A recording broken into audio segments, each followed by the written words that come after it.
Perfect timing. I am back, setting up our next game. Our next game for the evening. I'm reliving my childhood by playing one of my favorite games. A game probably no one cares about, but I don't care. I want to play it. It's called MediEvil for the Sony PlayStation 1. And I'm excited to replay it. It's been a long time, and I love this game. It's gonna be loud as hell. Not that loud.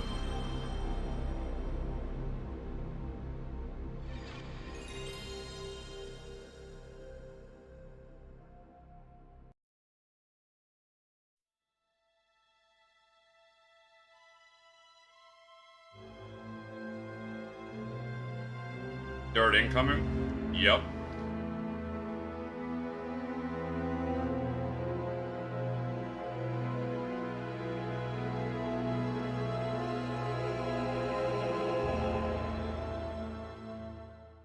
Oh, that's what you mean by nerd incoming. Hey, Amy, how have you been? Thanks for the happy birthday.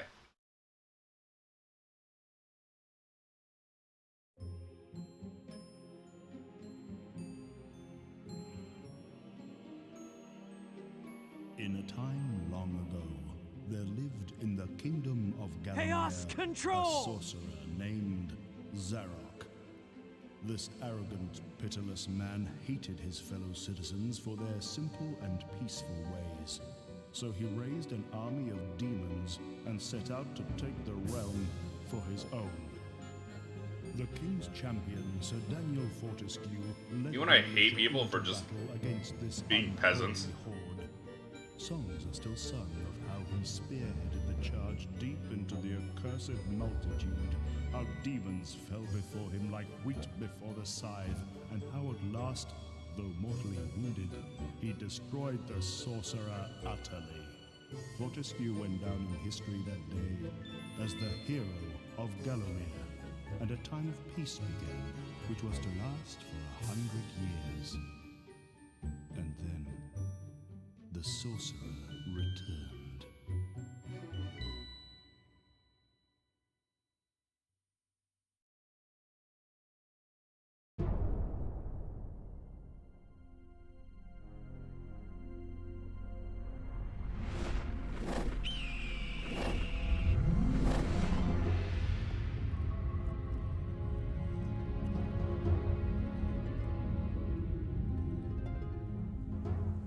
Are you ready for those juicy PlayStation 1 CGI graphics?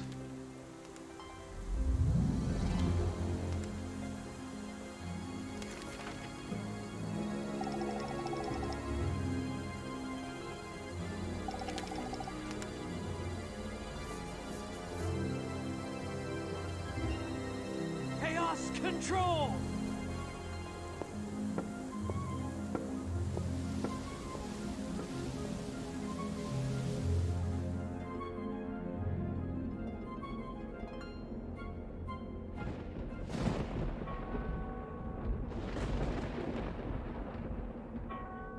So awesome seeing someone else playing this awesome game. Hell yeah. Hello, Tertian Fiber. This is one of my favorite games of all time.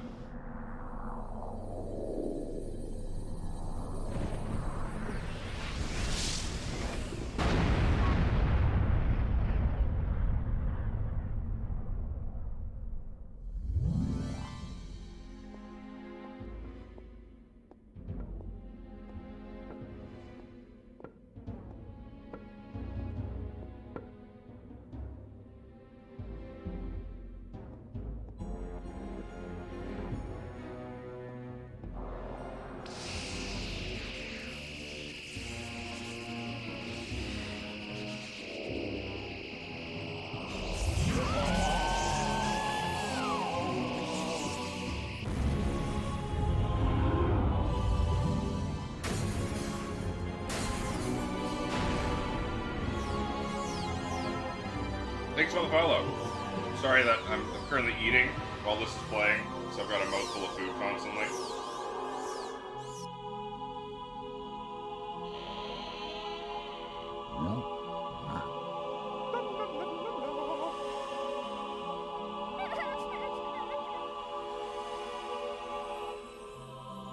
a good while your primary gaming childhood was PS1 demo discs? I never got demo discs, but renting games from Blockbuster was a big part of my childhood. So I have a favorite level. I'm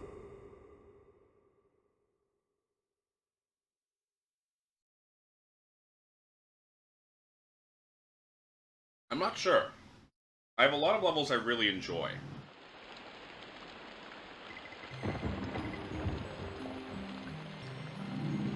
Yeah, I'm a big fan of the Anthill.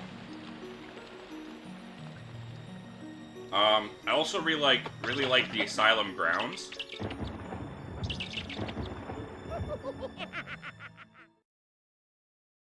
Ghost Ship is also fun. Discovered Lunar by renting it from Hollywood Video.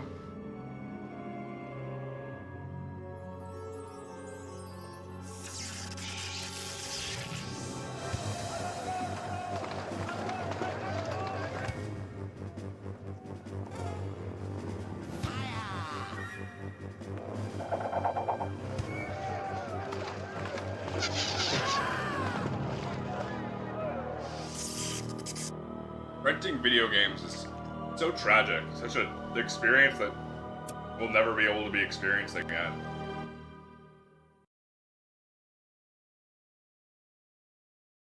Although I guess you could say the same about renting movies. It has risen again. Sir Daniel Fortescue, see? The hero of Gallowmere who fell at the first charge. The fog of war and the shrouds of time conspire to turn the arrow fodder into the saviour of the day. But we knows better.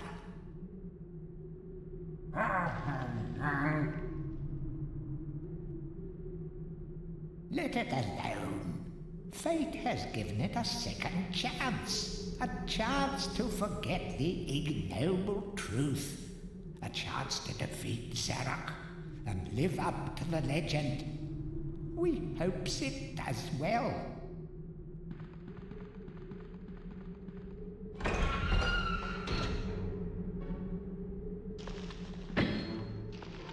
Our main character, as you can see, does not have a jaw.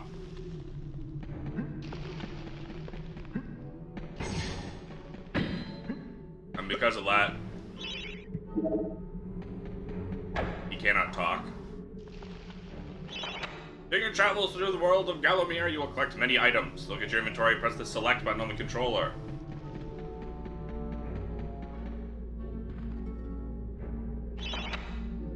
To do a power attack, press and hold the square. Sorry, I had to... Do a power attack, press and hold the square button on the controller for a second or two, then release it.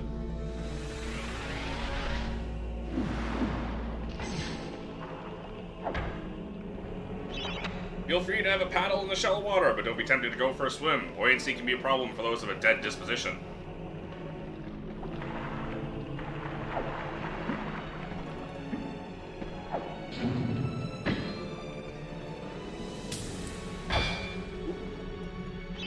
Any treasure you find will go to your coin score displayed in the top right of your display. Coins are used to buy items from the greedy merchant gargoyles.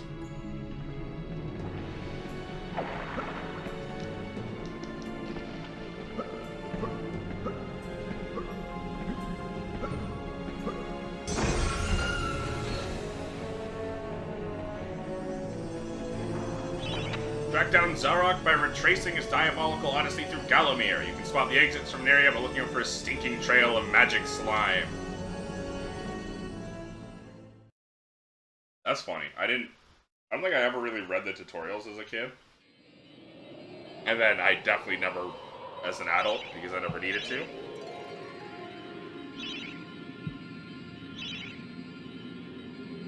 But that's funny to think that, it's stinky slime.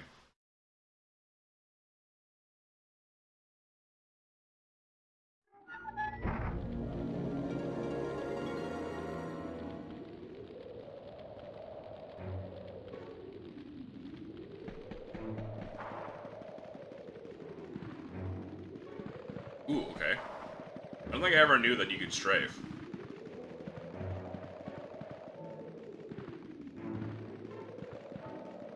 I think that's something I ever really needed to use. Welcome back to your beloved Gallowmeres. Thinking dead have risen up to dance with the lifeless living and they want to do it over your dead body.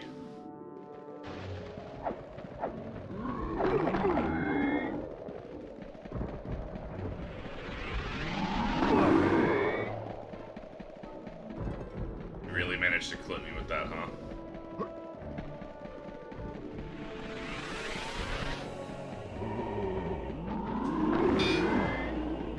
Oh, you're alive. Oh! Oh! This is bringing back so many memories.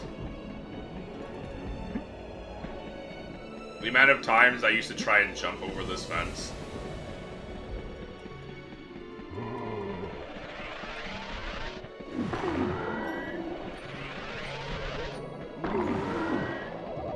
The sound of this life fountain.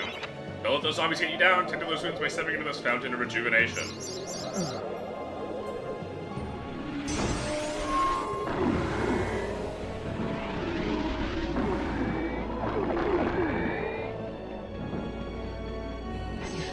Chaos Room.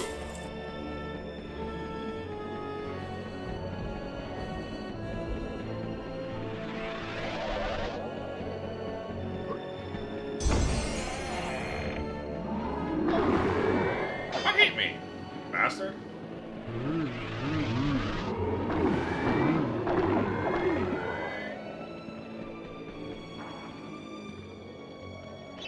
Remember, nothing remains hidden under the gaze of an angel. Okay.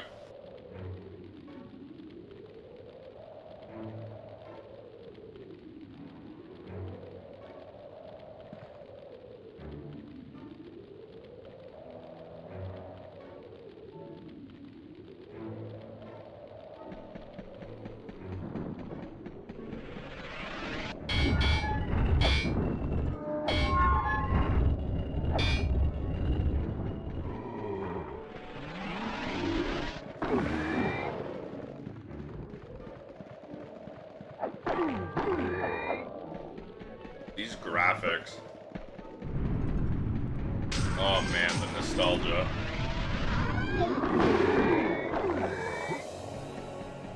Although, even though it is like dinky little, goofy little models and stuff, you can still see what they were going for.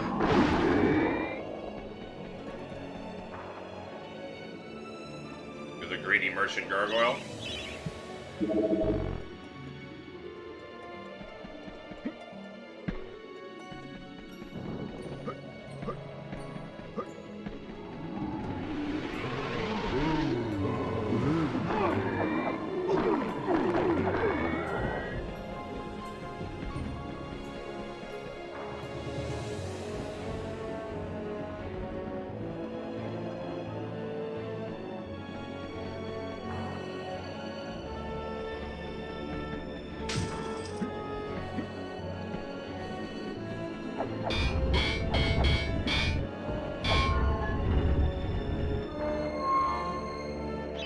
The object here is the chalice. Every time you dispatch an enemy, the chalice fills a little more. Once the chalice is full, it is yours to collect, and you'll be worthy of visiting the sacred Hall of Heroes to claim a prize. There's a chalice to be found in every region of Gallowmere. They're all hidden or well guarded. Only a true hero will collect the full set.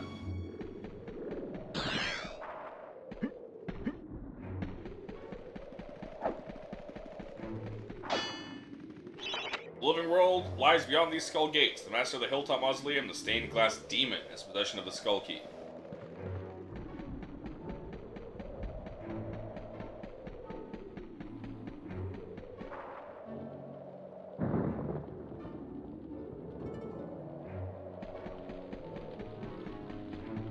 Sorry, I was scooping up the last little bit of my food.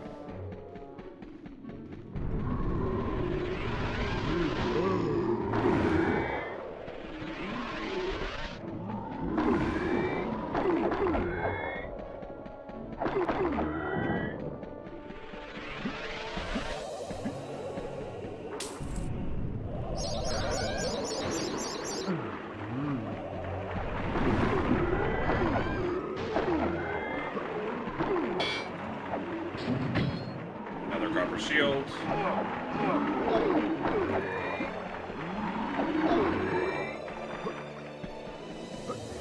Heal back up.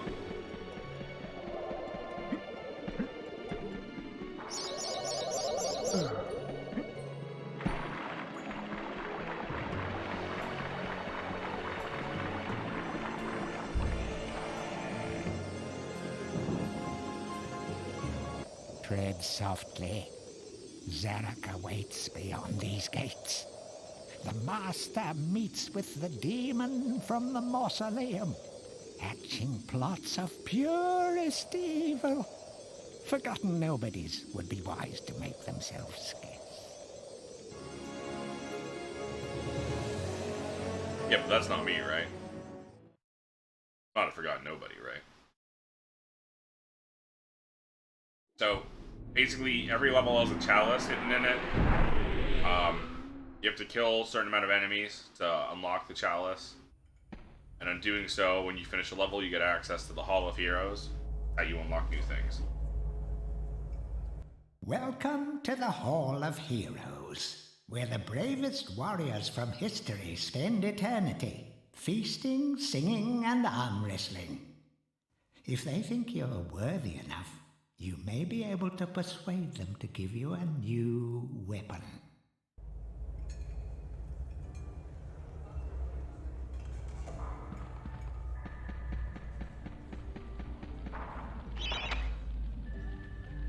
Pay homage to the heroes, stand in front of their designated statues, and await spiritual guidance.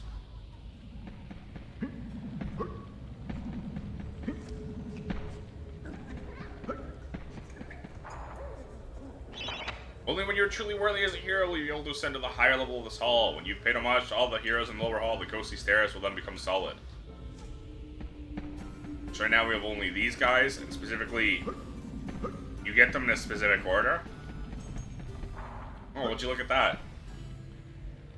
This statue looks familiar. So we can only get this guy's weapon. Captain Fortescue, it's me, Canny Tim. Does the battle go well? How I wish I could fight at your side again. Although the subtitles will be something short, and the voice acting is. It's got rapid fire. You can ricochet the darts off walls to shoot around corners. I used it at the Battle of Gallowmere. After you were slain, I shot Zarek's champion, Lord Kardok. A clean kill through the eye at some 1,000 yards. Not that there's anything clever about shooting someone in the eye, sir. Oh, goodbye, sir. Getting shot in the eyes. How Sir Dan Fortescue died. And despite being known as the hero of Gallowmere, he actually died immediately as the battle started. And is actually a cowardly baby. So this is his chance to become a true hero. That's why he's not in the Hall of Heroes yet.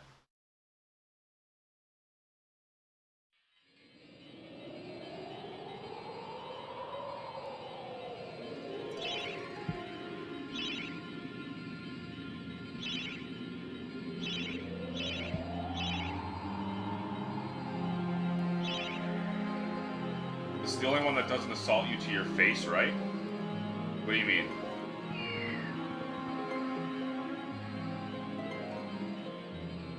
Also, I'm gonna be right back. I'm gonna put away my dinner dishes and grab a slice of birthday cake. What do you mean? 3 minutes.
I'm back, sorry about that. Don't the rest of the heroes talk shit to Sir Daniel about how he's not a real hero, passive aggressive, giving him the next upgrade weapon? A lot of them do. Some of them don't, some of them do. But yeah, the first one is very friendly to you. He's like your squire, or was your squire, so he respects you a lot. And then the one right after, or a couple after, just immediately shit talks you.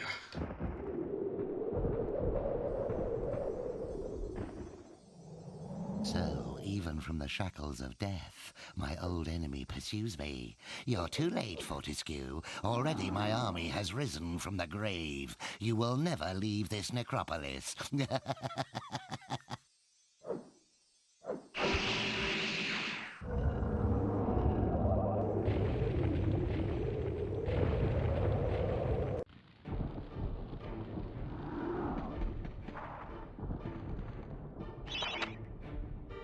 Some obstructions can be smashed down with clubs and certain other weapons. Try experimenting.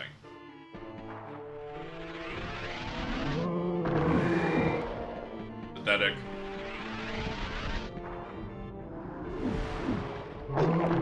How? Whatever.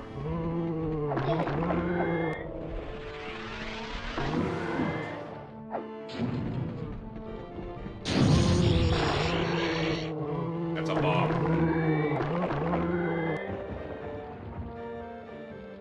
You do gotta be careful though, because not all of those are good.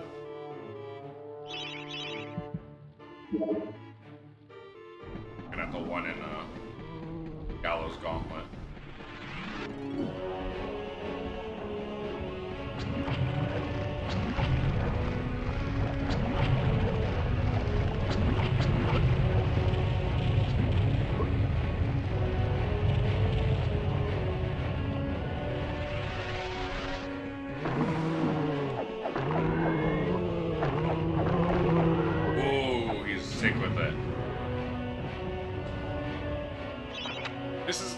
The club is a crude but effective weapon. Bash with it, burn with it, but beware, one bash too many and it will break. Club has limited durability, but you use it, smash.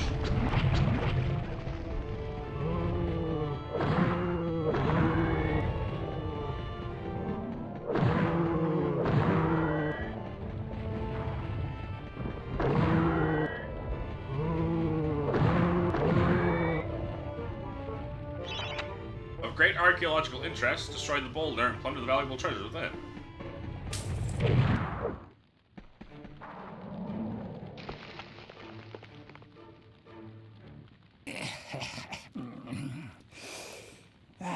Fresh air. We hate these dark old caves and their filthy stench of old witches. A coven of the warty old hags lived here once, unholy fires burning all night while they brewed up unspeakable muck in their cauldrons. They moved on years back, but the smell still makes our eyes sting.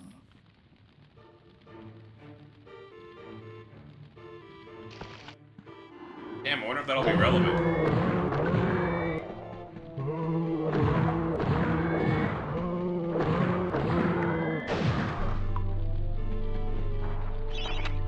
A guide to covens for witches and witchcraft enthusiasts. A witch's coven would reach the heights of its power only when all of their sacred flames were alight. Witches have been known to offer help to their questing adventurer, yet they are reclusive people and have to be summoned by the aid of mystical charms or talismans. Let it be known that the help from a witch is rarely given freely, and the witch will more often than not make her quest of the adventurer before any such help is given. Seeking to summon a witch, remember that they are quite territorial. Any signs of previous witch activity in an area is a good indication that a witch can be called upon.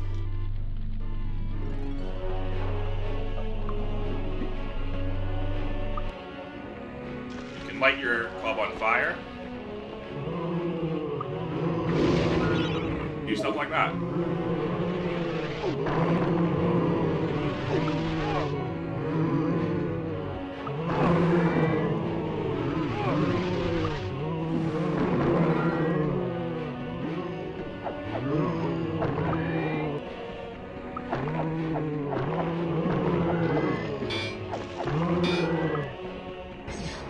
You have a witch talisman to summon witches. You have a refreshed copper shield. energy vials, so we're back to full health, and now we have the chalice. So we're ready to complete the level.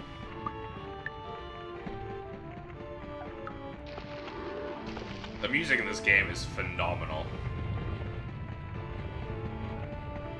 It's also heavily sampled.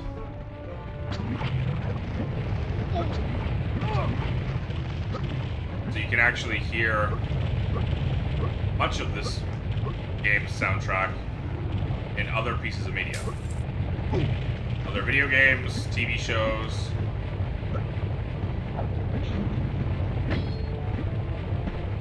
Like most famously,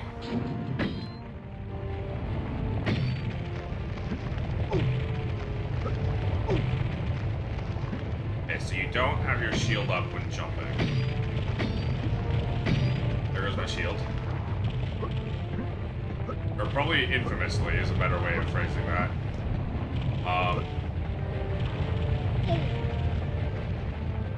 Heavy rain.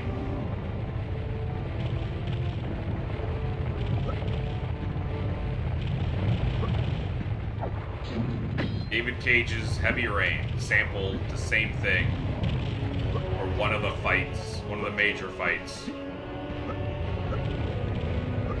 Sampled the same source as the final boss theme for this game. Feel the master. We give our lives.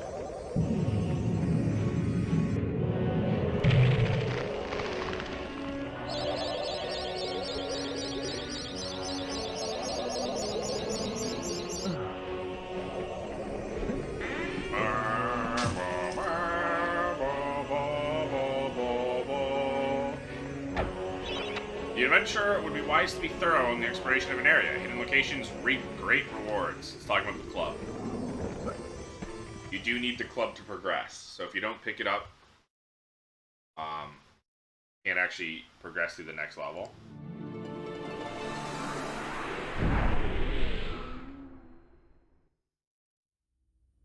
Did you notice I didn't actually need to progress through that level? Back from the battle so soon? Just for the extra It stuff. must think it is a hero by now. But only a true hero is worthy of a place in the Hall of Heroes. See the ghostly statue of your fraudster self? When it has turned solid, a true hero you will be. I love how the gargoyles just shit talk you. So here's another reward for me.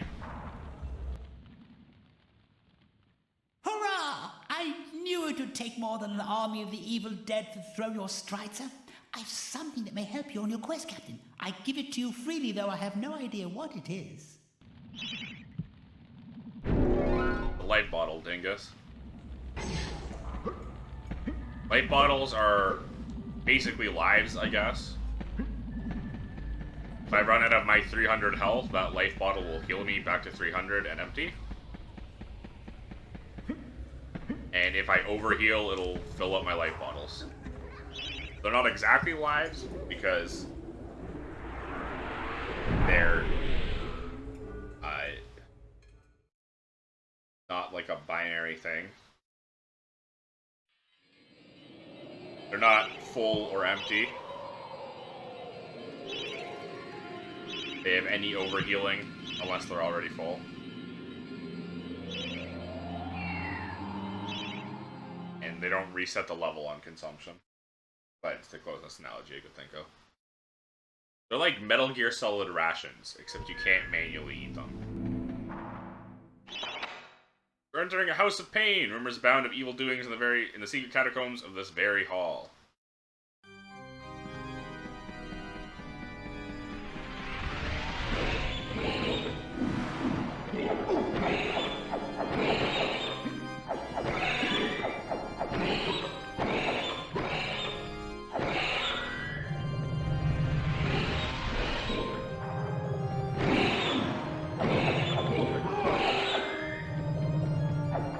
I guess it does give you a club here, so you don't actually need to get the club in the previous level.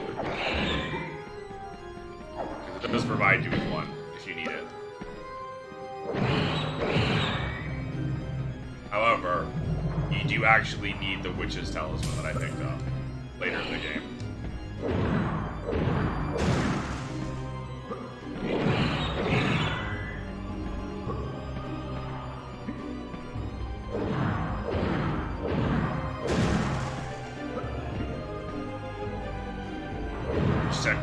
opportunities like that. Oh, I didn't really need it.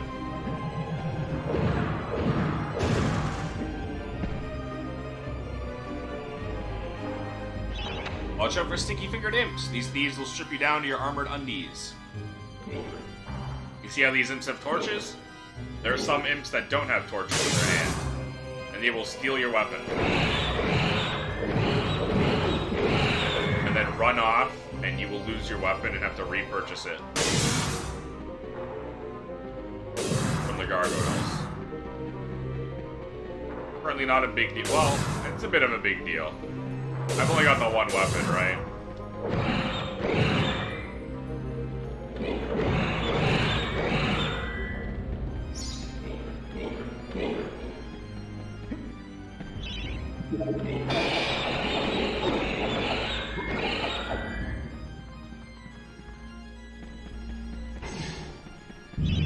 The floor is collapsing.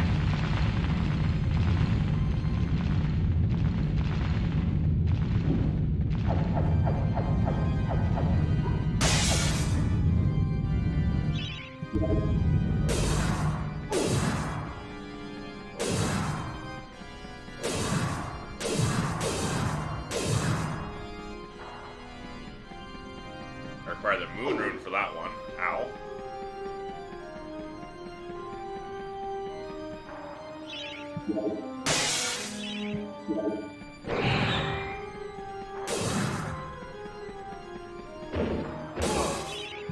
Whoa.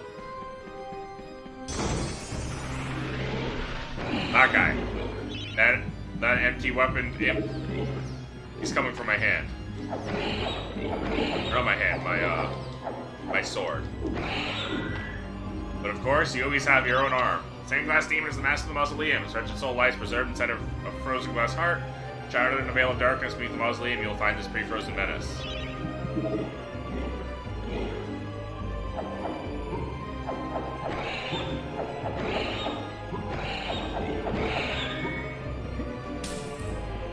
So if you have a weapon out,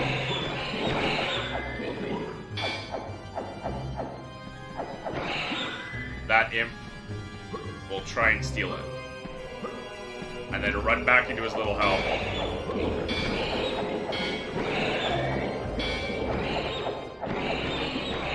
And if he gets inside here, you lose your weapon. Until you can buy it back. Or if it's a weapon you pick up in the world, like your club.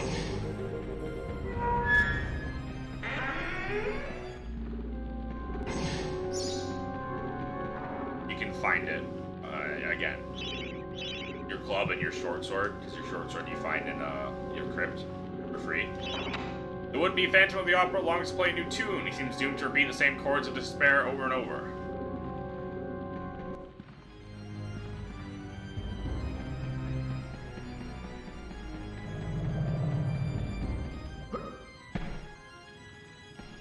Now that we have the moon rune.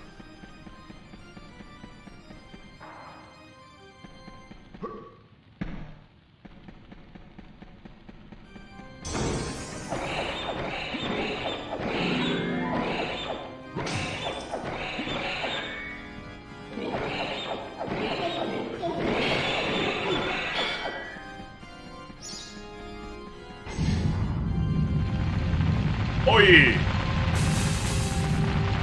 That was close. My controller is connected via Bluetooth, so sometimes it lags. Hearing that metal clank sound will do some stuff IRL thing. You're playing Wind Waker for a second. Back one, back flank.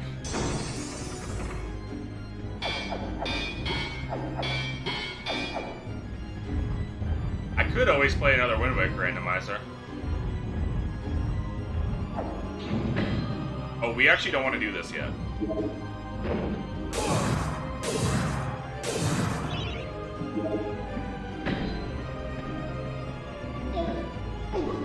I almost did this a bit too early.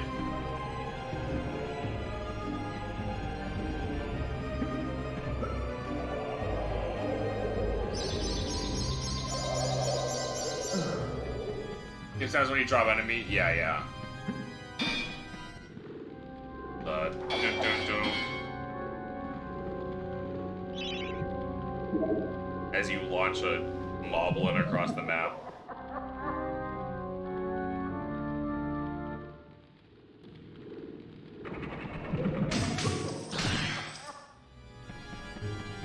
And now we go back. So life fountains in this game are actually crazy powerful. You have a max health of 300, and then you have a bunch of life bottles, and I want to say every life fountain is like 1,000 HP worth of health, which is maybe only like 600 or something, maybe only like 500 or something. But it's almost a couple full health bars. That's this enemy hitting my head on the fucking ceiling. Oh.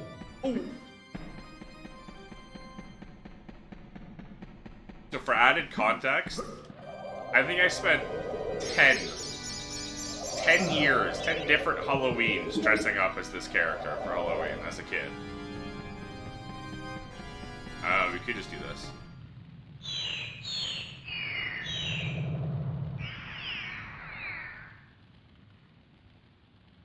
Is there a book explaining this? There probably was, and I just instinctively forgot to read it. The demon's heart is his only vulnerable point.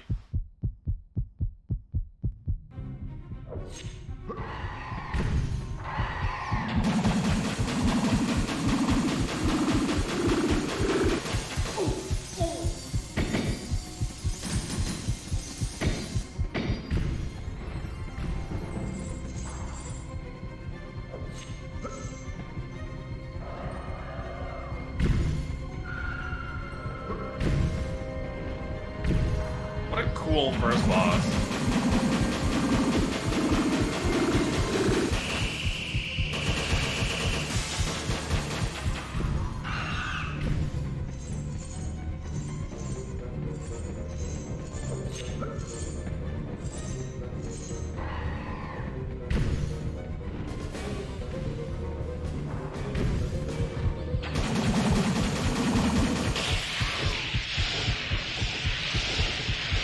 This boss fight is iconic to me.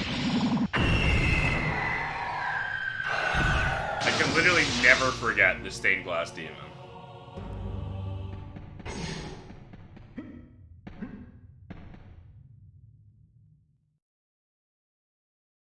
And it's what I think of anytime I see stained glass.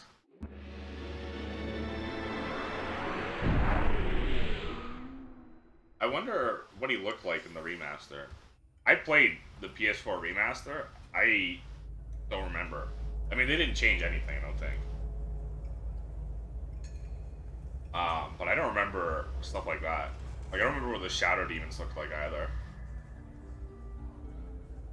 I remember what they looked like in the PSP remaster. In the PSP remaster, they are like weird lizards with big ball sacks. Very funny.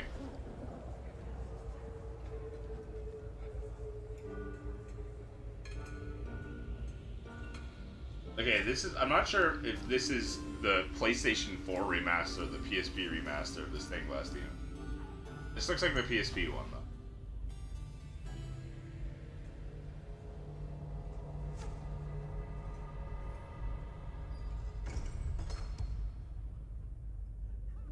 Okay, so it just kind of looks the same, but bigger. Yeah, okay.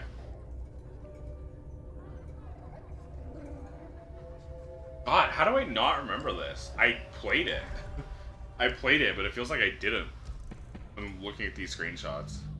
It's the Hall of Heroes shopping mall. Bargain hunters should check out the ground floor. Well-to-do shoppers should check out the upper floor. That's where it's at. I can't do the upper floor yet. However, each person in the Hall of Heroes has 2 rewards for you, so we already got all the rewards from this guy. This guy doesn't want to give me rewards yet. But we can get rewards from this guy. We We get a very important one. Ah, Fortescue! What's this I hear about that archcad Zarog still being alive? Thought you killed the fella. No, no. Never mind, you old warhorse. Better show him what's what, eh? I expect Johnny's zombies a bit more of a handful than you remember. How are you doing for weapons? Here, take my warhammer. It'll smash anything and it won't fall apart like a club.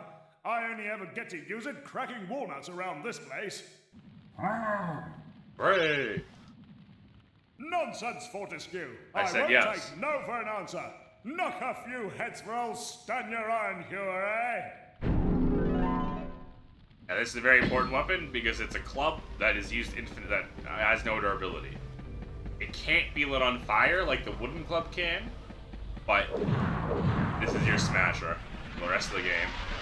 And if you charge it up, you do an energy blast shockwave.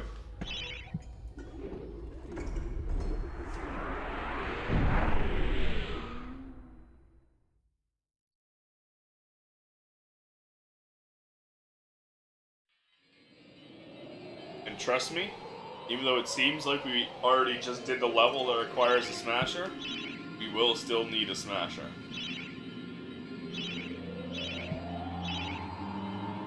Though, if you do require a smasher, the game will give you clubs, just in case. But don't need to worry about that. Clubs for us are for lighting things on fire. And now, hey, we're back in the graveyard. That's crazy. This is the first level. Why are we back here? But it's different this time.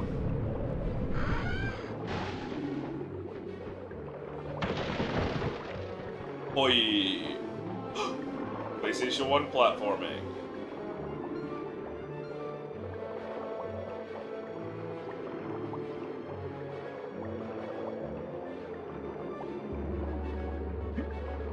Ugh. Money. Secret money. Who's a clever skeleton then? Remember that there are many more secret areas like this in the land of Gallowmere, so I'm offering more than just treasure.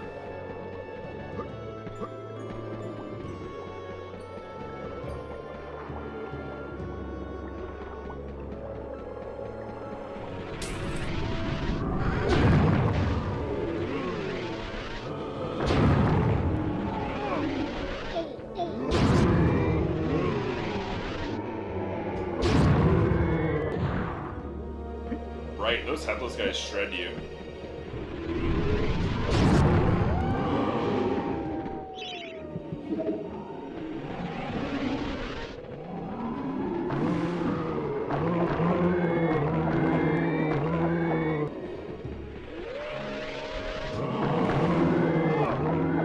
Whew. I could really use a life fountain right about now.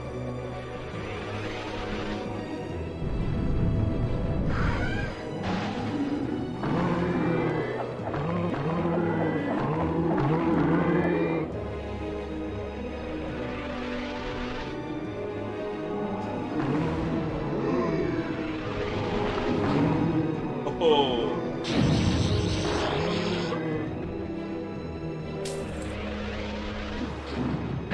Silver shield this time.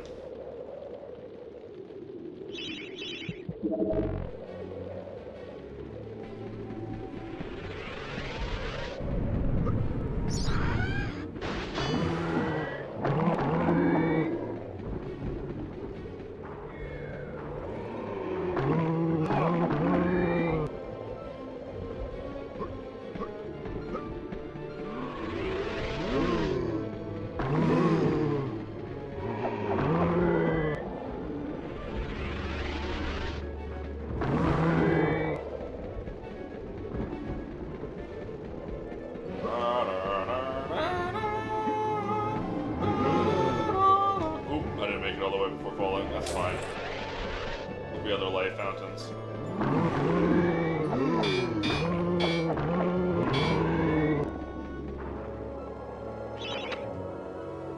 Same book.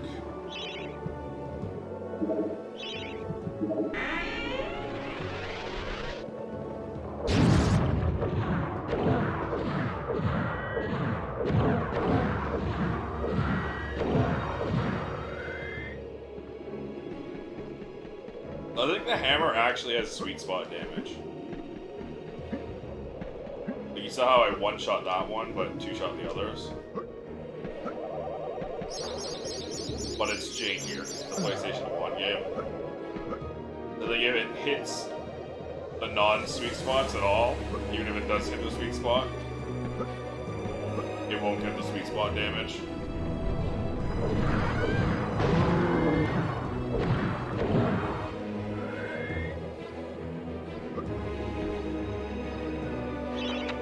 Want to be faster on your feet? Want to be able to bash down walls by charging into them? All you have to do is defeat the evil guardians of the graveyard and gain this new ability. You'll never know why you left the grave without it.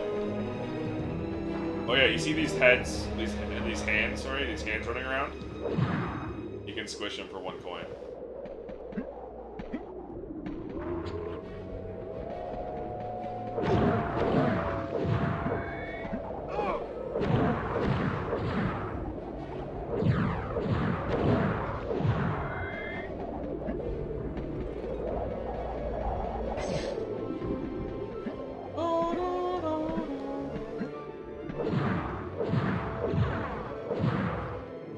They get replaced in some levels with rats instead of hands. But then in the sequel, you get the ability to take your head off and put it on the hands. The little hands running around, and control them.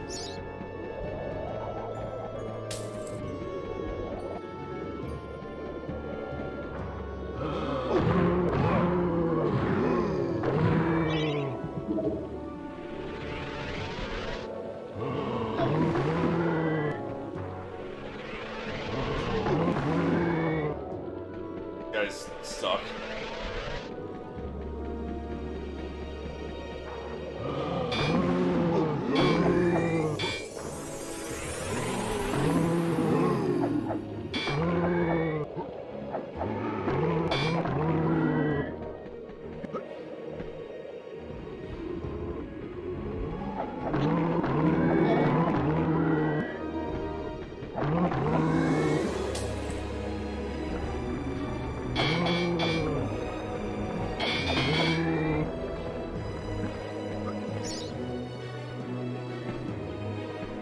I wonder if I can still pull off the skip I used to do.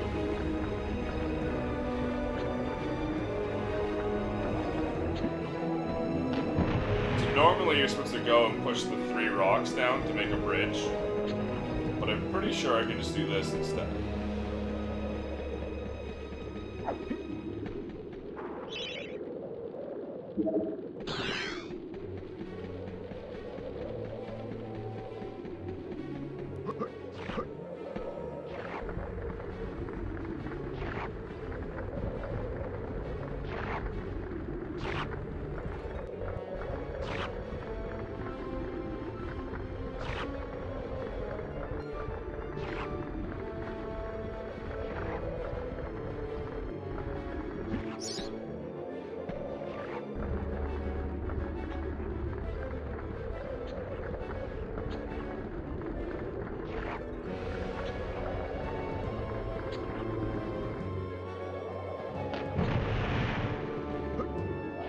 Yep, okay.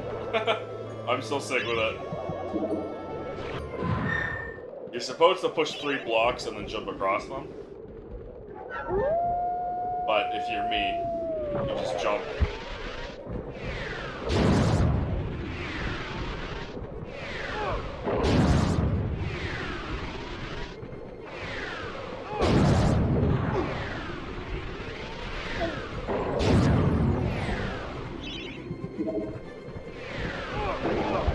I'm getting fucking obliterated. My defense, I do have to get used to D-pad controls.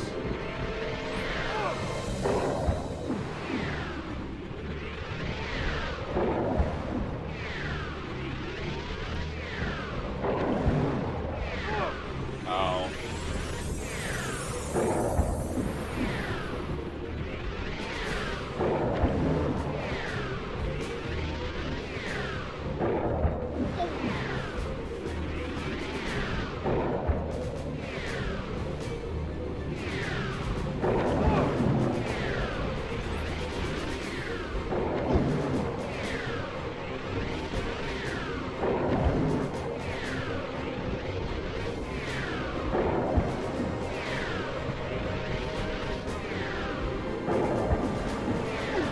Oh, come on.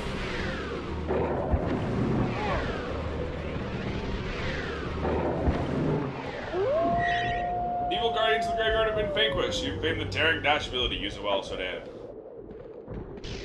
Can I go back and get that healing? You now get the dash ability. It's a very powerful ability. All has changed outside the necropolis. Paths go this way, paths go that way. Nasty, painful death waits round every turn and over every hill. Bon voyage.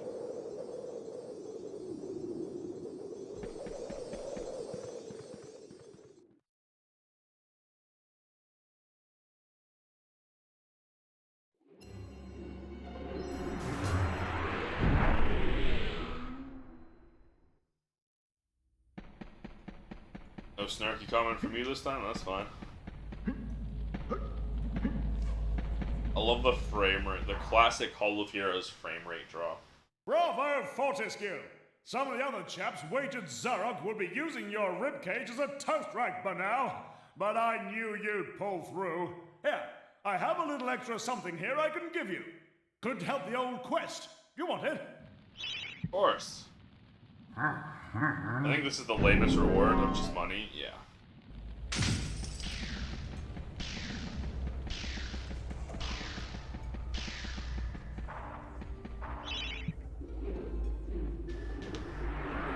Wow, I'm cracking my knuckles along my neck, far away from my mic. Still picks up rather loudly on my desktop microphone. And here we actually have branching paths. However, one path you just can't do yet. But we're still going to do it because we can do a little something else. And that little something else will actually help us out quite a bit. But we can do another thing. That's now that we've well, technically you can do this as soon as you get the club. But I like to hold off until you get the dash. The dash allows you to break walls.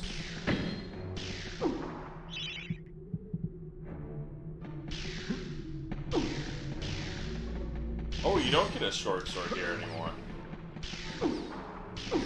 Just throwing daggers, interesting. The dash is actually an attack. So it's both a movement and an attack. Also, you see how you have your shield up? You will auto block while dashing. I'm pretty sure. I'll be misremembering, but I feel like you do. So it is just very good to be doing. So, you actually cannot complete this level until you do the other branching path through the Scarecrow Fields. But we can do something. And this little something we'll do here will help us out for our trip through the Scarecrow Fields. Oh yeah, now we get cutscenes to start up levels too.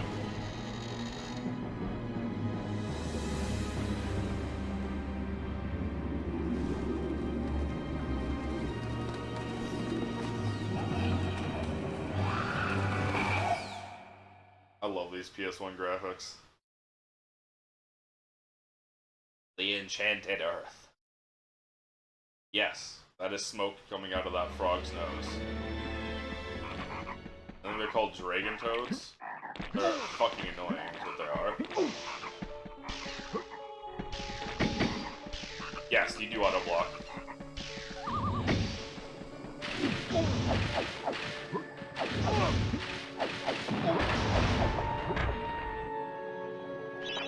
Used to be a coven of witches in the caves beneath Cemetery Hill. Whole forest never smelt the same since.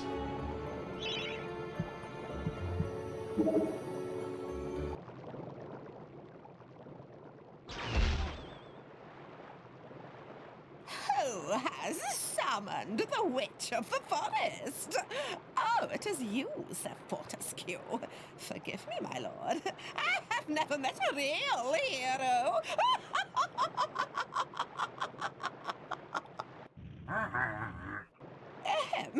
Forgive me, just an old lady's little joke.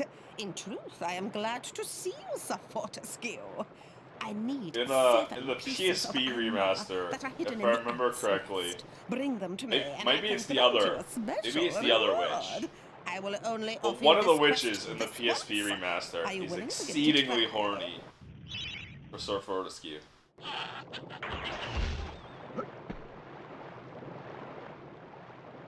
Sorry, didn't I mention I'd have to shrink you to the size of an insect? Now hurry back. What have you done to me? The ant caves. And we do this secret optional level. This is the only optional level in the entire game. The only level you do not have to do. And it's tucked away in Run, the little enchanted man. earth. If the master found it now, he would crush it like a bag. Why is there an ant-sized gargoyle? We can hear the soldier ants approaching. Onward and meet your tiny nemesis.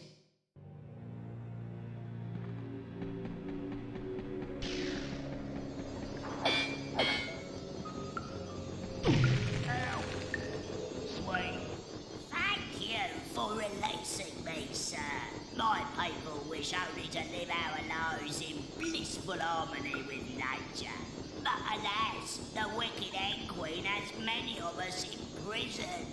Rescue my people, Mr. Fortescue, and you will be richly rewarded.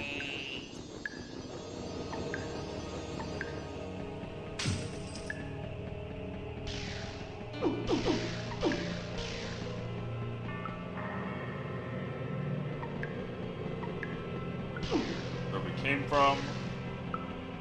Leads us there, and here we go back here. We don't need no club, we've got the hammer. Here we are. I shall open the entrance for you. These fireflies are my friends. They will light your way through the darkness below. I also got the dash, so I don't really need either. This magic portal was created by the fairies. The pierce them and create to prevent something escaping from the tunnels below. Alright, here we go. The anthill. The enemies we fight, unsurprisingly, are ants. There are 2 types of ants. Red ants and black ants. Black ants are soldier ants, and they will attack you on sight. Red ants are worker ants, and they will attack you only if you attack them or their larvae. We have to also rescue. We have 2 goals. One is to rescue 6 fairies.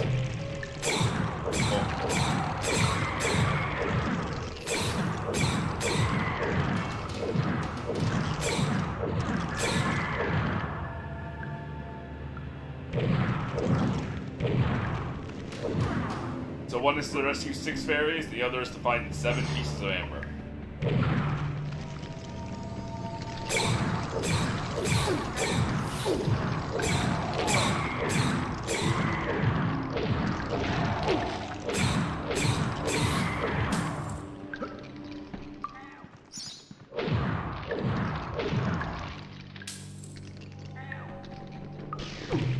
Might have noticed there's no chalice for this level.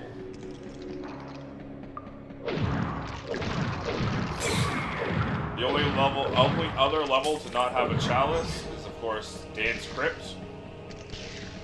However, rescuing the 6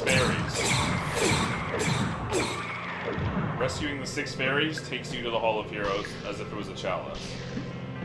Which is why we're doing this now.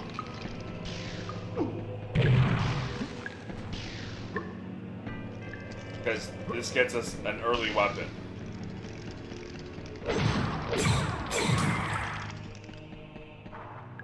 Get this weapon early, the weapon we have for this, the next weapon early, instead of after Scarecrow Fields, and it will help us quite a bit in Scarecrow Fields.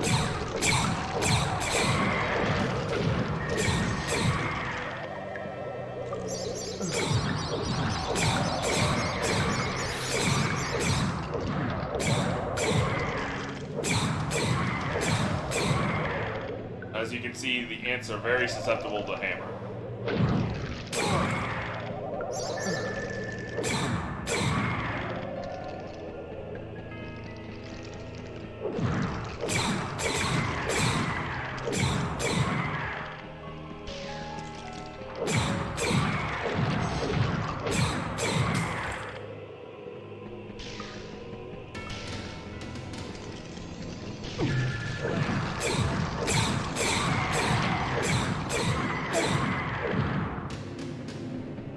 You don't need that light vial quite yet.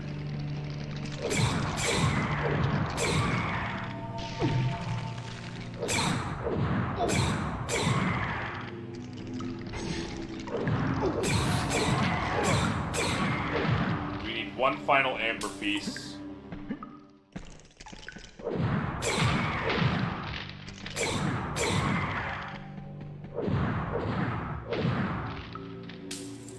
And 3 more fairies. We have enough amber, which is our primary goal. But my primary goal is the fairies, so we ain't leaving here yet.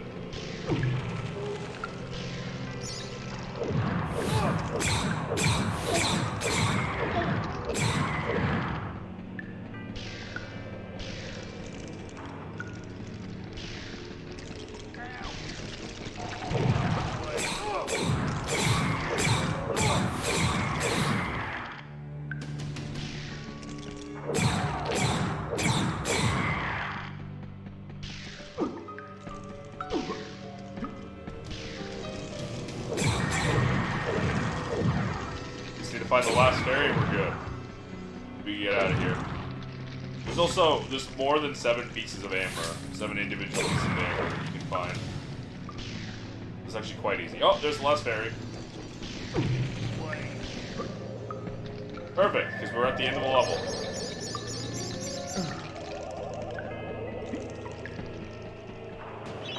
If you're brave enough to go beyond this point, you will enter the chamber of the dreaded ant, Queen Ant. Beware, once you've encountered a 6-legged regalness, there will be no going back.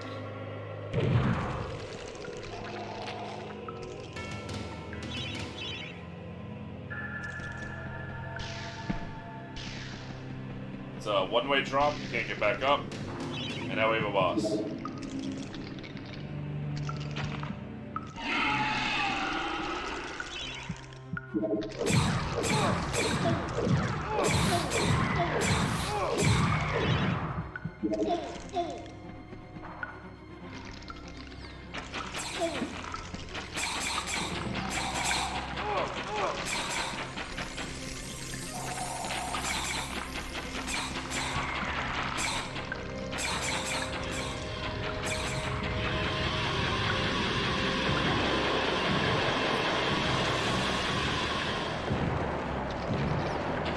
Got baited, thinking she was no longer attacking.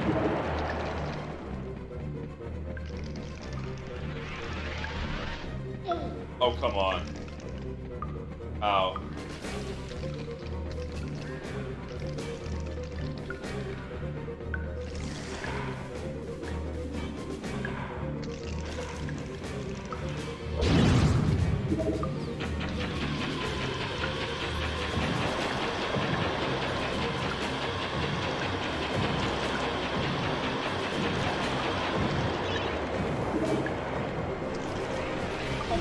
Ow.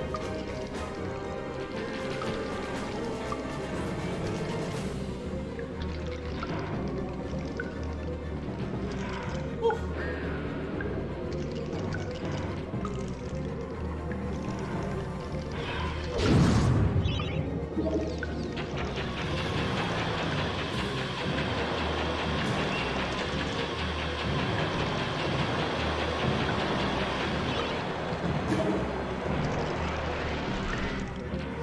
She's not spawned anymore. There we go.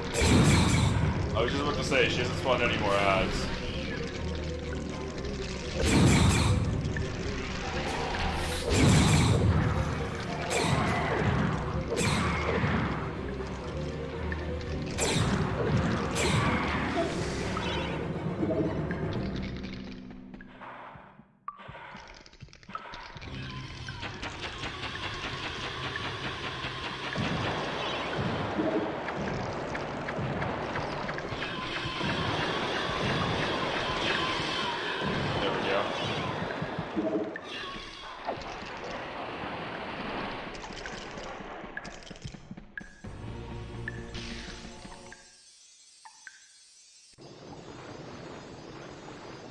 And then we get the secret ultimate weapon of the game already.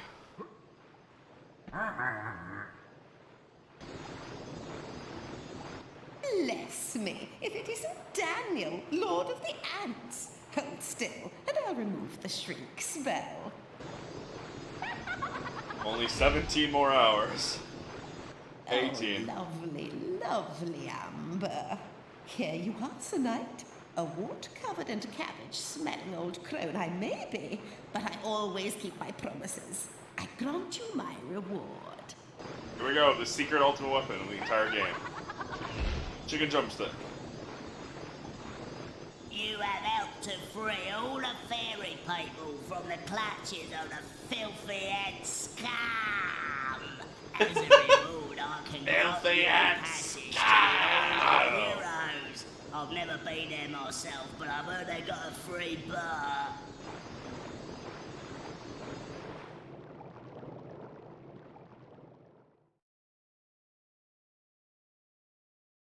Yeah, the chicken drumsticks, secretly the ultimate weapon, they do no damage, so you can't use them on bosses, but they turn enemies into fried chicken, literally. And you can use that fried chicken to heal. So it instantly kills most normal enemies and replaces them with arrow magnet, what are you doing back here?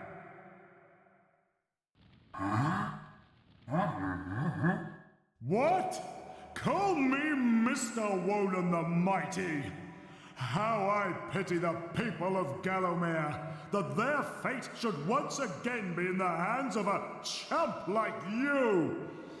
Chump. I suppose it's not fair to take it out on them. Take my sword, and do try not to stab yourself in the foot.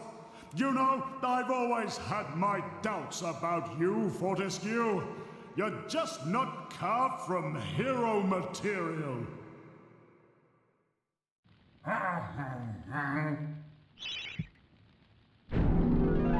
Now we get the broadsword. As far as I remember, this weapon is just a straight damage upgrade. Well, no, I think it's exactly the same amount of damage.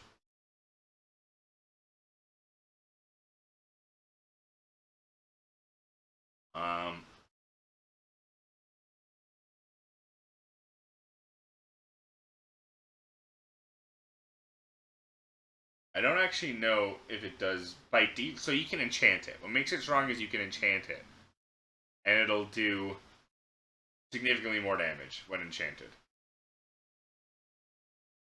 So I don't know if by default it's the same damage when unenchanted, or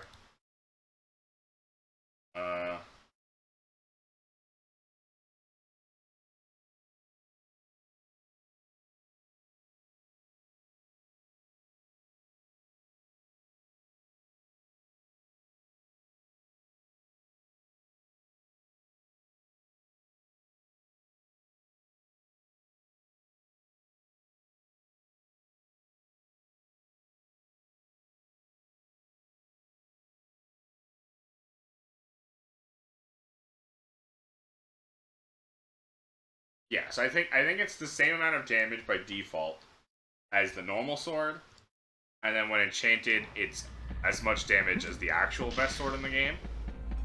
So the next sword you get is basically just a permanently enchanted broadsword. So basically, at this point in the game, how you use the broadsword is you enchant it, and only use your short sword until you need a quick kill. Like a very tough enemy, you need to just burst down. You switch to that, pull it out, kill it. I accidentally just re-entered. That's fine. So, because you need a later key item, this is one of 2 levels in the entire game with an early exit.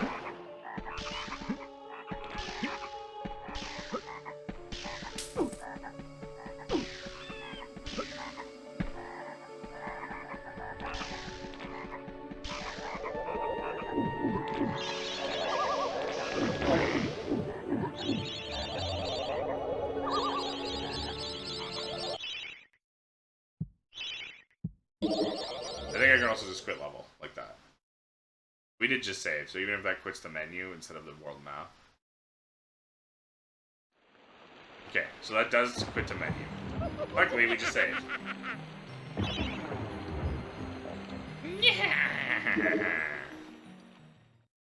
So we can just do that. Saves us a bit of time instead of going all the way. Here we go. One of the most memorable levels for me. Banger alert. Absolute banger.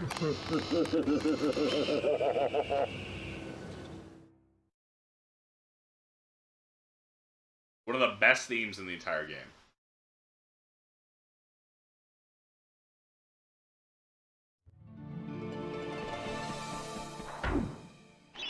Scarecrows are almost unstoppable, so don't be a hero. Try trapping them while you make your escape.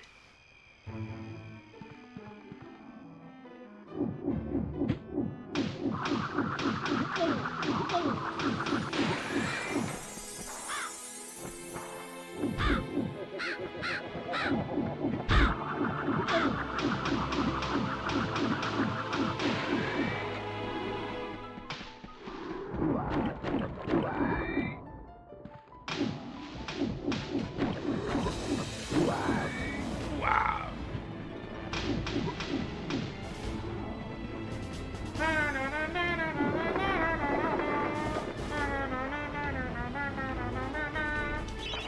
We are mission makers in metal machines. Who knows what dark sorcery brings the metal limbs to life? It would be good to see the back of such menaces.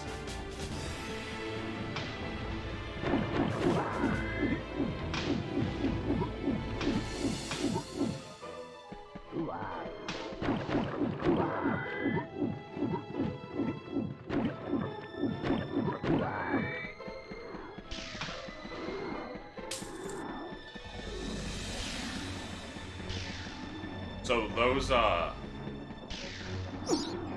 those hay bales are spawners for enemies, and you can light them on fire to destroy them.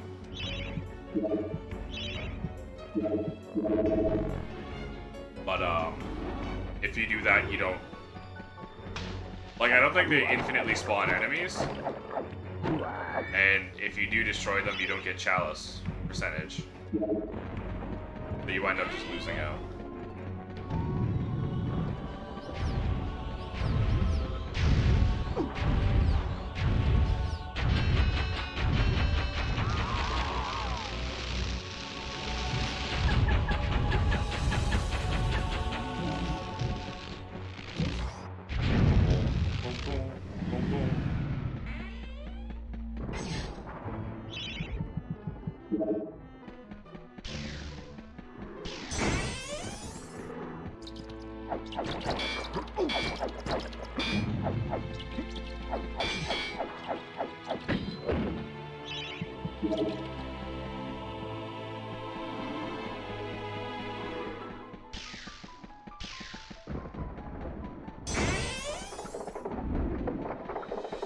See that groove in the ground from where the windmill blades are cleaving through the field?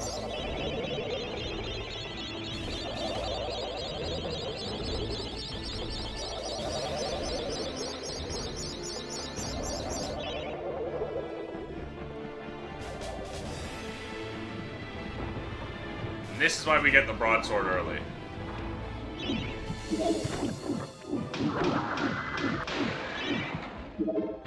It absolutely shreds scarecrows.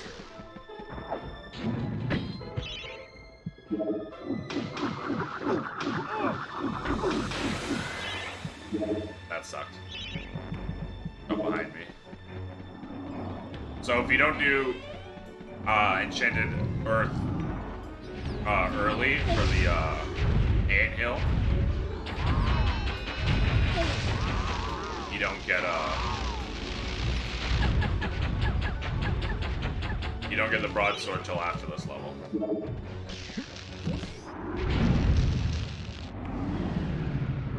Which is not ideal.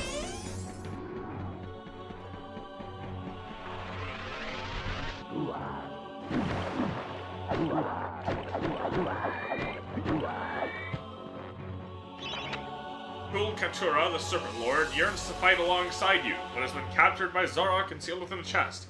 Free this mighty spirit and earn a powerful ally. Oh yeah, you die if you go in the cornfield.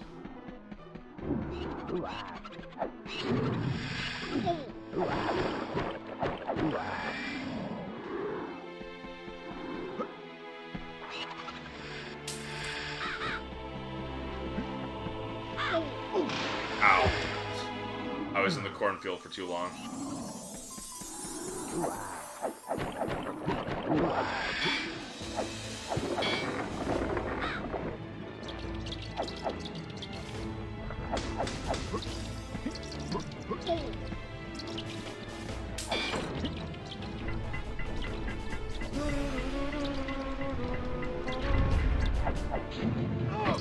Look at the design of this thing. It's so Tim Burton.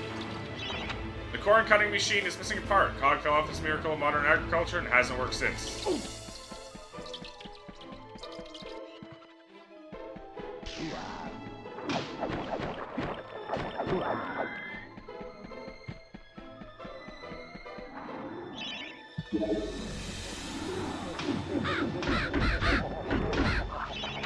have to wait to the cornfield, pick your route carefully, and do not linger in the corn.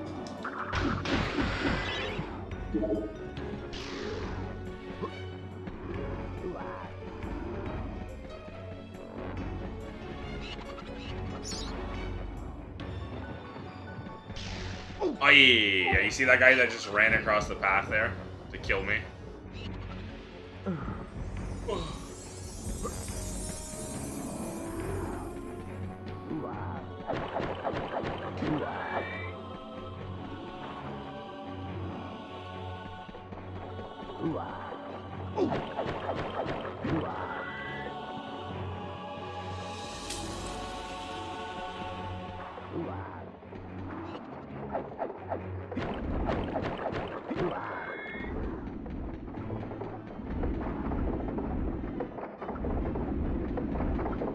That one is a broken blade.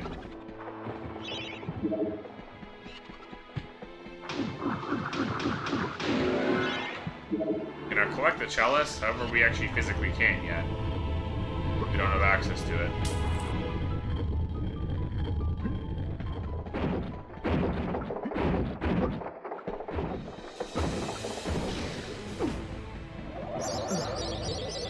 We need the corn part. We need the corn cutter part.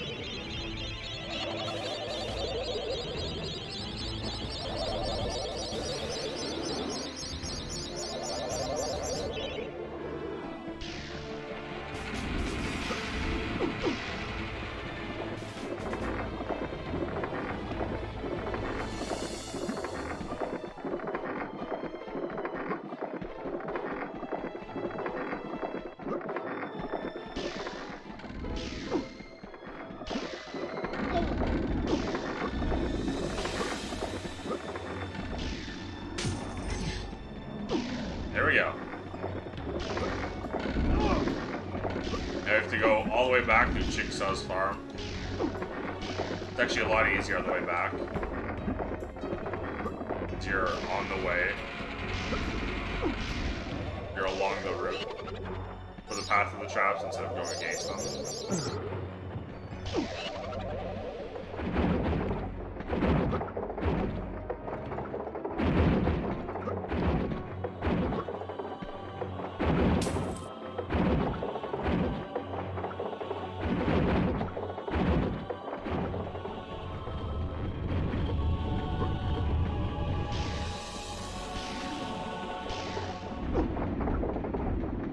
One, two, three. Oh! Put my shield, thank God.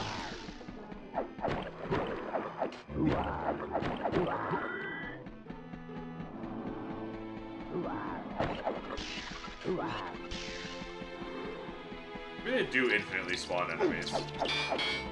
Either way, you don't let them. You lose that on Chalice.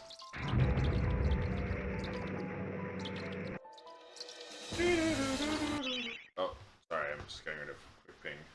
Quick ping clearing.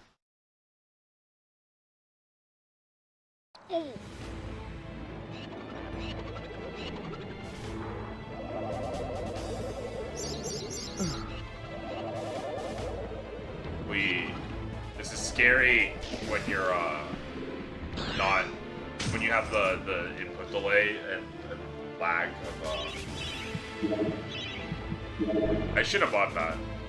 It costs 100 gold no matter what, so it's better to wait until you're almost out of juice instead of spending 100 gold on 30 juice. But the input lag and delay of Bluetooth connection makes running in a straight line kind of scary.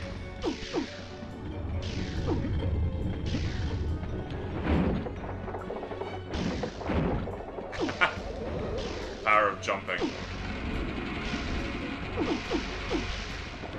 This is the only trap that you actually have to respect. You can't just jump across it.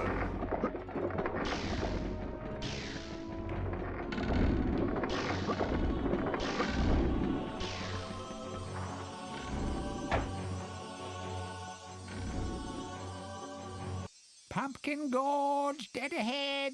The nursery to Galomia's favourite side dish. Step inside and understand the true horror of fruit gone bad. Fruit gone bad.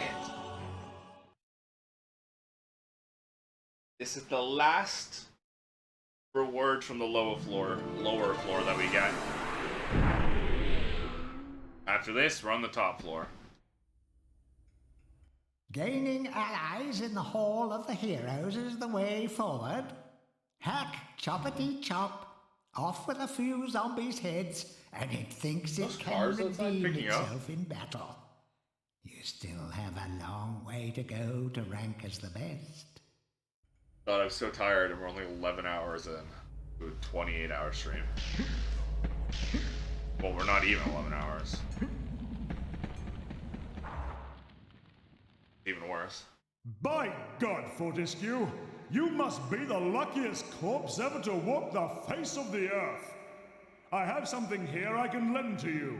Take it or leave it, but remember, I'm only doing this for the sake of Galomia's doomed population, and not for you, you gangly buffoon! Fine. I'll still take it. Ow, money. Whatever. Actually, I don't mind money. Money goes into, enchanting my broadsword. After this, we will have access to the upper floors, and we will have choices. We don't have to follow... I mean, we do, to an extent. It's like, you get to pick one of two, and then the next time you pick the other, right? But it's a bit more open, because... you don't have to do the same person twice in a row to unlock the next one.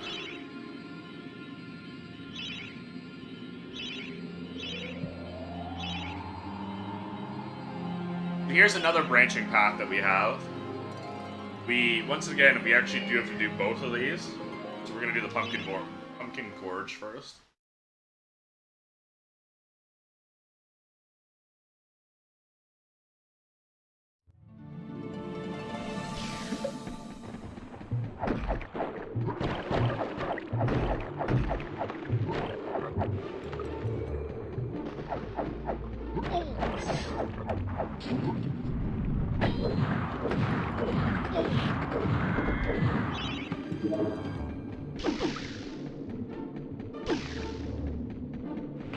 We'll come back there later. We have to check both of these routes.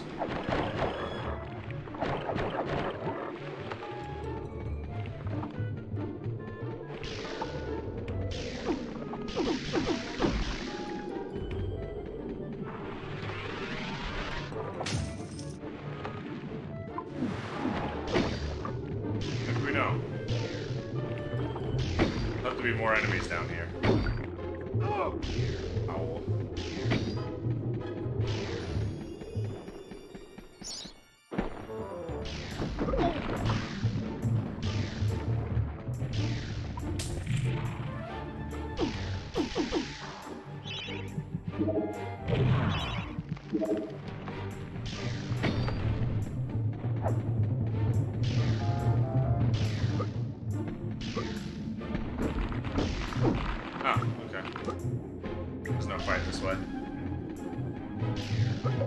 God, this makes me remember. This makes me remember the.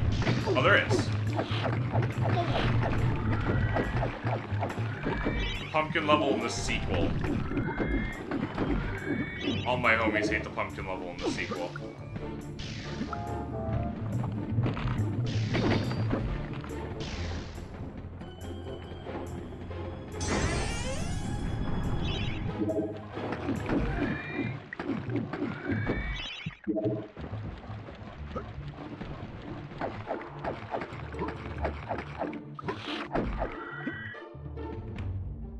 Pumpkin level in the sequel is very annoying because you have to heal people who are turning into pumpkins.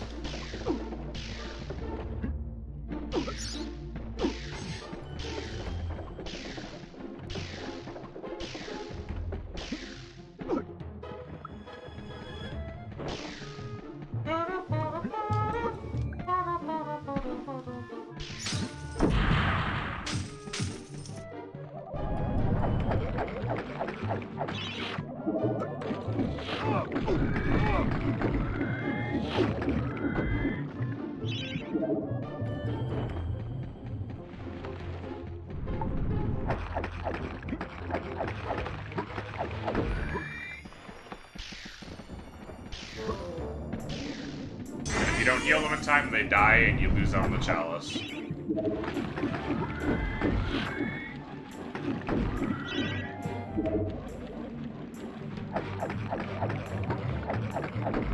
have to go around the entire level, killing enemies, looking for people you have to heal, healing them quickly. I do kind of want to replay the sequel, though. I really don't know MediEvil 2 as well as I know MediEvil 1. I probably will not play today, though.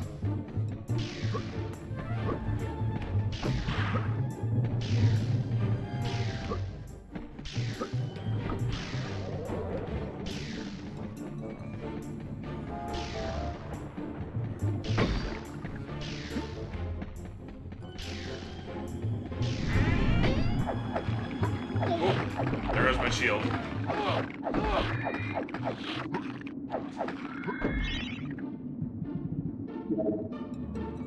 Ready for fun platforming? Up and down these magical mushrooms go! They will take you higher and higher, but be careful not to fall and sink without a trace.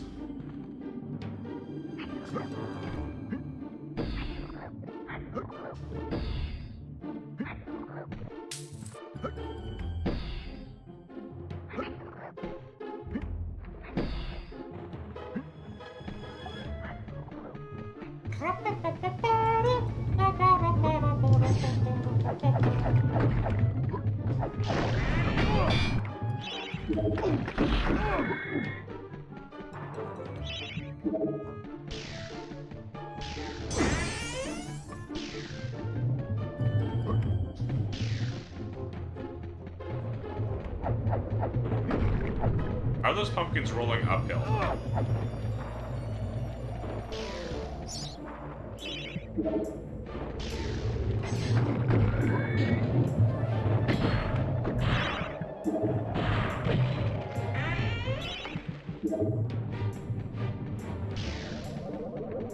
What did I even get? The Earth Room? Star Room? Star Room.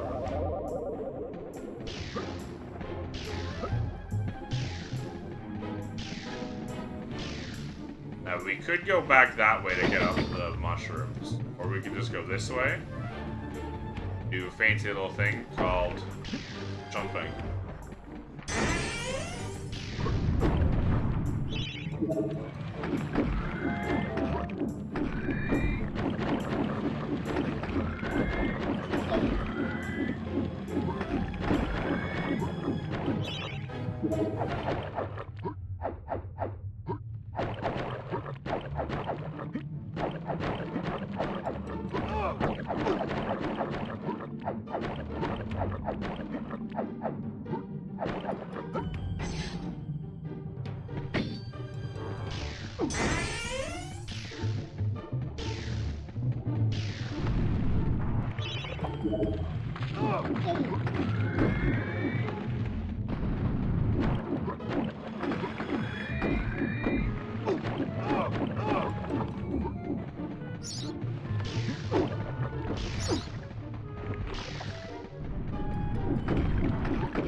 back and collect the chalice.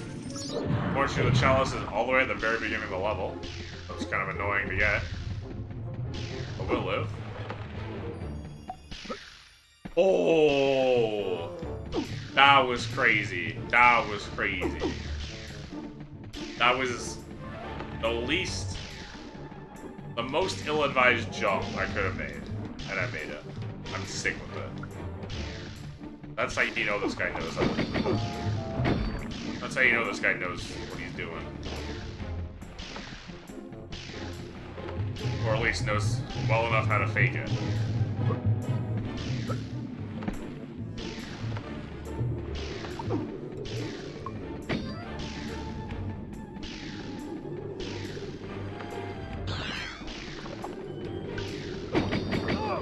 Ow.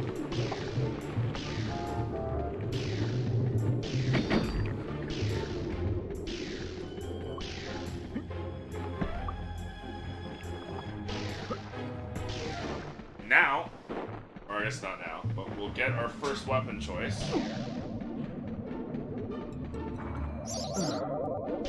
Though I already know which weapon I'm going to go for.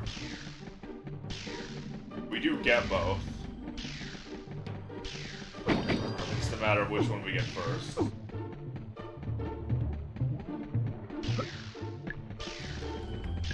Which is ultimately just a matter of which level do we do after this are we doing first.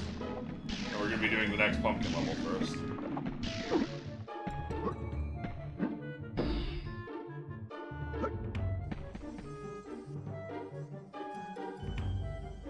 All bow down before the master of the vegetable patch, the prize-winning plant who can summon an army of cabbage with a wave of his noble tendril.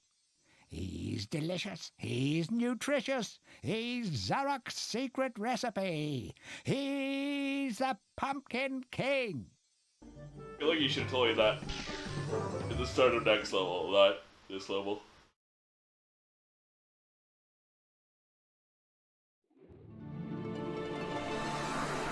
I think the Pumpkin Gorge is one of the first levels to not have. Like, you get hit immediately. As soon as you do return to Graveyard, you get hit with both Enchanted Earth and Scarecrow Fields having a cutscene, and then... So we have this woman. There's a weapon for me. We have the Centaur. There's a weapon for me. And what that comes down to is a choice between Spear and Longbow. And I'm gonna pick Spear. Dan. Tell me, what's a warrior queen gotta do to meet someone like you? Don't be She shy, wants his baby. bone. I've seen you giving me the eye. You may be weak and feeble like old men, but I like you, Daniel. You may be weak and feeble like all men. Based. Oh, I love a man who doesn't talk back. I think if you return, I may take you for my husband. Hell yeah. Now listen up, sugar. Your bow and arrows are fine for itty-bitty jobs, but if you want to I didn't pack even some take the serious bow and heat, arrow. you should take this spear. That's why I want the spear. Think of me when you throw it. The spear is like your boss killing ranged weapon. And the very next fight we're about to do is a boss, so makes sense to pick the spear. In fact, the very next fight we're about to do is almost entirely just a boss fight.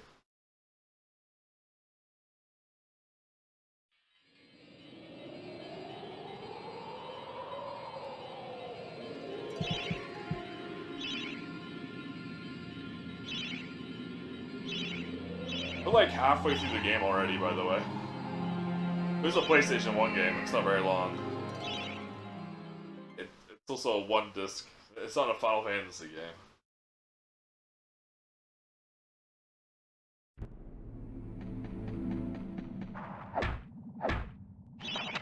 The King Pumpkin sleeps. If you want an audience with this regal plant, you should mash all his pod sacks.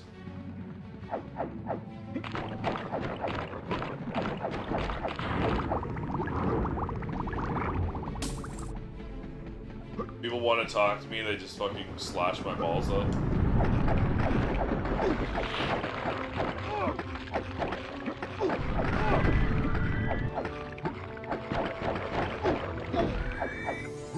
Damn, already lost a life model. Survivor the Pumpkin Witch is in possession of a much sought after dragon gem. You have a witch talisman, you can summon this kindly witch.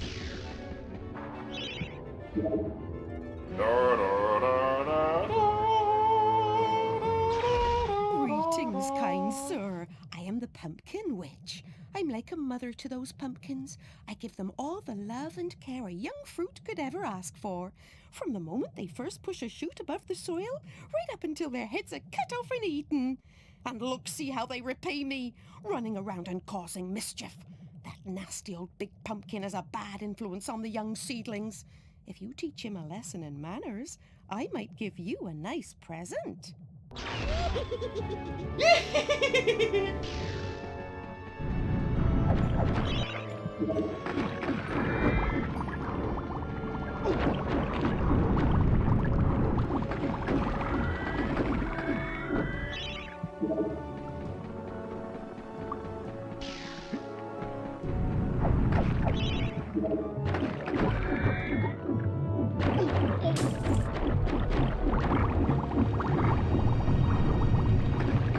Holy. There's a whole ass hit squad waiting for me.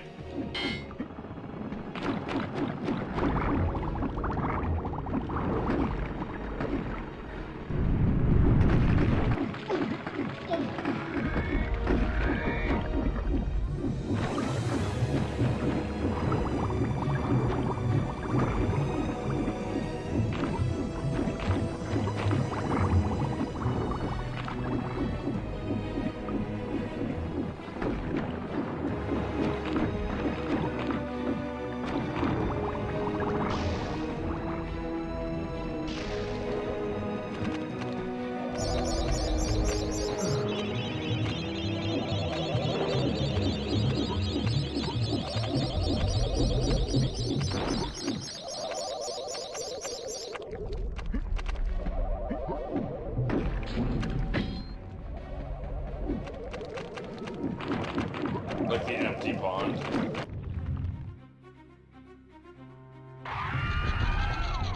The Pumpkin King.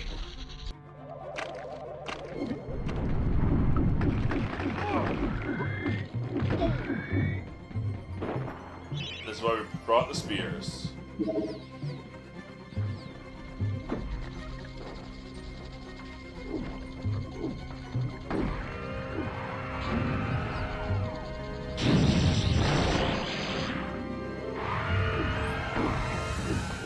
Look at them chunk him.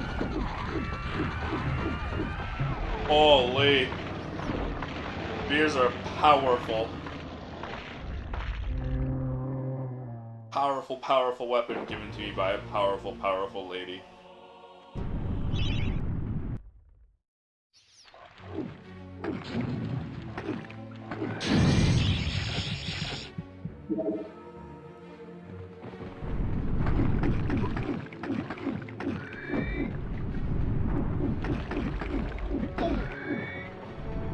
Need a bit more percent for the Alice.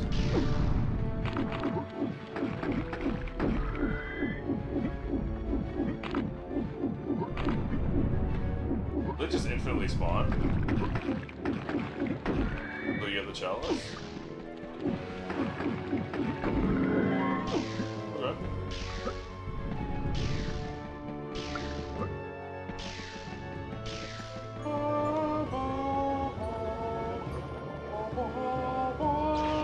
A most edifying spectacle, sir.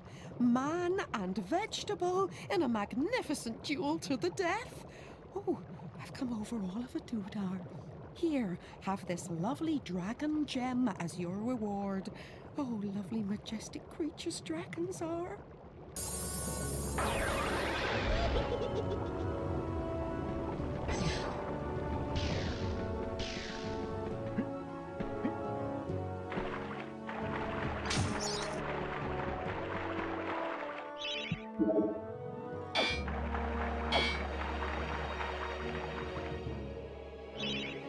One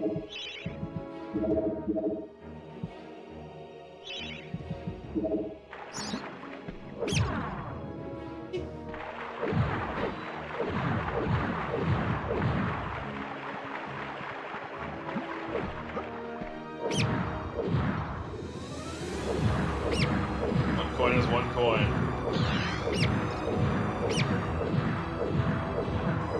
Free money is free money. Alright, and that's the Pumpkin King down.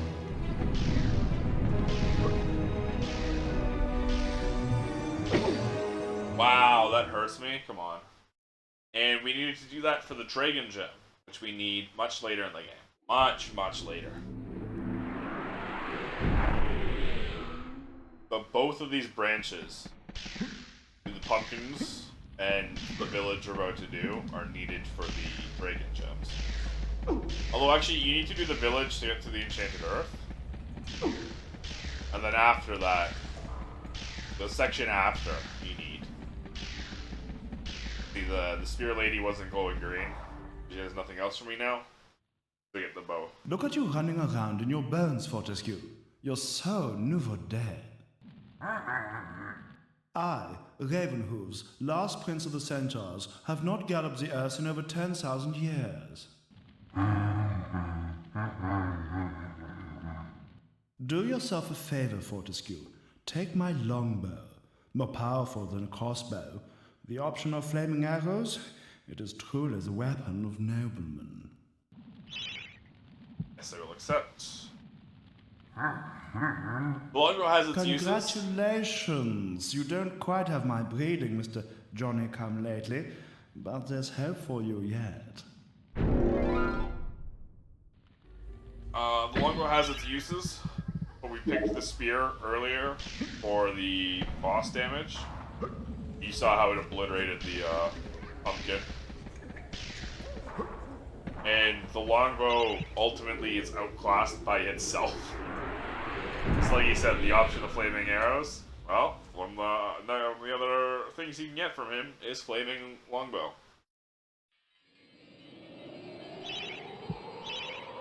Which is just better than normal longbow because it does the same damage and then lights them on fire. Because the thing the crossbow has over the longbow is rapid fire. It has a much higher rate of fire.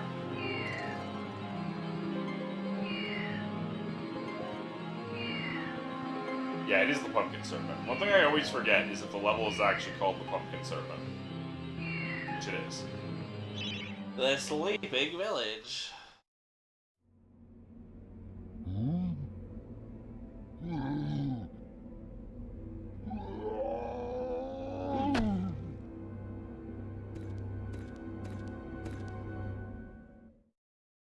So, what makes this level unique? Holy shit, I forgot about the... Never mind.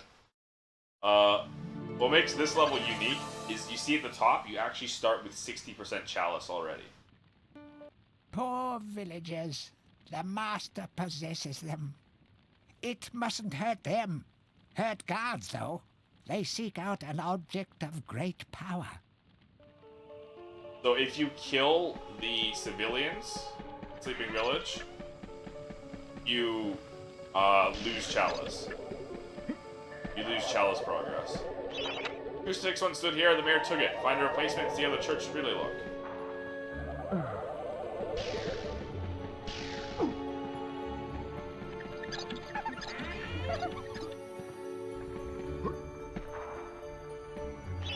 Blacksmith's Monthly. Old man Willie Green of Gallows Town was awarded Smithy of the Season by readers. His outstanding cast that produced many intricate and hard-wearing iron goods and sculptures. Willie only uses the finest of metals in his work, particularly those magnificent busts. Old man Willie was quoted as saying, "Aye, when I get pumping on me bellows, there's no stopping me. It's all in the rhythm, up and down, up and down. I've always been inspired by the stories of Stantier Iron Humor, the greatest smithy that there ever was." That's the guy who gave me the hammer.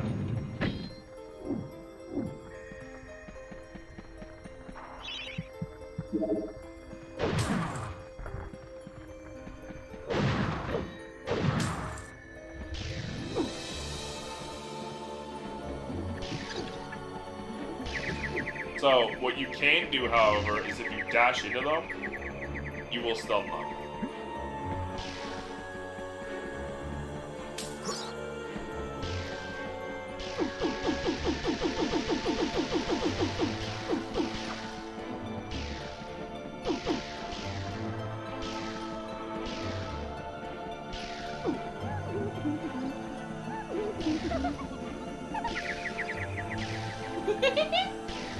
The laugh of those children.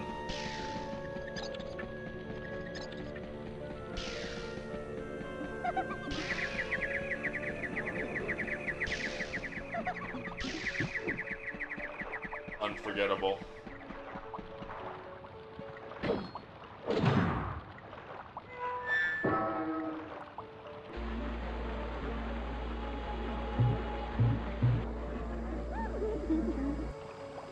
The really unforgettable thing is what the mothers do. Here we go.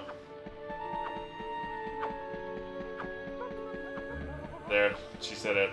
La, la, la, la, la.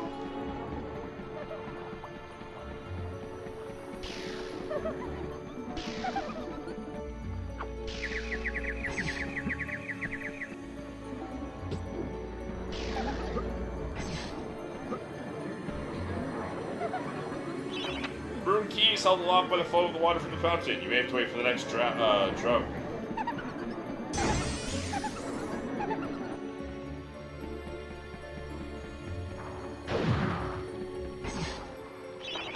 To make concern, I must make haste, for Zarek's men will be here within the hour. I've taken the crucifix of the church as the key to a key. Use the cross to make the attached cast that I had it destroyed. It's my hope that this cast falls in the hands of a just and good hero. Signed, the town mayor.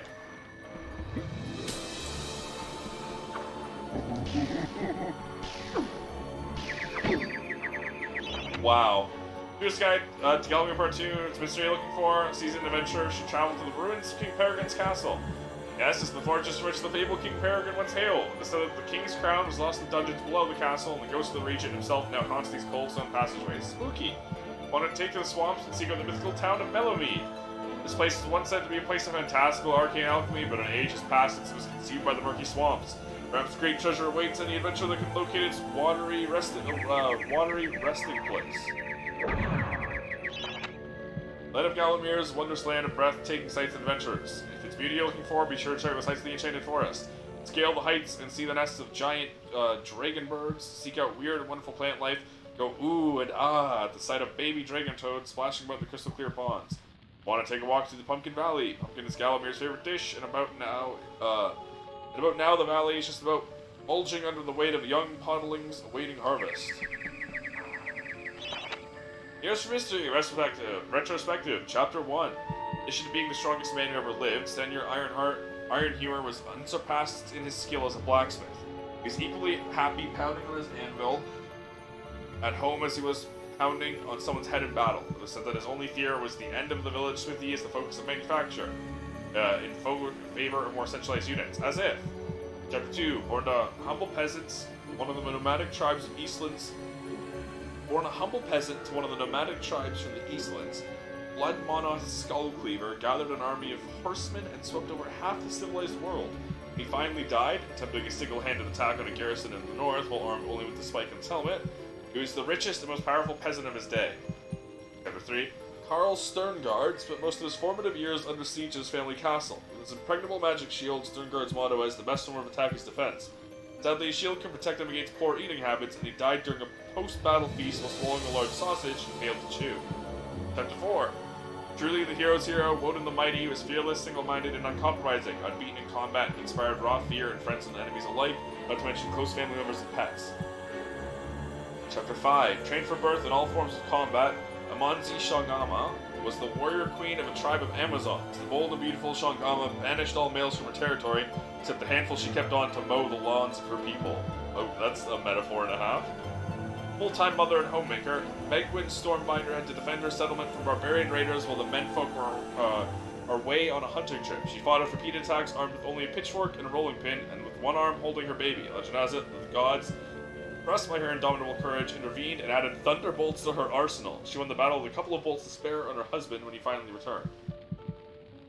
Chapter 7. Dirk Steadfast was a fearsome opponent thanks to his magic sword and a firmly held belief that only women defend themselves, real men are always on the attack. Alright, Dirk Steadfast. He was a friend and contemporary of Karl Sterngard. and was with him even to the end. It was whilst Steadfast was explaining his views on Sterngard's shield during a feast that the latter had a tragic and inexplicable accident. Great. Descended from the finest centaur bloodstock, Raven Hooves the Archer was the last prince of his people, proud and haughty aristocrat who's an accomplished hunter, sportsman, duelist, playboy, raconteur, and 3 times Derby winner. Chapter 9, Captain of the Militia. In the time of King Peregrine, Sir Daniel Fortescue found fame when he killed the renegade wizard Zarok, a career soldier raised in the royal household who was adored by the men under his command and renowned for his loyalty to Gallowmere. But that Fortescue was always destined for greatness. His square jaw, steely gaze, and thick shong of hair as black as Raven's wings, he looked every inch the hero. He only has one eye now, no hair because he's a skull, and no jaw. Reposo. Trying to read the lore. History of Gallowmere Volume 1. During the dark time that was Gallomere's not too distant past, there was King Peregrine who thwarted Zark, the necromancer, in his plan to enslave the land. Zarok, once the king's mage, had fallen out of favor with the ruler for conducting outlandish experiments on the bodies of the dead. Instead of the deep in Peregrine Castle, the dead were restless. The dead are to be honored, not kept as the playthings of alchemists, declared King Peregrine as he banished Zarok from the castle. All of Zarok's living dead were routed and destroyed. Zarok, being an unforgiving soul, went into hiding, vowed to wreak his revenge on the king. Rumors of ill-doing and dark deeds abounded through the land of Gallowmere, whispered that the Zarok had employed the aid of shadowy demons to help build a vast castle. Under the cover of night, Zarok's dark army spilled forth from the corrupt haven. The army marched south across the Silver Mountains through the Silver Woods. Soon afterwards, even the Pumpkin Lands belonged to Zarok. The folk of Gallows Town cried out for help. Save us, good King Peregrine. Retaliation was swift and violent. King Peregrine's forces, led by the brave Sir Fortescue, drove Zarok's army back from Gallows Town. There was much rejoicing. The war was not yet over. News that Zarok's army had now taken the Floodlands caused much concern. From this vantage point, Zarok could march west to the Enchanted Forest. The sacred place would prove a bitter defeat if it fell into the hands of the evil sorcerer. Sir Dan Fortescue, who once again led the king's militia to rid the demon host from the land, yet the evil wizard was cunning and had prepared an ambush. Titanic battle ensued, of which history has never seen the like. It is said that the day would have gone to Zarok but for the skill and valor of one man. Fortescue led the charge deep into the massed ranks of the undead, felling Zarok's bodyguard, the fearful Lord Cardok, and before finally succumbing to his own mortal wounds, slew the traitorous sorcerer with a mighty sweep of his sword. Forces of evil were destroyed, but at a terrible price. Not about a handful of the king's militia returned from that field. Gallowmere lost a whole generation of young men that day, including Canny Tim, the legendary crossbowman, and Fortescue's second in command, who fell in the first volley of arrows. It was actually the other way around. Fortescue fell in the first volley of arrows, and Canny Tim was the one who killed Zarok's champion with a crossbow bolt to the eye. Zarok's body was never found, though if it lies unmourned in an unmarked grave, then no one in Gallowmere would shed a tear. Shadow demons had fallen under Zarok's banner were unnatural creatures that did not belong in the world of mortal men. King declared that they be banished, entombed under the pure earth and the enchanted earth. Imprisoned with an impregnable box of the king's design, the demons are buried deep underground. The tomb was sealed with a magical device that has since come to be known as the Shadow Artifact.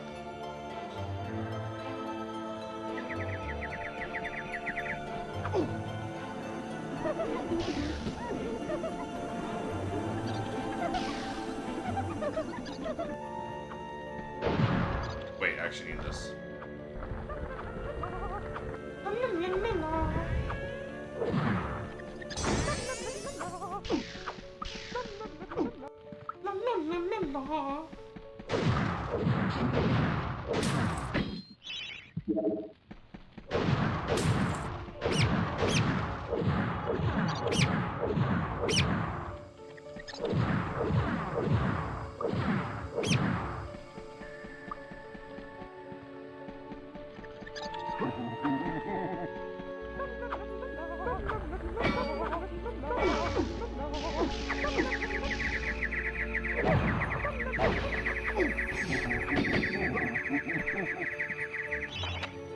Busted Mr. Shanks, landlord of the Troll's Head. To clean the statue, lower pedestal. I almost killed that person by hitting him with the hammer.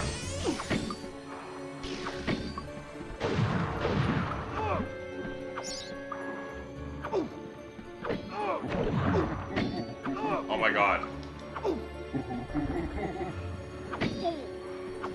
I'm trying to dash. I killed him. It's not the end of the world.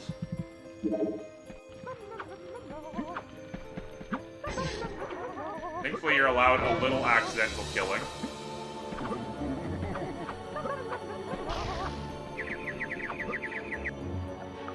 You have a little leeway. I think you can have like 1 or 2 people die, or like 2 or 3 people die. I know you can have at least 1. I'm not fucked over for that. But now, here's the real threat. Because of course, we need to get the chalice to 100. Hurry, comrades, tear this place apart. If we don't just find the shadow rented artifact, for hitting Lord 0. Zarak will have us mocking out the demons for the next millennium.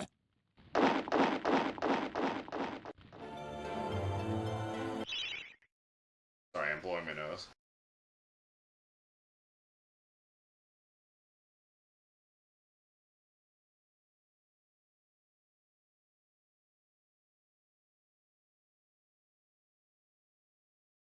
Alright, sorry about that.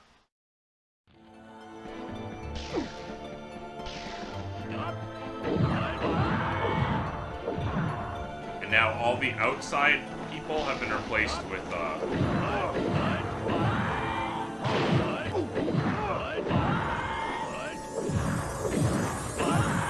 Zarak soldiers.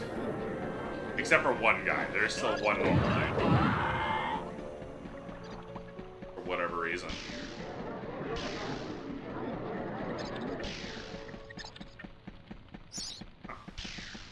I don't think I ever knew that. I never really had a reason to go looking for that, though.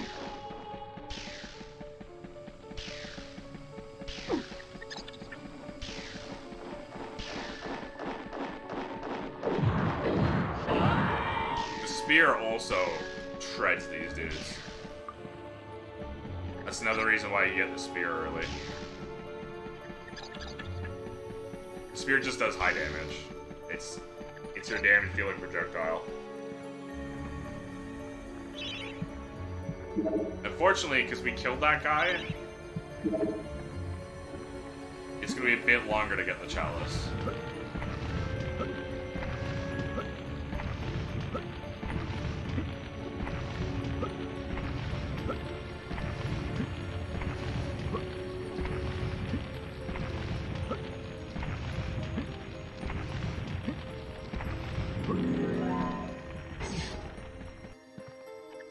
I like how it just skips every other part of smelting something.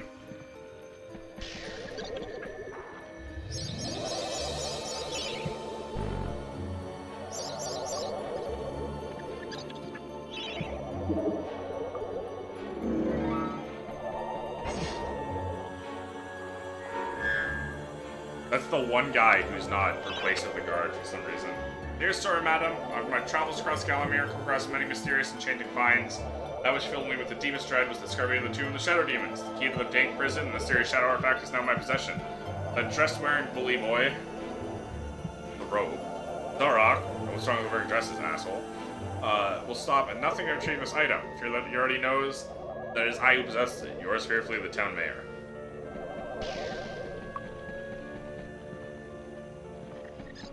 Or Zarak wants it to unleash his army of, his imprisoned army of shadow demons. Which we don't want to do, but we actually, if we want to progress. The entrance to, the proper exit from the Enchanted Forest, Enchanted Earth, is past the, Shadow Demon Prison.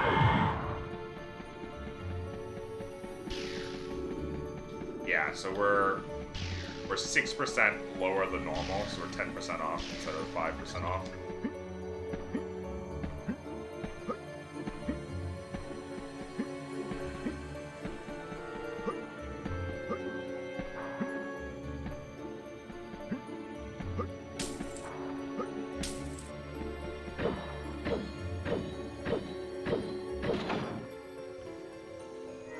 But there's 5 dudes there.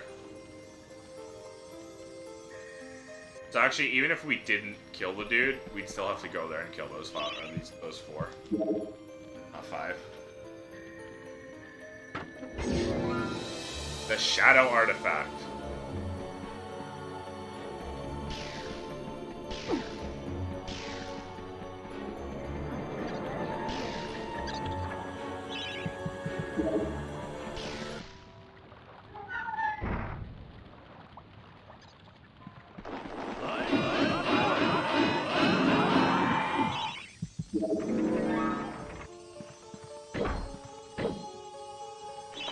Instructions from Zarok to his guards. Capture that greedy profiteer, the town mayor. Take him to the asylum dungeons. Give the fat boy a good going over. Locate the Shadow Artifact. Bring back something nice.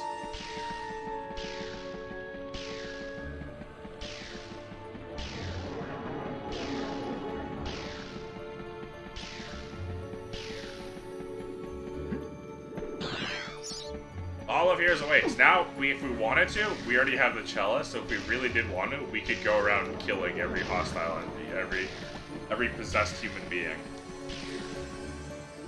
It doesn't matter. If we kill them, we've already got the Chalice.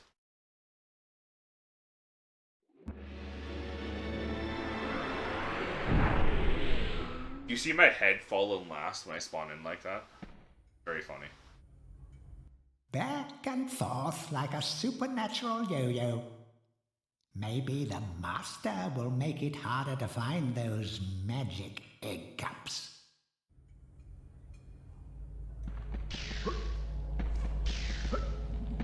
Oh, it's past midnight, so I gotta do my daily web games. Remind me to do that. So we can get the axe, the flaming longbow, or the magic shield. I'm gonna grab the axe.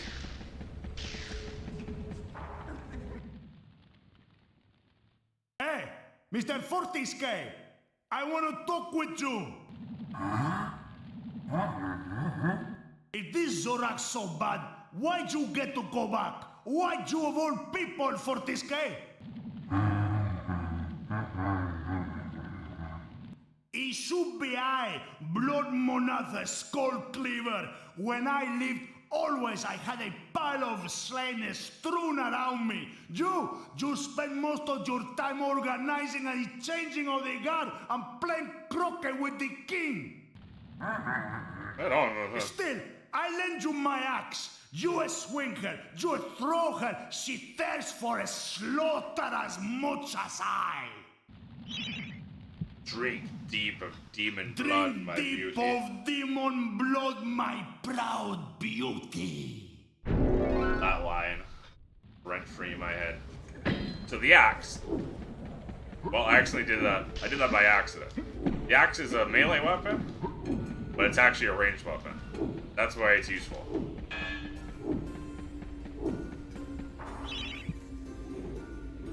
There are a couple of times when the axe is actually extremely useful.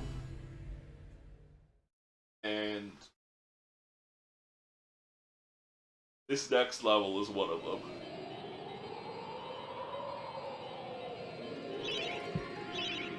And then we can pick up the magic shield, because that'll be especially useful for the next level.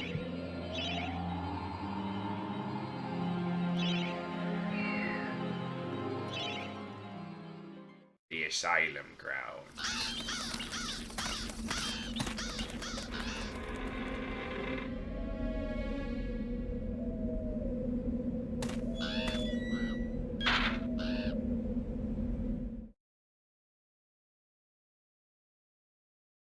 The Asylum Grounds. This is a fun level. This is a fun level that is extremely easy for me because it's a puzzle level. This is the Garden of Zarok. Nothing here is as it first seems. To leave this maze, you must first seek out the one called Jack of the Green.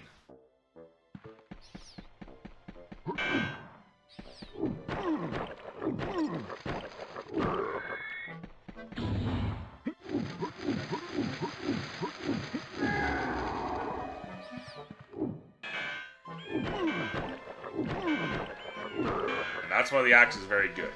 Just hits on the way there and the way back.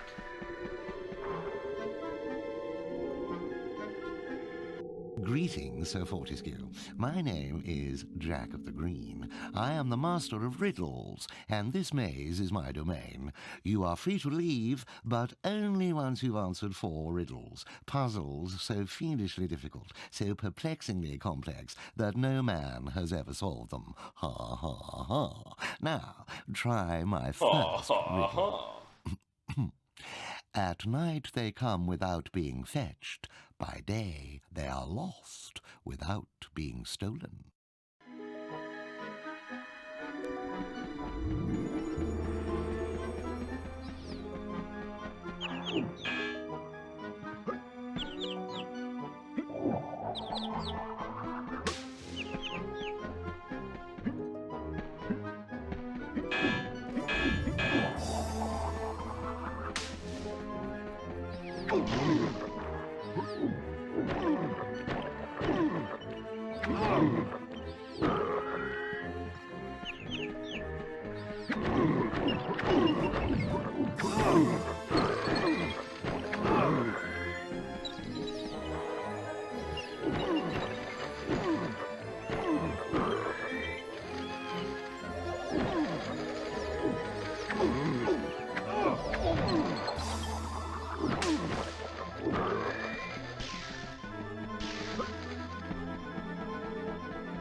Well done, Sir Knight, but my star riddle was but a trifle.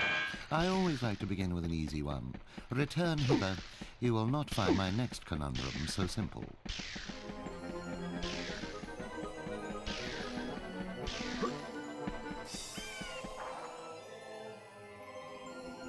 I live for laughter. I live for the crowd. Without it, I am nothing. I live for laughter, I live for the crowd. Without it, I am nothing. What am I? And you figure it out? That's right. It's...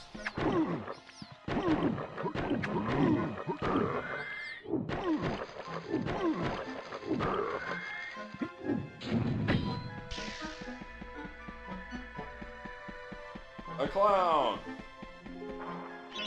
Show the clown you care by surrounding him with smiles.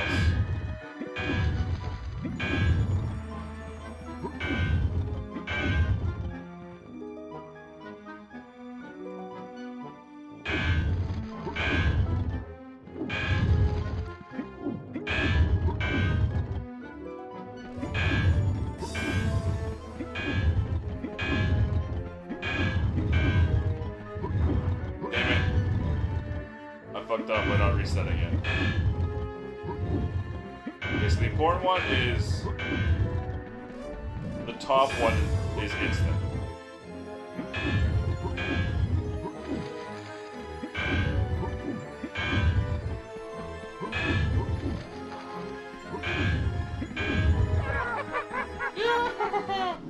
It's me! Yes, it was a clown. Very clever, I'm sure.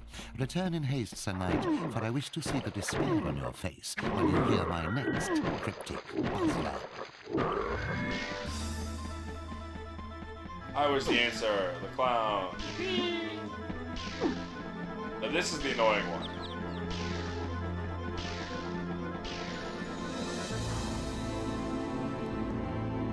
Face like a tree, skin like the sea. A great beast I be, yet vermin frighten me. Could that possibly be you're referring to?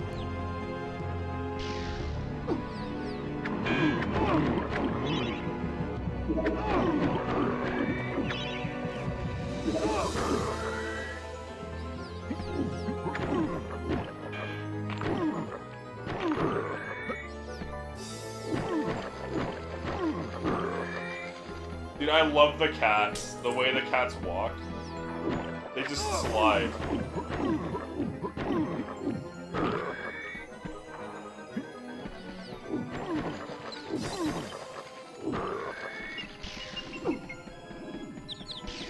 Oh, it's an elephant. What's an elephant doing here?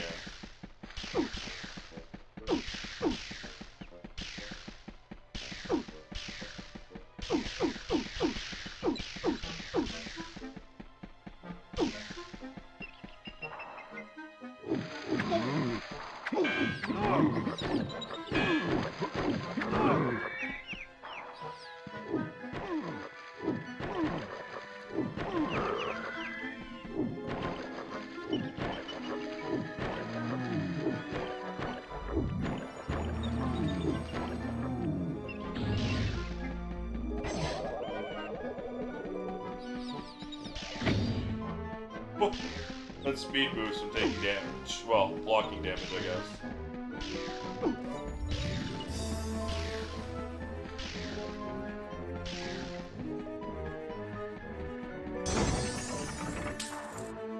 Little mouse.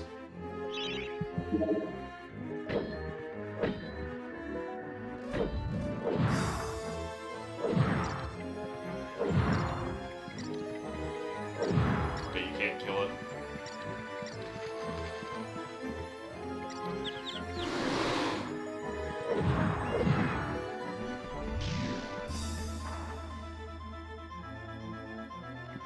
How'd it get so far away from me like that?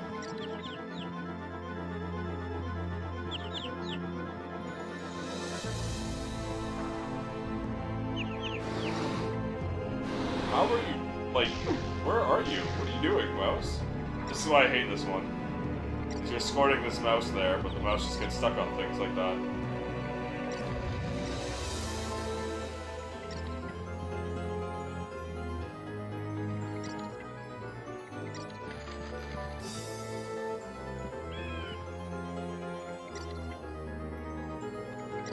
I get it.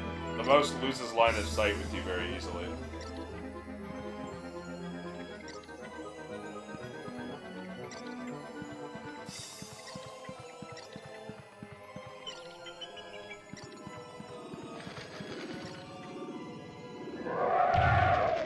Did you spot my bluff?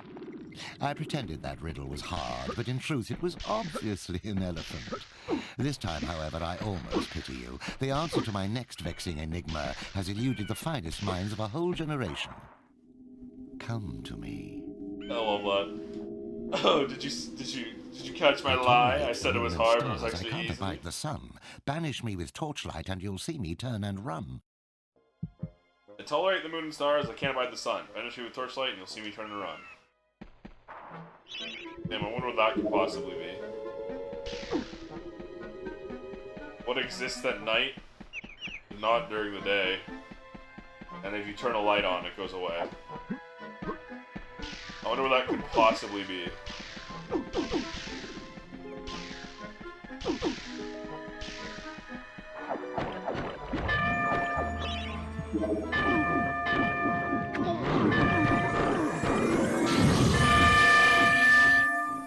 Ow! That was really loud. It was the bell ringing over and over again from the bomb triggering it. Sorry about that.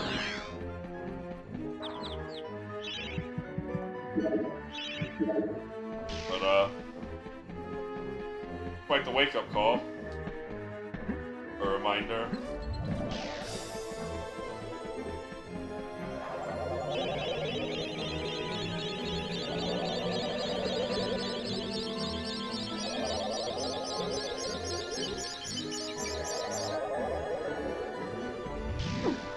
You better stay awake, you still have 13 hours.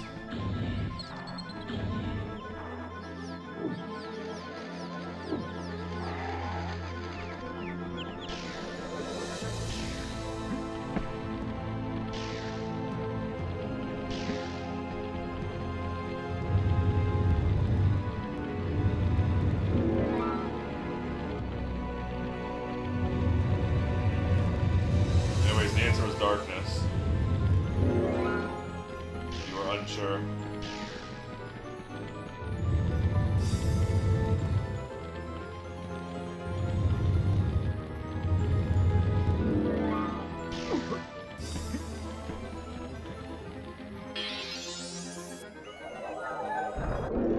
stew. It took me ages to come up with that darkness one. Very well.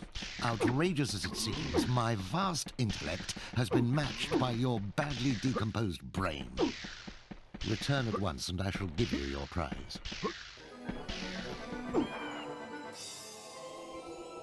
You think you're so clever, don't you? Here you are, Sir Clever Clogs. I grant you free passage through my maze. Find your own way out.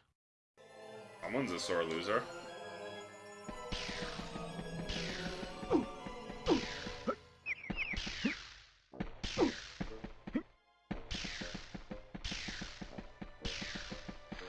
This is not the exit. Even though it looks like it. It's built to look like it. A fake out. Did I take damage? No, I didn't. Needs us through here, which we already went through.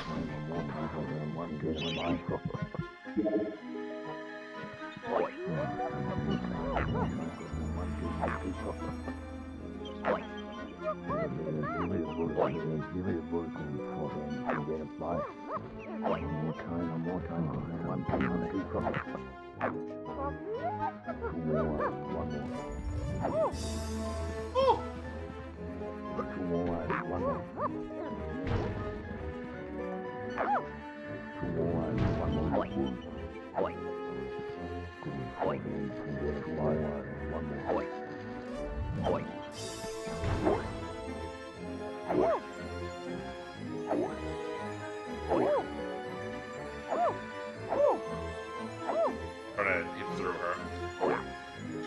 I was trying to avoid that.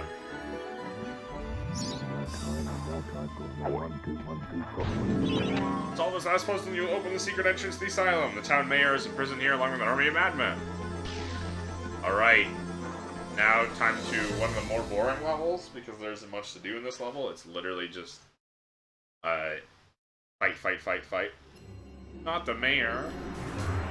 Hello, Vriska, how have you been? We gotta go rescue the mayor from the loony bin. But actually, we don't really care about him. We just want what he's got, which is the dragon gem. So we can either get the flaming longbow, which we will pass on for this fight, or the magic shield. We will absolutely take. Ah, Herr Fortescue. You are back on the battlefield, yeah? This is good. People say to me, Stungard, what do you think of this sword or that axe? But I say to them, Nein! Modern warfare is a question of science, the science of shields. I think maybe you should take my shield, yeah? It is magic, Herr Fortescue. Some say it is better to have a magic sword than a magic shield, but I say to use it, this is rubbish! So long as you use it properly, the shield will make you invincible! See, the secret is to have just a magic shield and a magic sword. Why would you simply just not have both? Anyways, the magic shield, all it is a repairable shield. It's the tankiest shield. Dude, I love how your arm clips through it when you move forward. That's so funny. But, all it is a repairable shield. Costs money.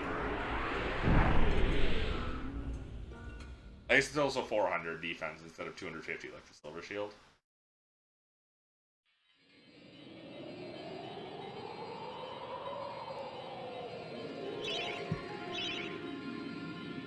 And now we do basically a non-level. There's really not much to this level.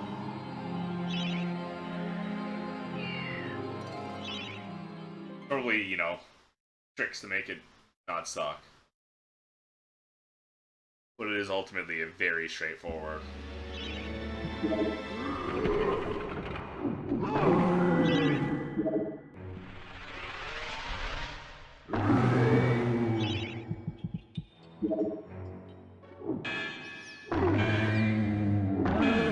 But yeah, the axe one-shots normal zombies.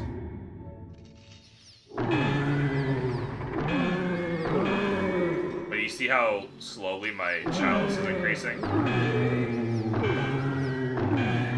It's just a single...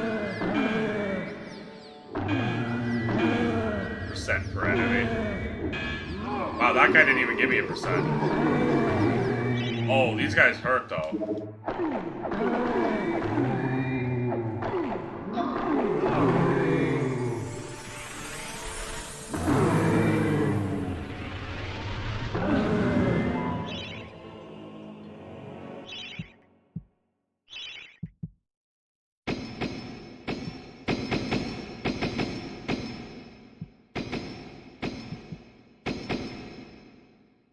So loud.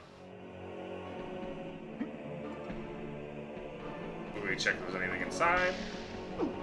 Sometimes there is.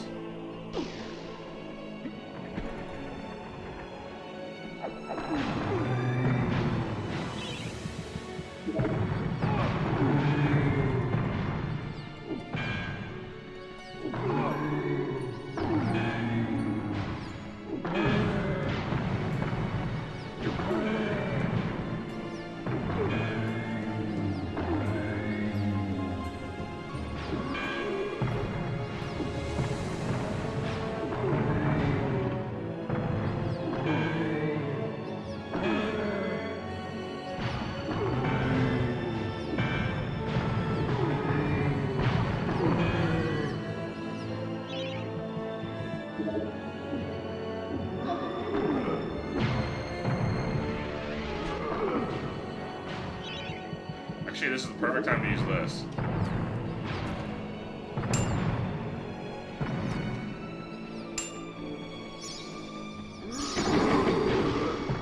Wow, already my shield gone.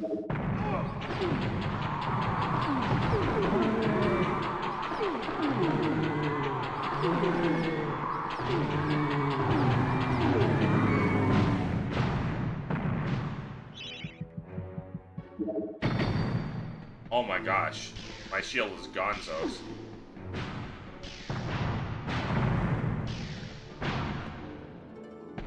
Ah, this is the bats.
See why those chicken drumsticks are so good? I'll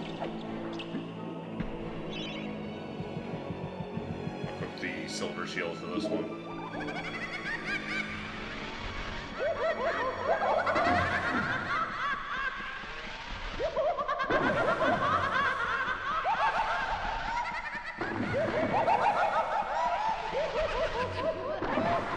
This is so loud. I gotta turn this down. I don't know how loud it is for you guys, but it's very loud for me.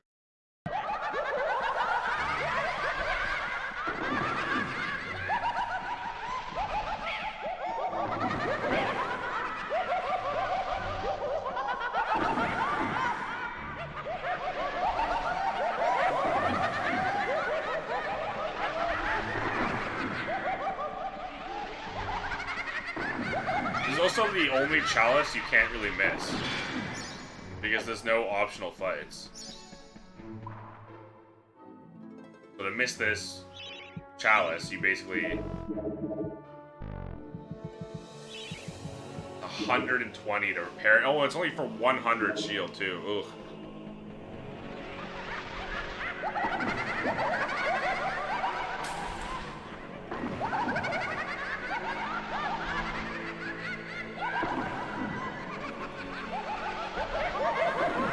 I have no money.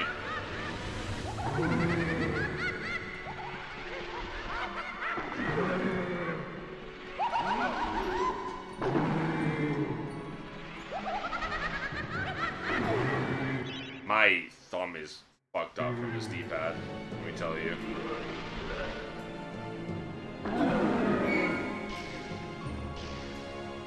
Any dropped items? No.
There we go.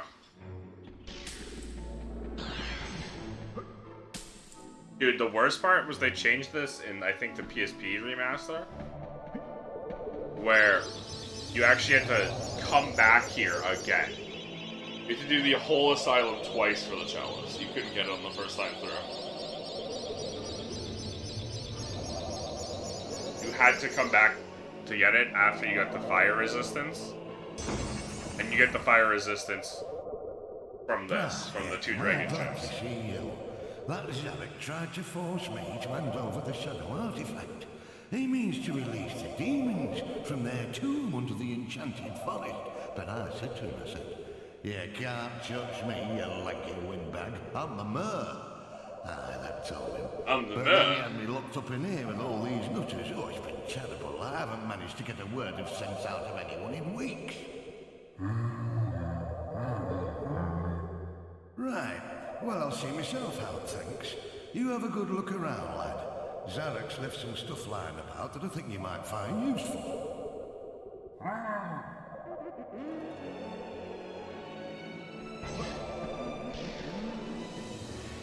Well, that's everything. And we're fully healed. We got both dragon gems.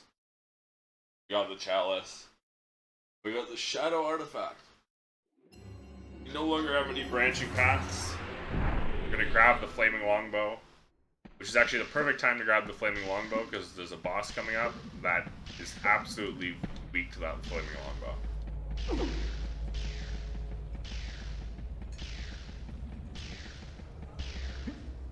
And then we get the most important thing ever from the next chalice. Oh, Danielle, I've got something here I can give you, but I've no idea what it is. Do you fancy a little gamble, like? It's funny because he actually does know what it is. Because when he gave us the bow, he listed the perks of the bow as the option of flaming arrows. Makes it pretty good.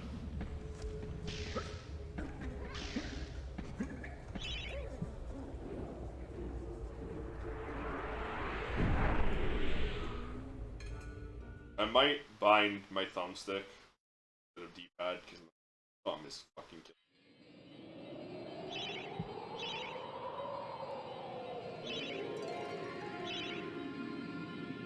We're just gonna save first. Alright.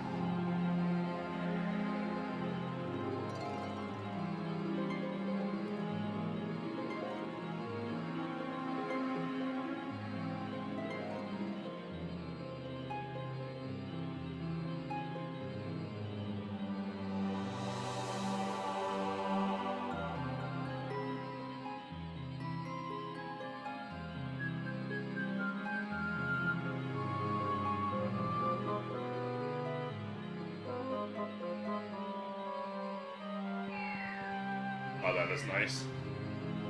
I usually prefer to play PlayStation 1 games with the D-pad, like they were intended. But this game has too much movement. They're not like they were intended, like they were designed.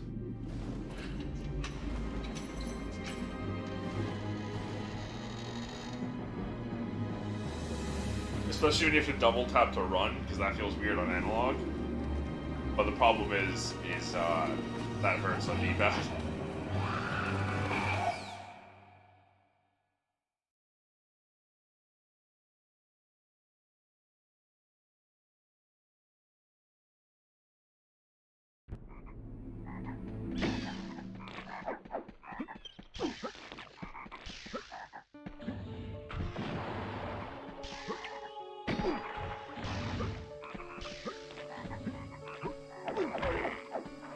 It definitely feels a bit awkward.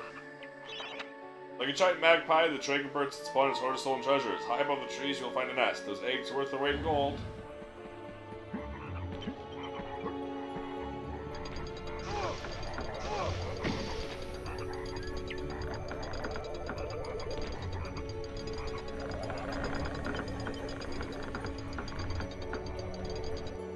I'm the mayor. Oi! I said you can't touch me. I'm the mayor.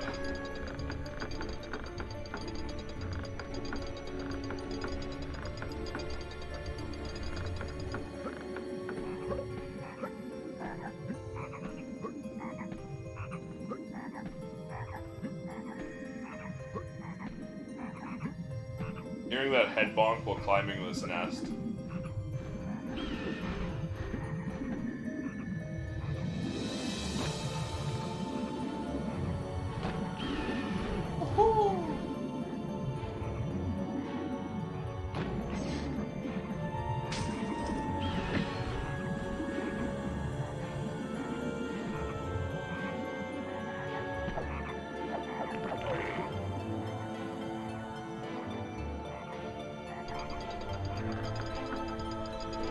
Boy, it is scary using the analog stick, I'm not gonna lie. But it is giving my thumb tip quite the rest. Quite the much needed rest.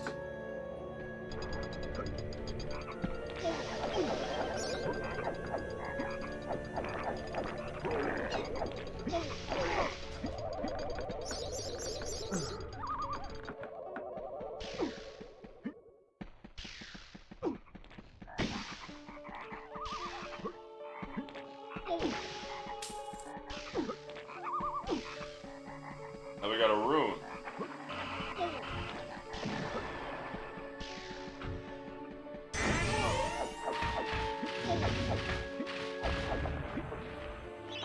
Keep out! This gate leads to the Tomb of the Shadow Demons.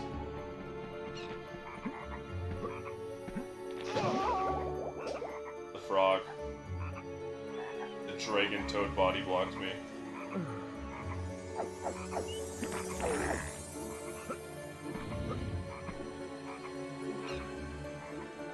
None shall enter.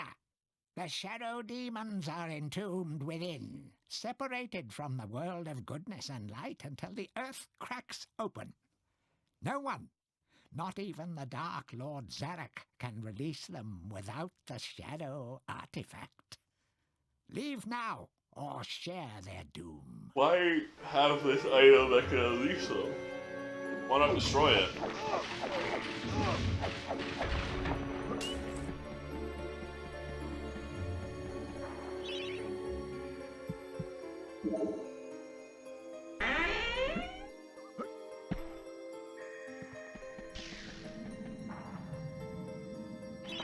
Sir Dan, you must take the Shadow Demon Talisman. It is an unholy relic, but it may allow you to progress through Shadow Demon territory.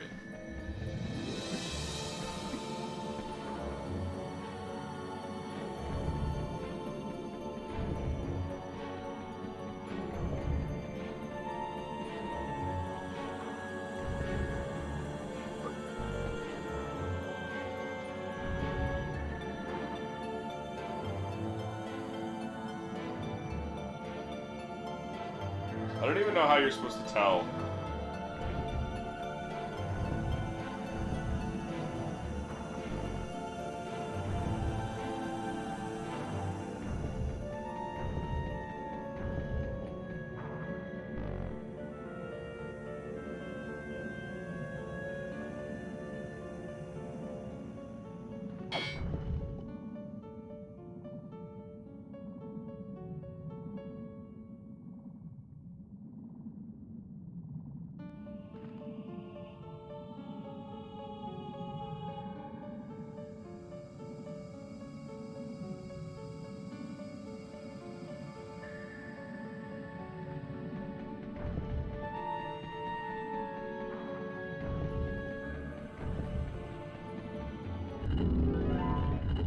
why that one? Flashing lights warning, flashing lights warning, flashing lights warning.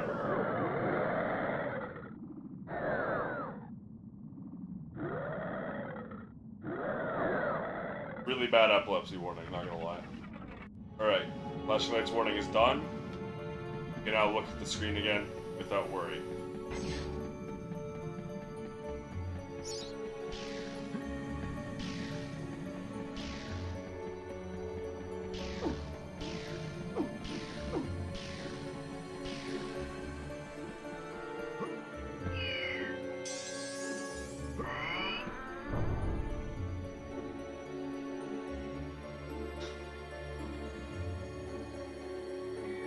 What have you done?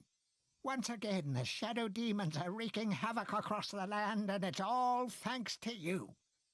The single most destructive and wretched creatures in the history of the world, and you've given them an early parole. They will be heading for the ruins of King Peregrine's castle. Gallowmere is doomed.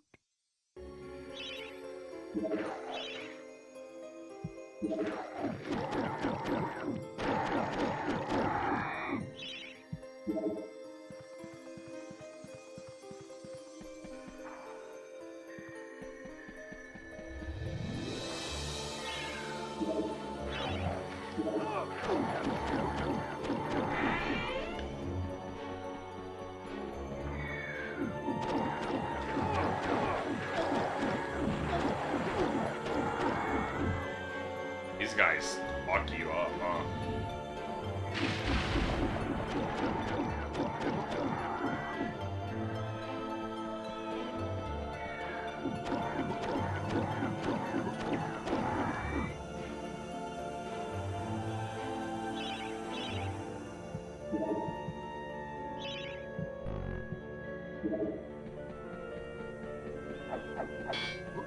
If I remember correctly, the cost if you get your magic sword stolen, the best weapon in the game, if that gets stolen from you by the imps, it costs 5,000.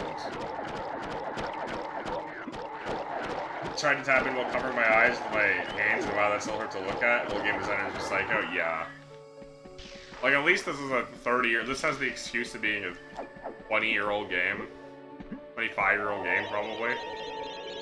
When did this game come out? So it doesn't have the excuse, like, Final Fantasy XIV doesn't have that excuse. But that is still really bad. 1998 is when this game came out. So, 26. Yeah, meanwhile today, game developers be doing that on purpose. Exactly.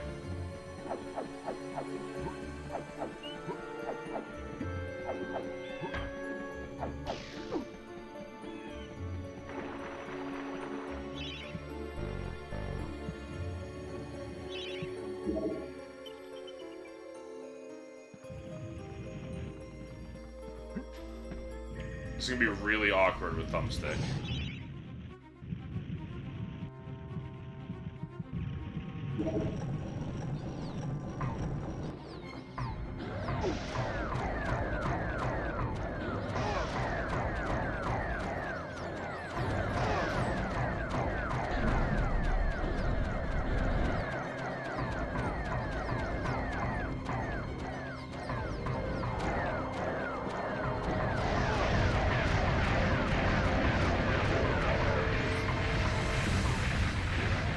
Flaming arrows, baby.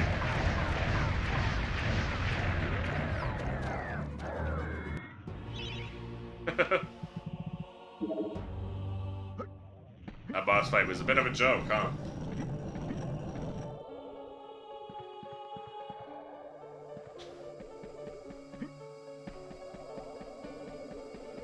I like how it feeds you life fountains. It expects you to die a lot on that fight. There's 2 life fountains back to back.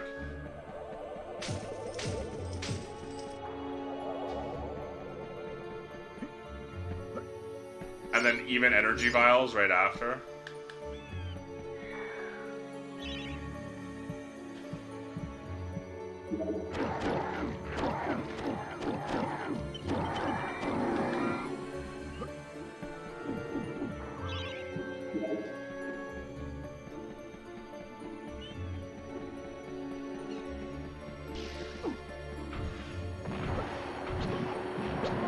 Fuck, man. Analog is so clunky for this game.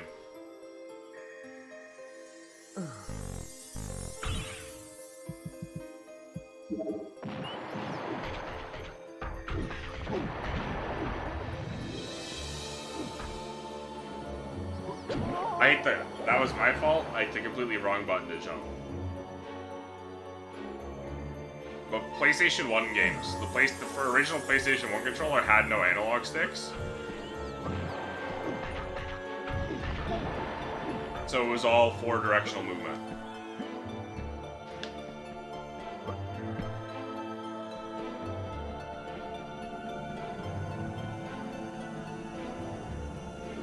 Well, I mean, that's not true. That's not true at all.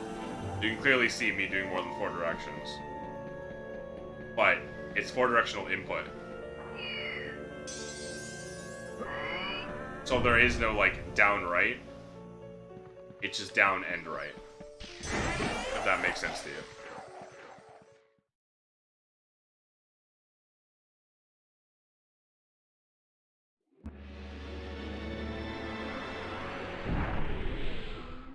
There's also no tilt. It's full on. There's no sensitivity.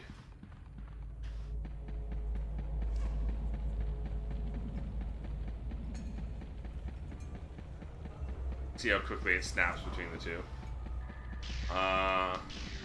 Then we get something from Axe Boy. And that's it.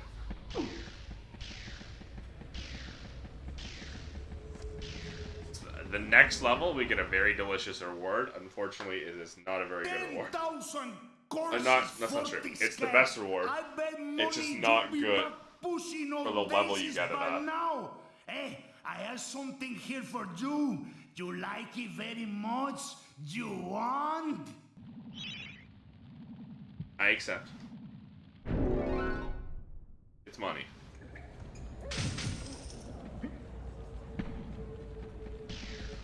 Oh no, the next couple of levels are going to be bad on analog. I'm not going to lie.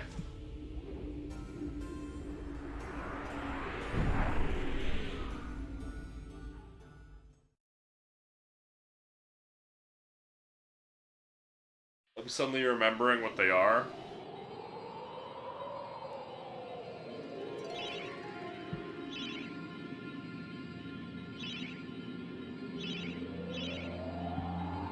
They're very narrow path.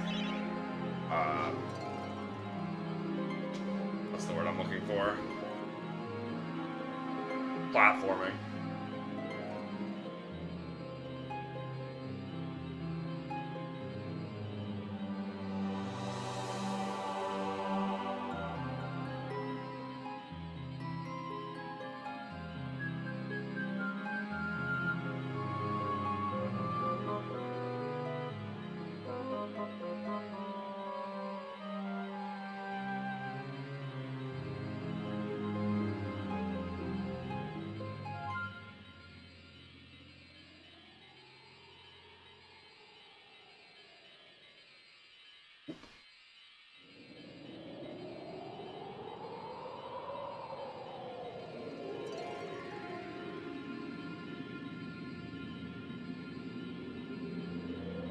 Okay, I'm just trying to figure out something real quick.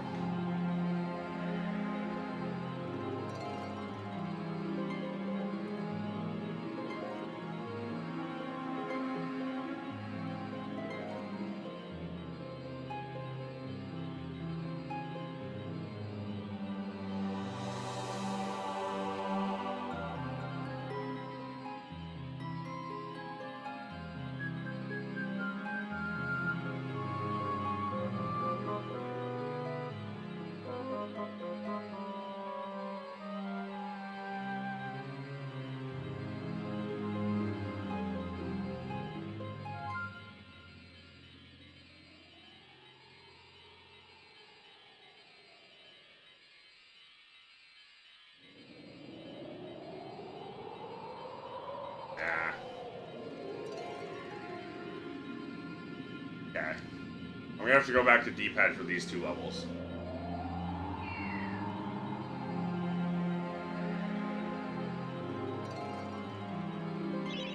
Pools of the Ancient Dead.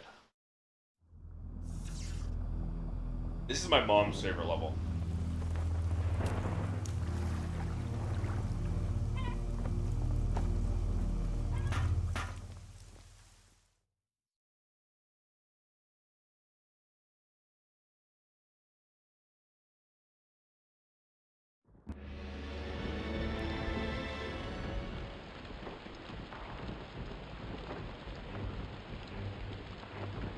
Cold and dark and reeking of death.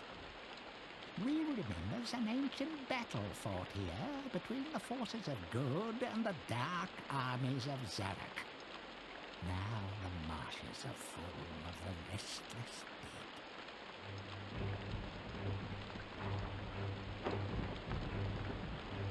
dead. Weapons are useless against the heavy army of the night. Heavy armor of the knights. Don't let them shove you into the swamp, that mud will never come out.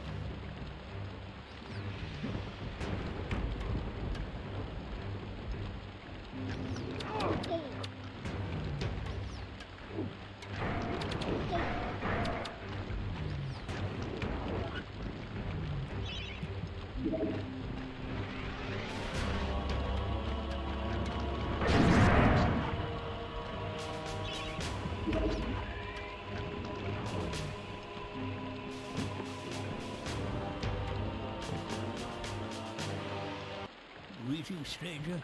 I am the boatman. It is I who ferry lost souls on their final journey to the land of the dead. But oh, have we not met before? Sir Daniel Fortescue. Not you too. Thanks to Zarok's meddlings, I'm up to my eye sockets in lost souls who've woken from the eternal sleep. Business hasn't been this brisk since before they invented sanitation.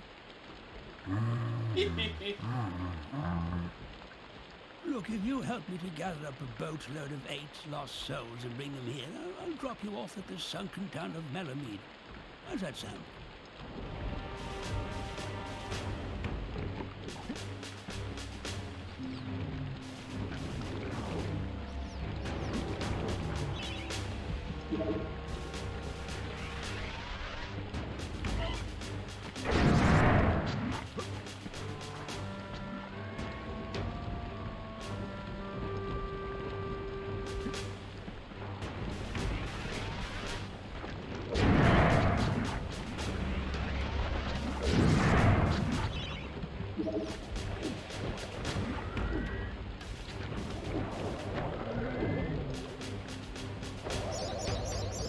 Basically 2 main weapons you want to use. Hammers to send the guys into the pit, the mud, and the axe to kill the other guys.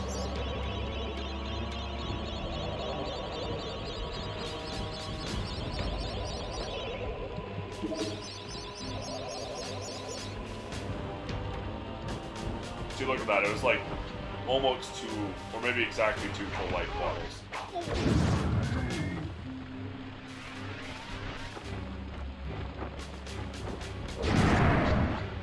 Now the big thing is every time you pick up a helmet, it usually spawns enemies, but it also gets rid of bridges.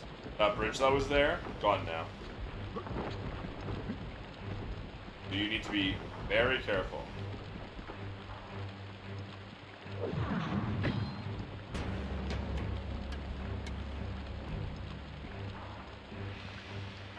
You watch this.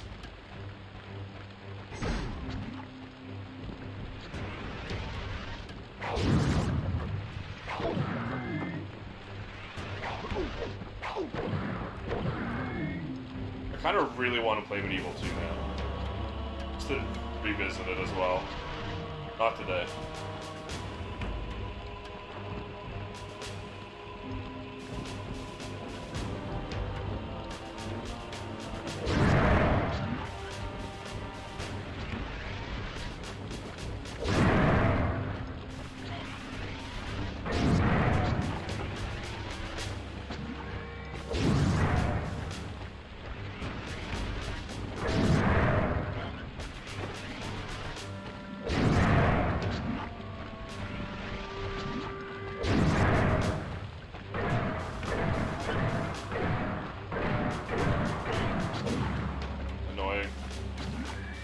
annoying as hell.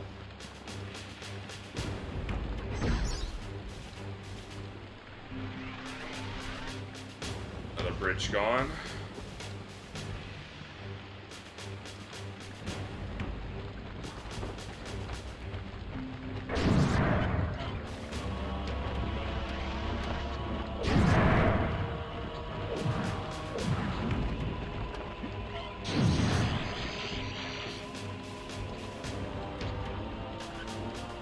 That's the other thing. This area is filled with bombs that are unhelpful.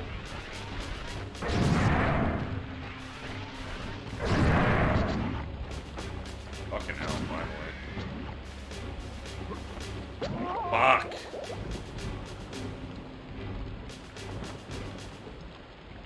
There's some rough platforming here.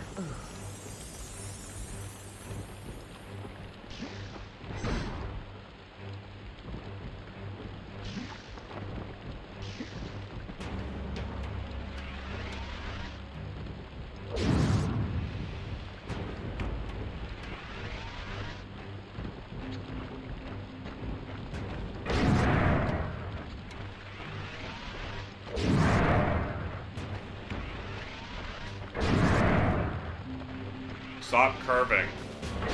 Jesus, just get in there.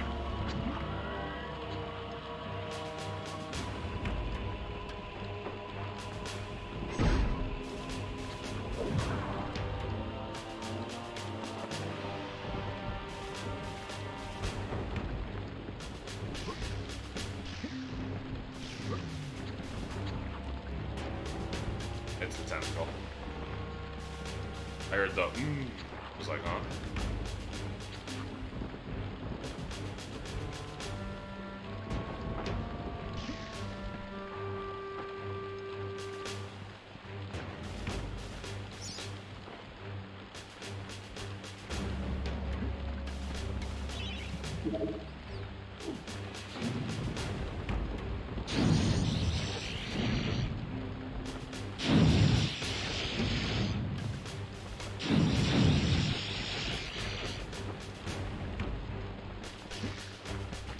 Wait, we're good. I'm gaming.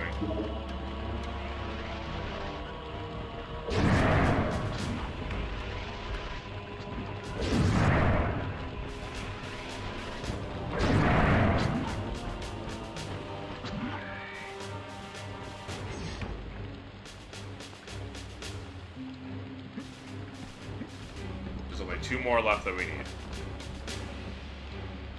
What? I literally picked it up. Am I stupid? How did I miss that?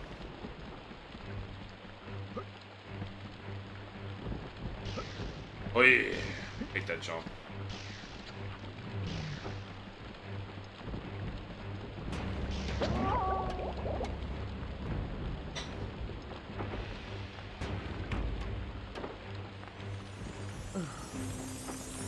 I don't know why this is my mom's favorite level. I'm gonna be honest with you.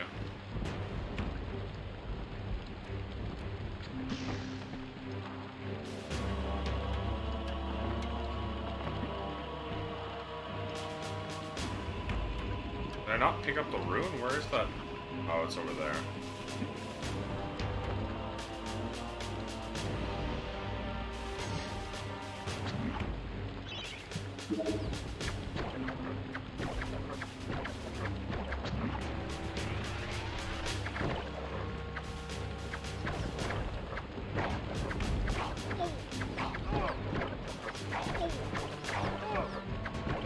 Die already. This is daggers, that's why. I thought I was throwing my axe. I was like, why the hell is this taking so long? I got the wrong weapon, boy.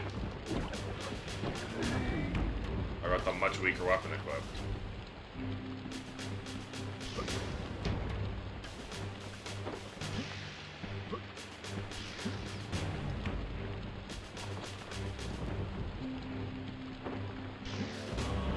Alright, we're good.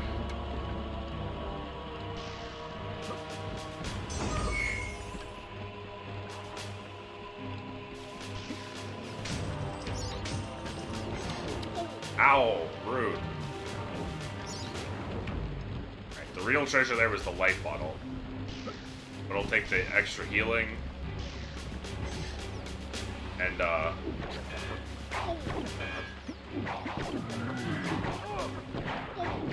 on, eh? This feels like Conker's bad third day poo level Jason. I cannot comment on that due to my lack of really having played Conker. There.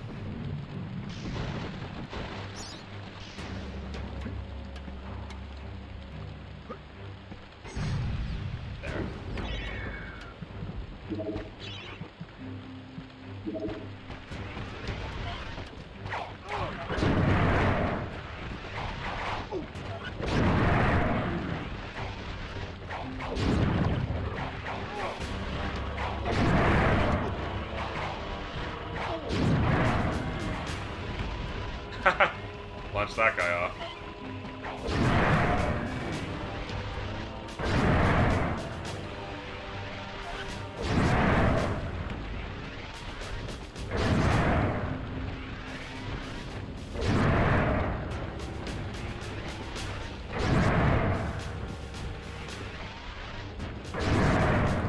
Might just be making complete nonsense. You've never played Conquer yourself either. With the shape, you guess. I mean, maybe.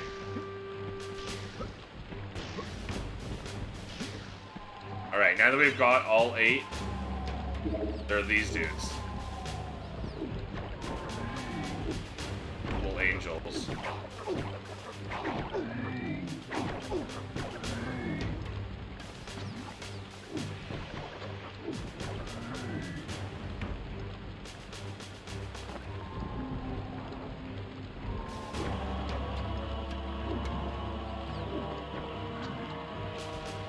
This sound effect also lives rent-free in my head, though.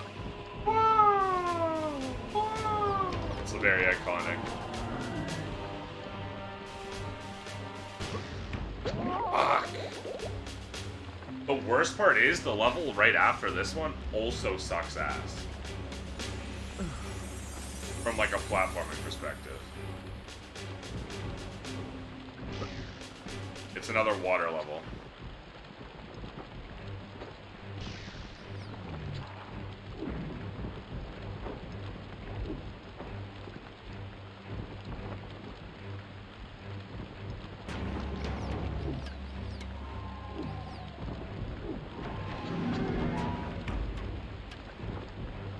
Does it make you want to replay Blasphemous?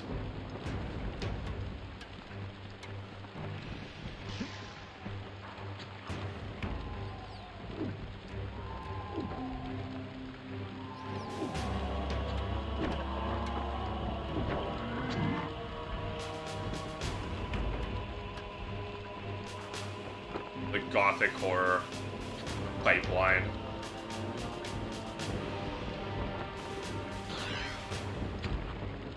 Alright, now we just gotta get back to the ferryman.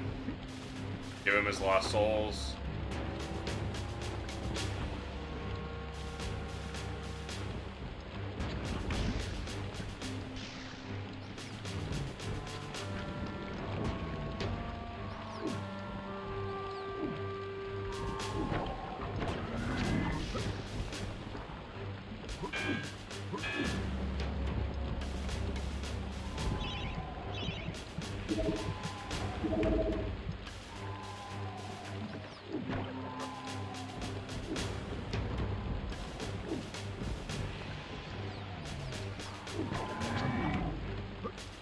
Those little guys especially feel very blasphemous.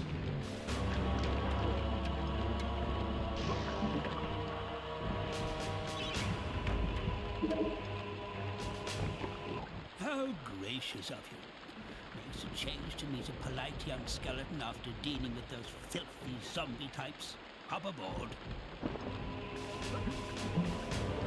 Could you imagine if you had to manually jump on there?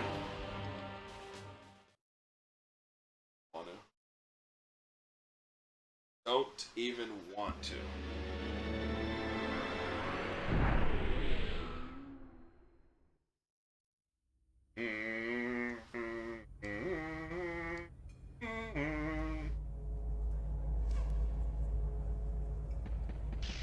But we can now get the best item in the game that is extremely useless for the level we're on.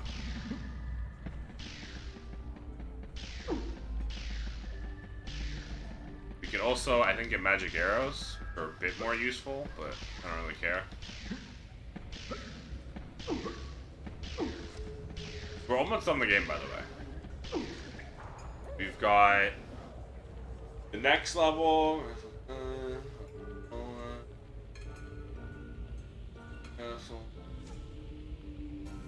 We've got 9 levels left, including the final boss. All right, Dan, man. How you doing? Now then, have you got yourself a magic sword? What? Daniel, man, you can't go into battle against an army of undead without a magic sword. Here, take mine. You'll never have to sharpen another blade, or my name's not Dick Steadfast. It's not enough just to have a magic shield, you know, no matter what that soft ticky stern card says. A magic sword. Good lad. Why, I'd sooner go into battle holding a tea tray than carry that weedy Gale's shield of his.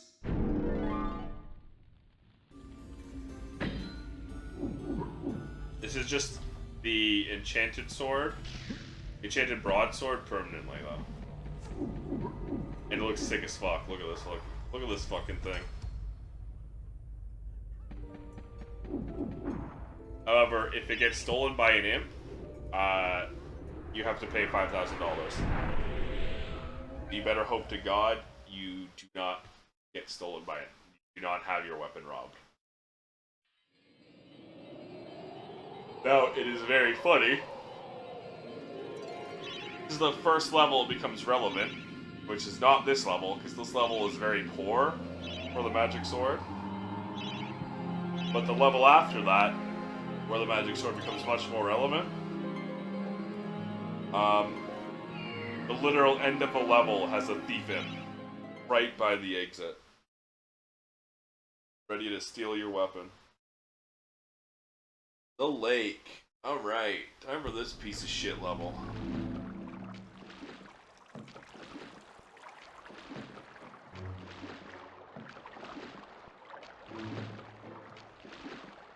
You ever had to ask me what my least favorite level in this game was?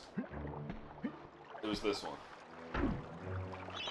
You haven't got your army now? Better to use stealth and charge in. Beware the Watchers. If they spot you, they will soon summon others.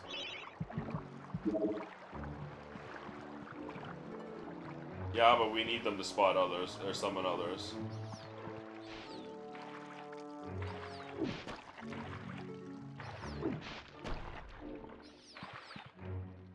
As you might have just noticed, these things don't give me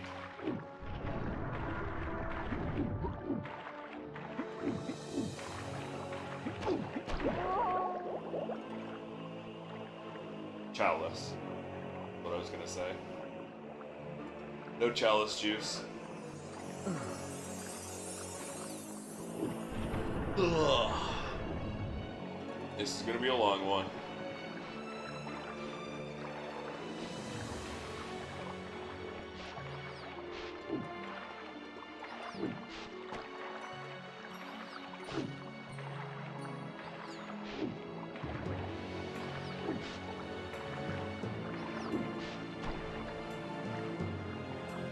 See that? Little green guy under the water.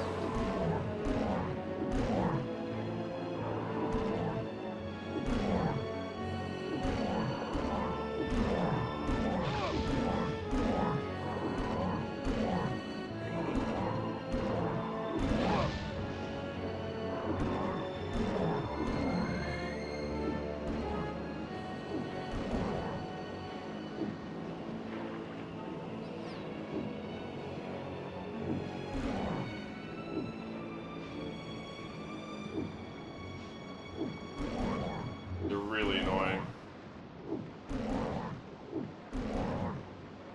I don't know what determines how like their vulnerability status.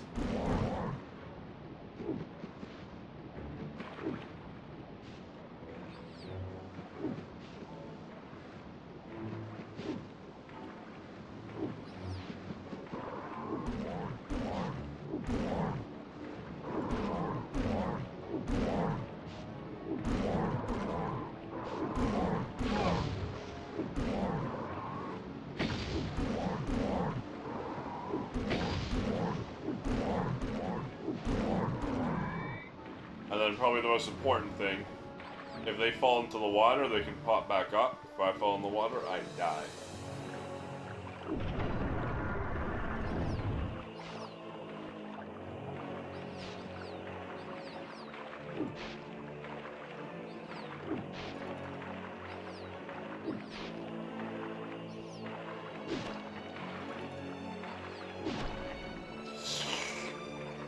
Oh, how did I not fall off?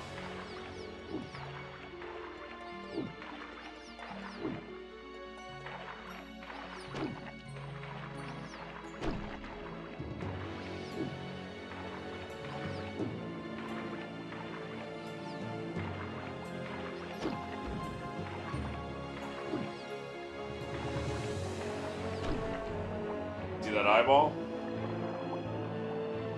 It'll summon the fish dudes.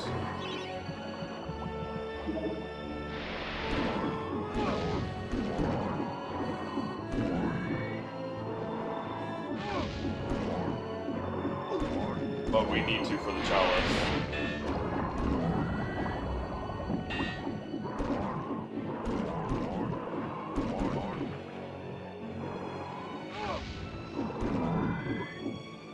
The important thing to note is if you launch them off like that, they do not recover HP.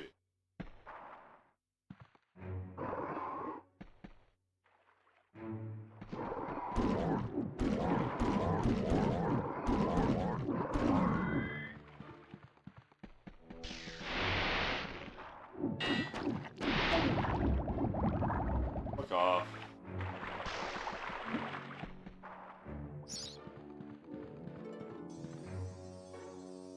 The exit, but...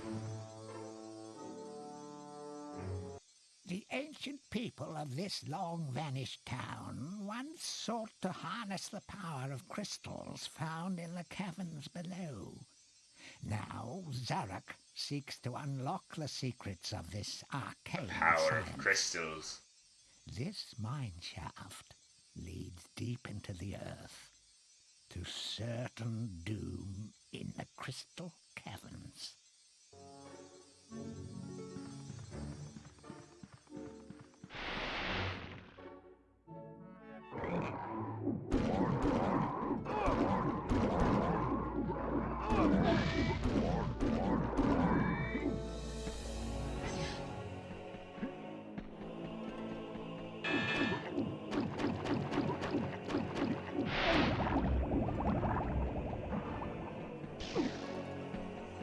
We got the red room.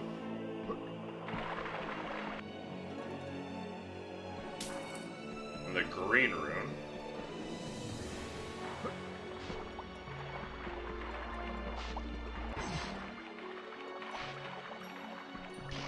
But those fuckers don't actually give me anything. I kill them, so there's no point in killing them except to make my life easier. So, if I don't feel the need to, I'm not going to waste my time.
From behind, dude? Holy.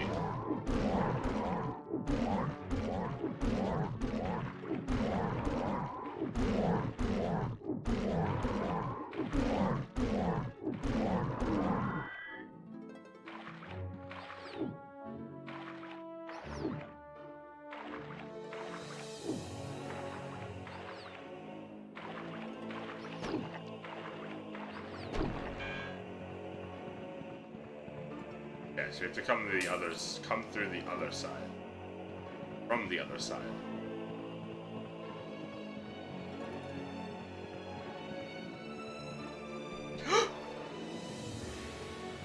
Why did he suddenly start running? Forget that.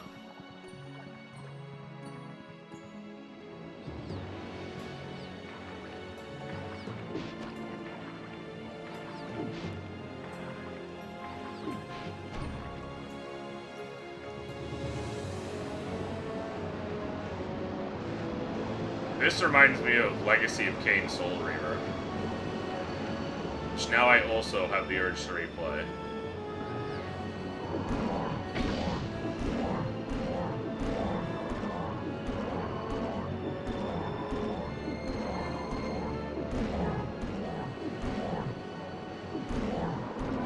It really is the gothic horror pipeline.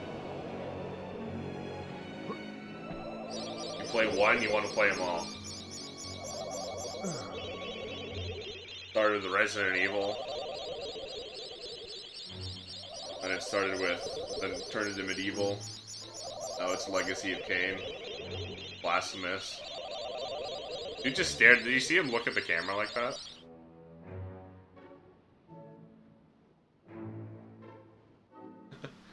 Just staring at you.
Holy, you're annoying.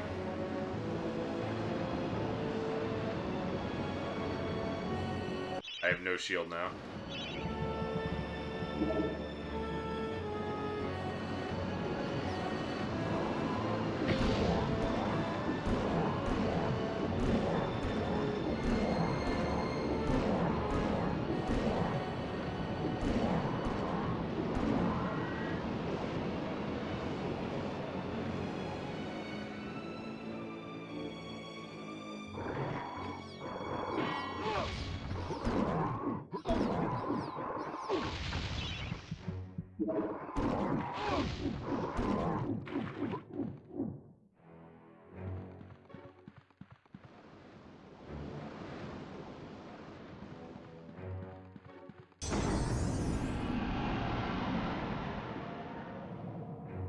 That's why I don't want to melee attack them.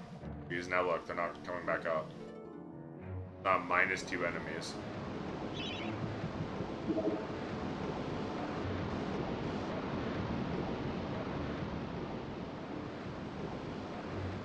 That's really not good. Crystal contraptions surrounding the whirlpool can freeze its dangerously turbulent water, so you need all the rune keys to activate the magical machines.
3 more enemies. I mean, get the chalice.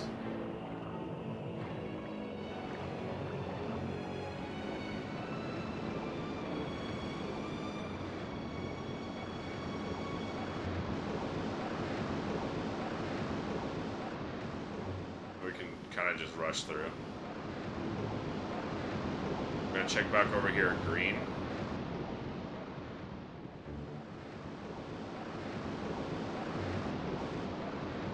If these guys will respawn. Answer is no, they won't. Okay. This is another reason I hate the level.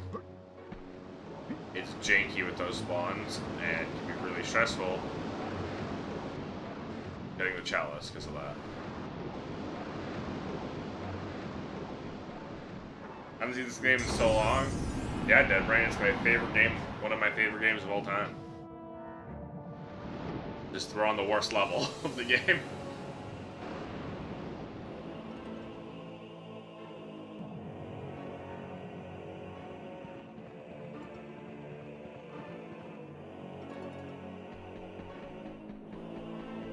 Go through a quick run through. If anything wants to spawn, doesn't look like it. Then we go.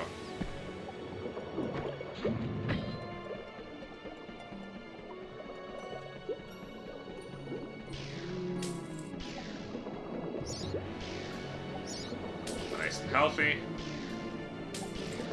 Love the elephants in the water.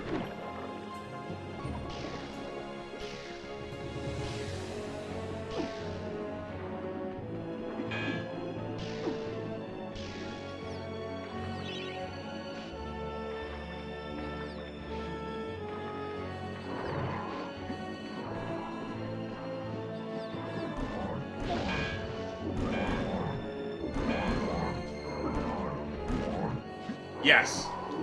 It had a stained glass. The first boss you fight is a stained glass demon.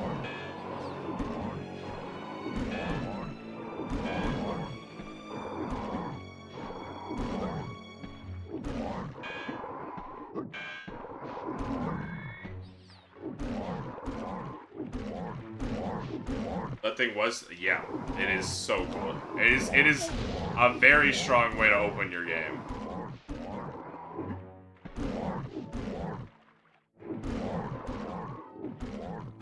Created my obsession with stained glass, created my fear of stained glass.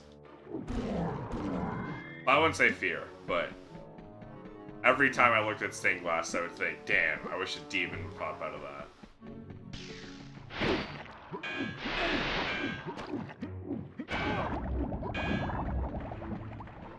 Also probably fear when I was a young kid.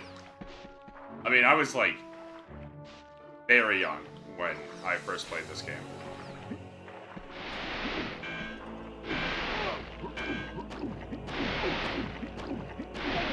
This was my mom's favorite game.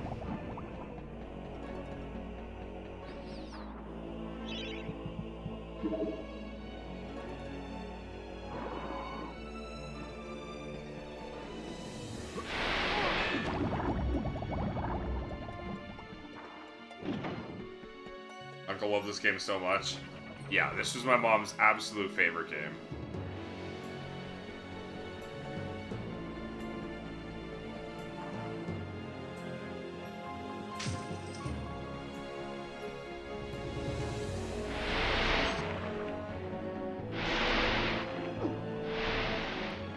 Wait, where'd the guy I spawned went? It still is, like, it's remarkably well aged. It is definitely clunky at times, but it's a PS1 game. But this is what I mean why I hate this level. I think I cannot get the chalice because there are a couple of dudes who won't spawn. I should have just killed the thing immediately.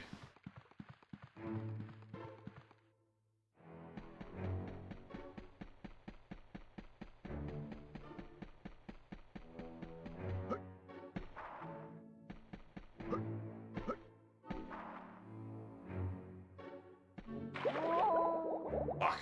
That's my own fault.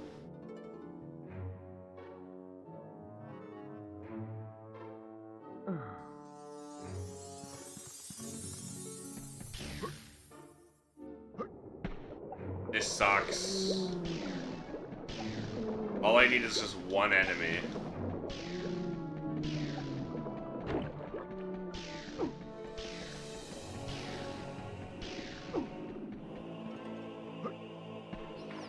Water elephant, you know it.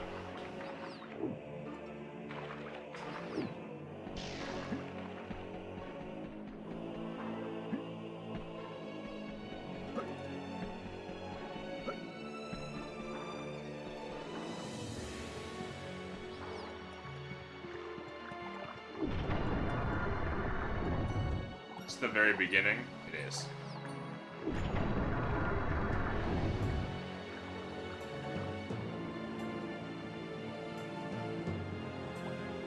I can only hope that one more enemy, at the very least, will spawn right here at the end.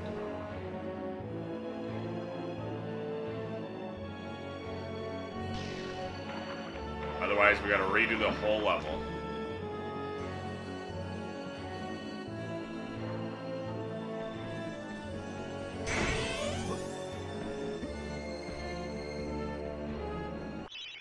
Come on, don't break my balls like this.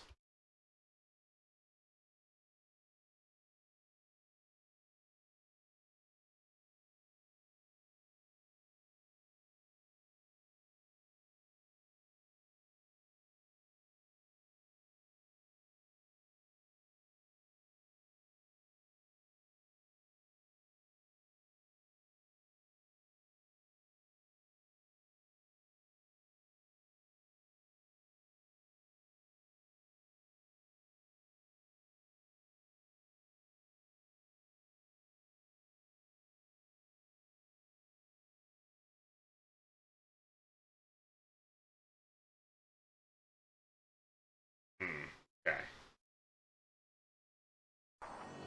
Let me try this. If this doesn't work, then we cry.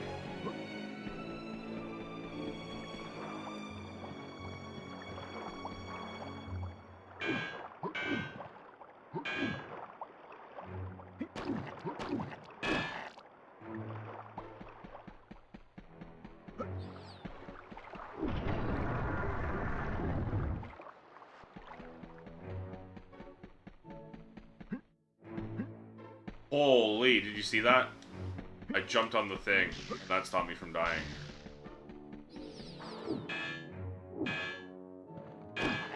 There we go.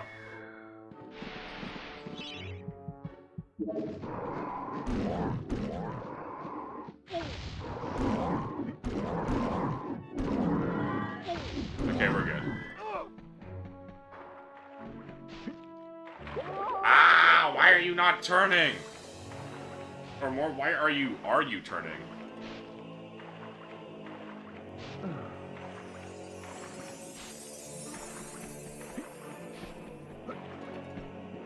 Oh well, whatever.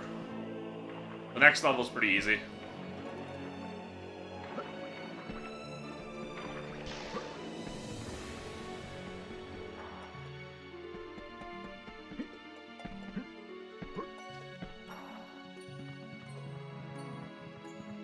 We'll just slowly walk the rest of the way.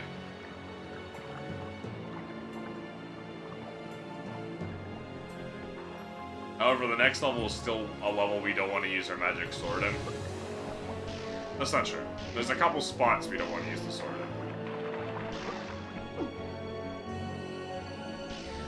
But otherwise, we're mostly going to be using the magic sword. But there are a couple points where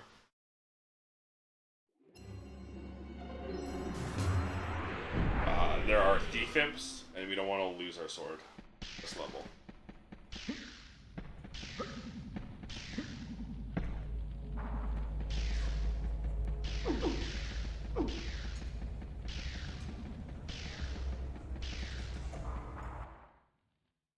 Oh, Danielle. Oh, Danielle.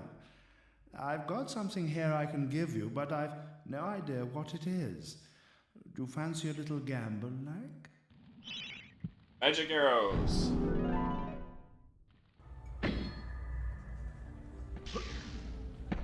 The big thing this can do is you can shoot it and it'll explode.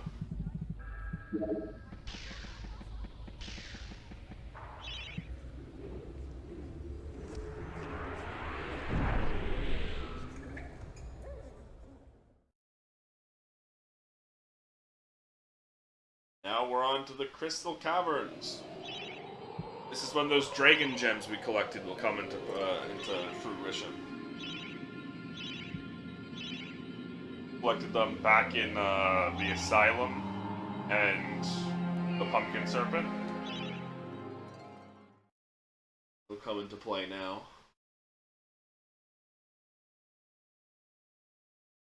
How have you know I was inches away from firing a damn Danielle joke before stopping myself? I'm proud of your restraint.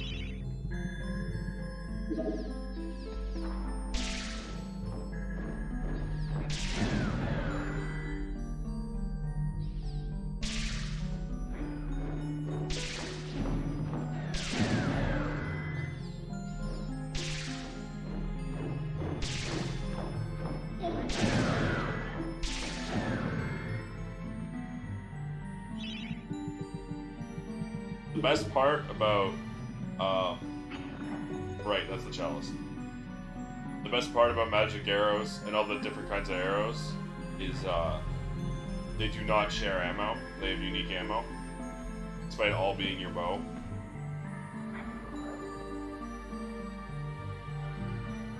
The ancient town of Meadowmead was destroyed by creatures known as rhinotaurs. They live on still, but in a state of hibernation, deep within these caverns. They use the crystals to prolong their worthless hides. You see that imp?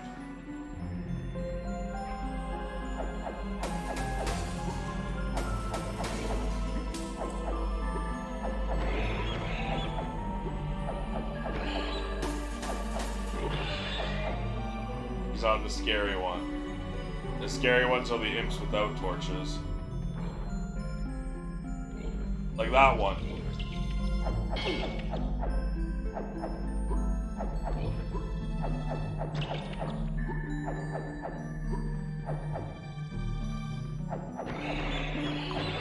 Woo.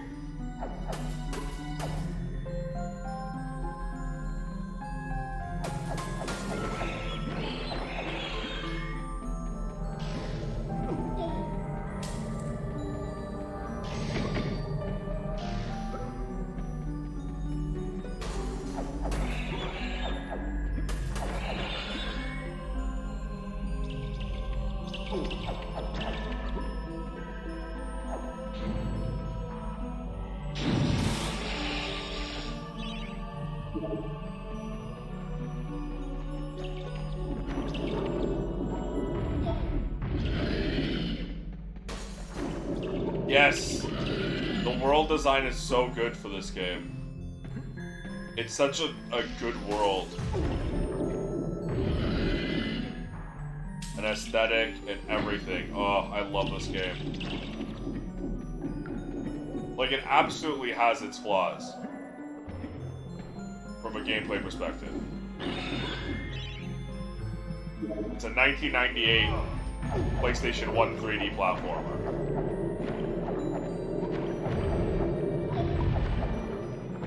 Of course it's gonna have issues.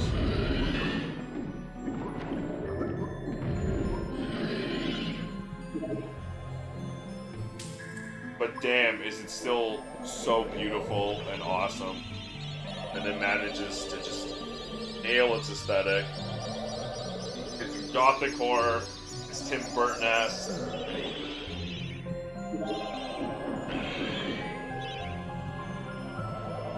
That's what I'm talking about. Those dudes that steal your shit. It's got Danny Elfman-like soundtrack. Now the thing about the imps that steal your weapons is once they steal a weapon, they can't steal another one. So they become a lot less scary if they steal your shitty weapon. It's awfully in these caves for an ill-tempered dragon as a lair here.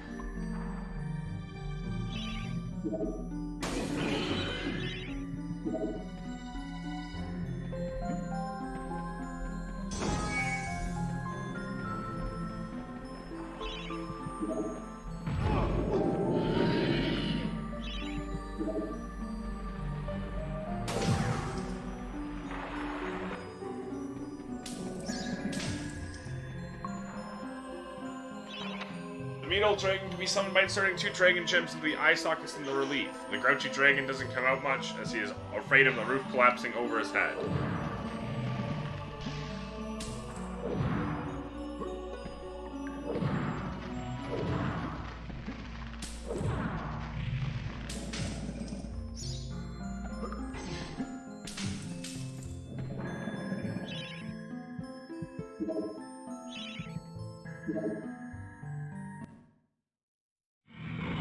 Who dares to enter my lair and wake me from my slumber?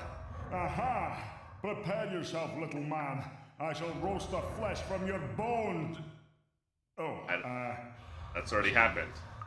well, in that case, I will pluck out both your eyes. Oh, great. I'm just going to give you a good hiding.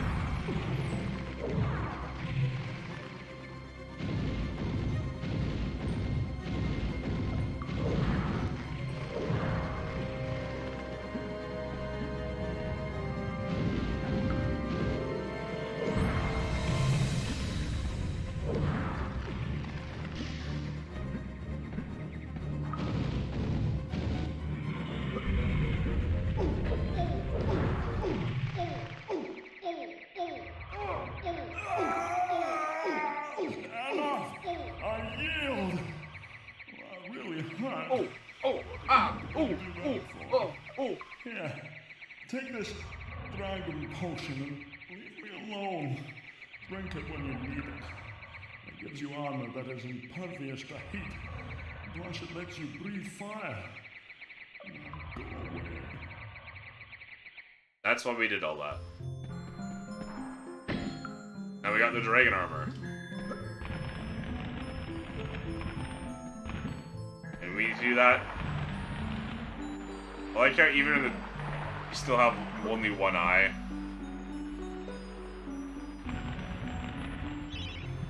And the reason why we did all that is because we need this for one very specific thing later on.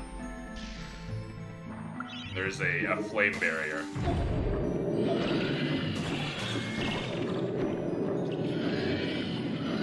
That we need to cross later.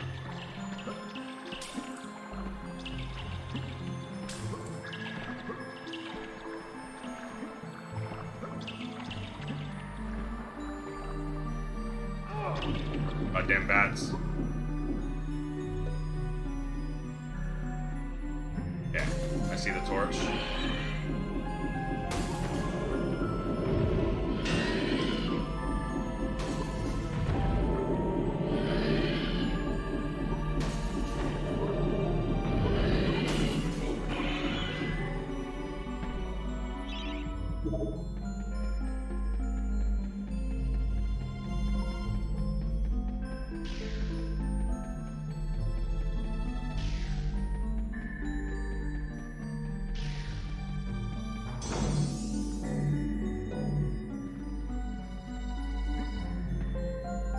You see that imp right there? Right next to the entrance?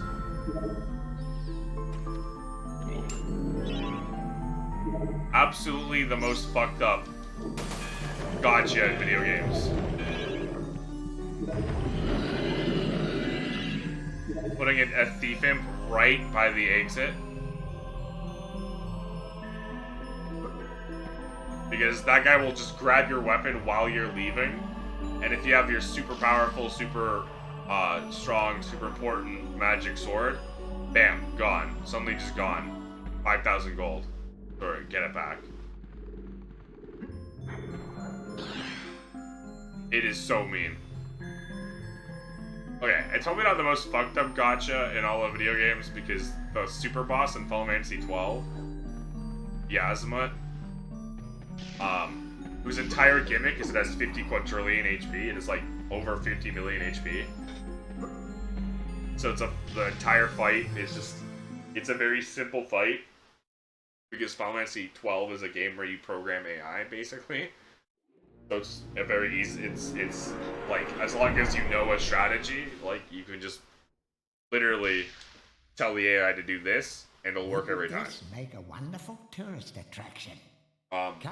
So the real threat of Yazamut as a boss fight is it's gonna take you 5 billion years. Hour-long boss fight. That dork over there? That's Well, Daniel Yazamut's Fortescue, programmed would-be at hero. like below 5% HP. It's programmed to cast the spell Reflect, which makes it so magic bounces off someone who has it. He's programmed to cast it on you, not on himself. And it's specifically there to counter people who use the skill Renew. And what Renew does is it fully heals you. It just heals you 100%. So it's set up so that he'll cast Reflect on you, and if you are using Renew, you will cast it on someone, it'll reflect, and it'll fully heal the 500 million HP boss. It is fucked up. It is so funny because I think it's funny. Because I'm not ever gonna get caught by that, but it is actually heinous. I know you have the heart of a hero, Daniel. Now we must show the others. Would you like to take my magic lightning bolts? I don't have many, but they're very powerful. Off you pop then, and keep your chin up. Oops, sorry. I don't have a Daniel. chin. Now take care. The good people of Galamir are depending on you.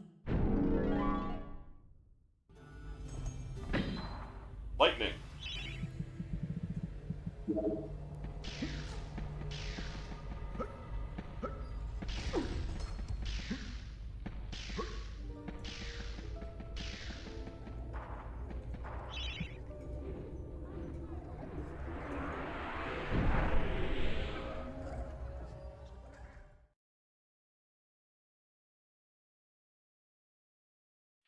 We have like 5 levels and then the final boss left.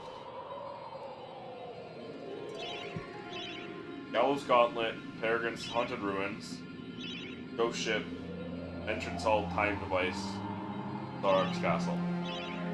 We have 6 levels total, but the final level is just a series of boss fights. I, however, immediately gotta go pee, so I'll be right back. I'm also gonna grab water, so I'll be a bit longer.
I'm back. Sorry about that.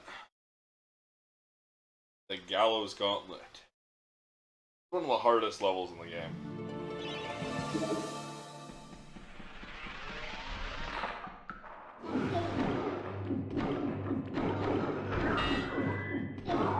These dudes are tanky as hell. Take care now to wake the Serpent of Gallowmere, a most powerful supernatural creature that was bound somewhere within the skies and walls. We encounter it, run.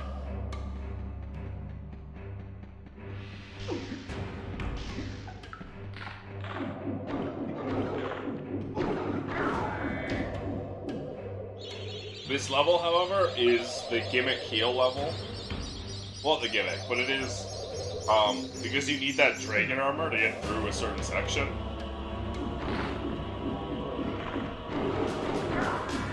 It's got an early exit, so it's a very good heal level.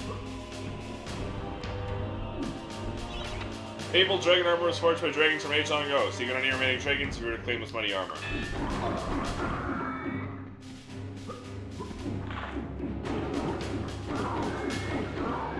It's also probably one of the most fucked up enemy designs.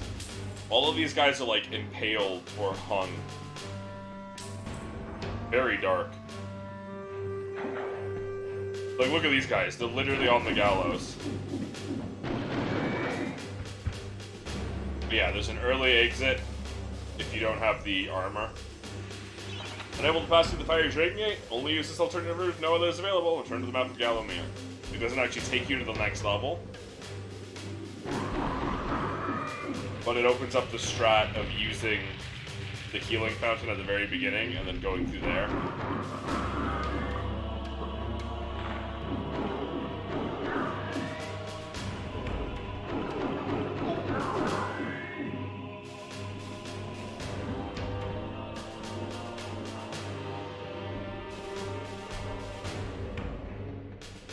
We, however, do have the... And these guys are impaled. And these guys are just big mummies.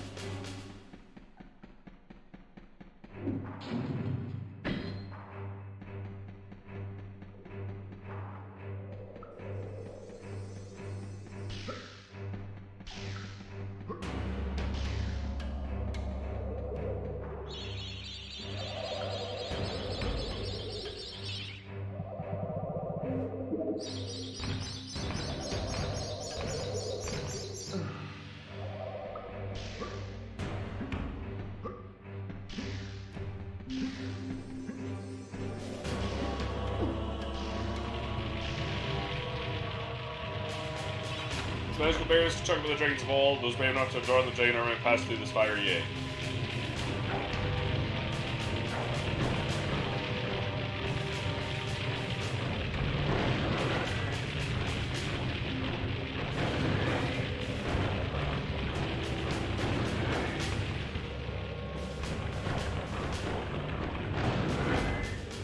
Okay, so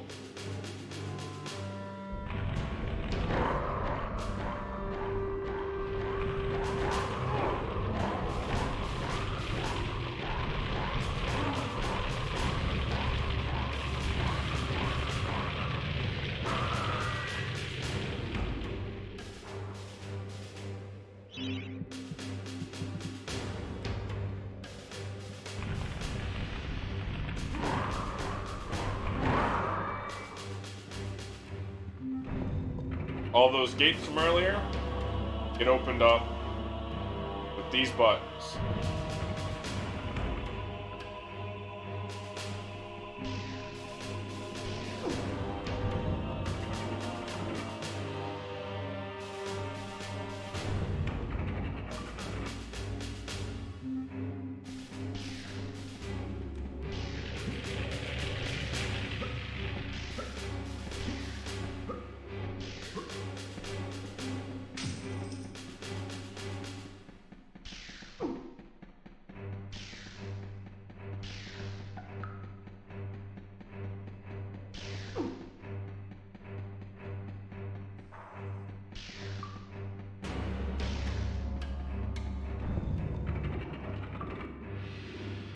Oh.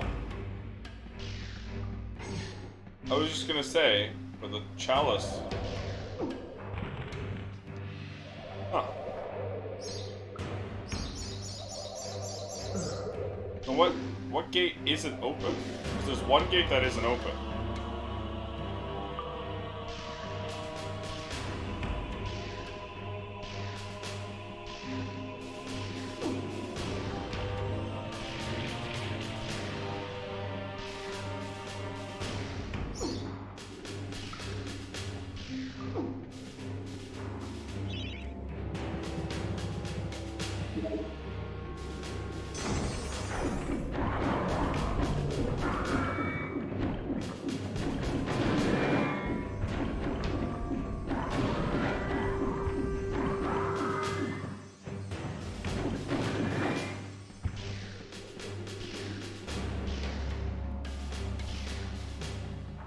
And where's the merchant gargoyle?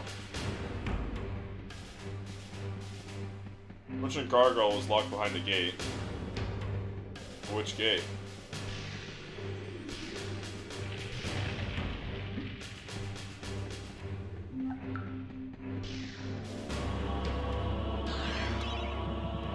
Because the whole reason I avoided...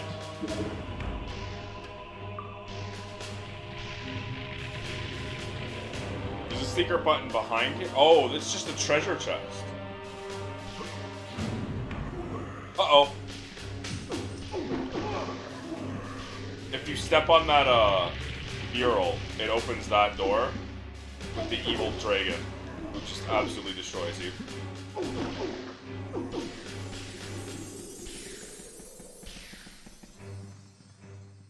It's just a chest. Never mind then. I always thought, or not always, whenever I play it, I always think there's a button behind there, because why else would you have that, but it's just to punish you for being greedy, I guess. Instead of... I think in the remake, one of the remakes, they change it. So there's actually a point.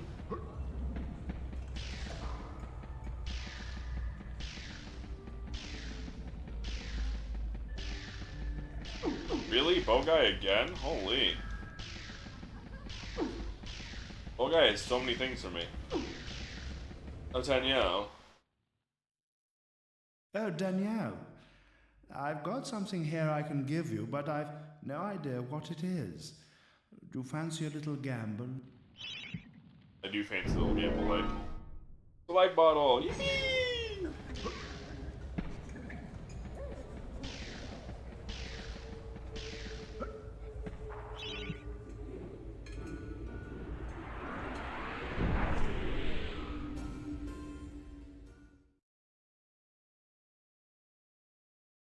Alright, now it's time for a very fun level.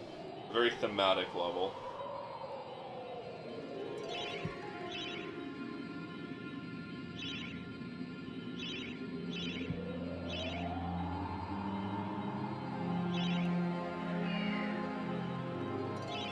The Haunted Ruins.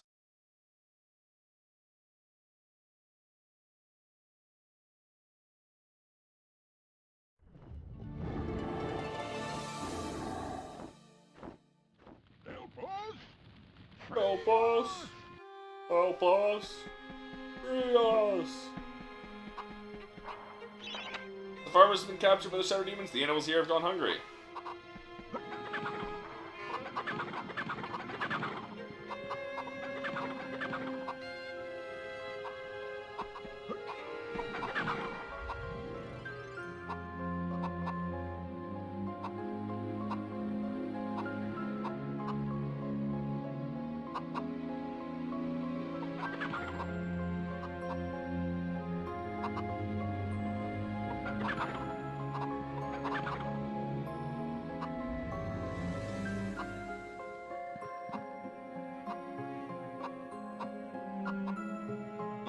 I guess you don't get a chest.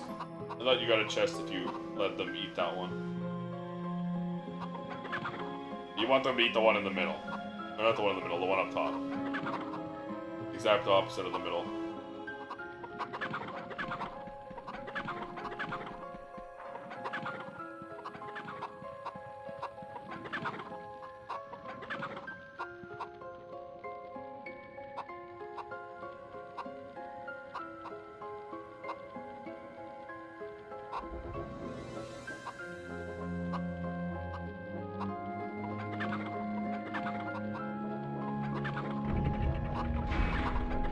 The reason for that is it's holding under pressure plate. Now you might think to just run in. Welcome to Castle Peregrine.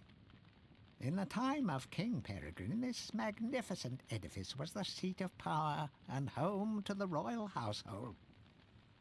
Now it is home only to ghosts and forgotten memories. I'm gonna save state here.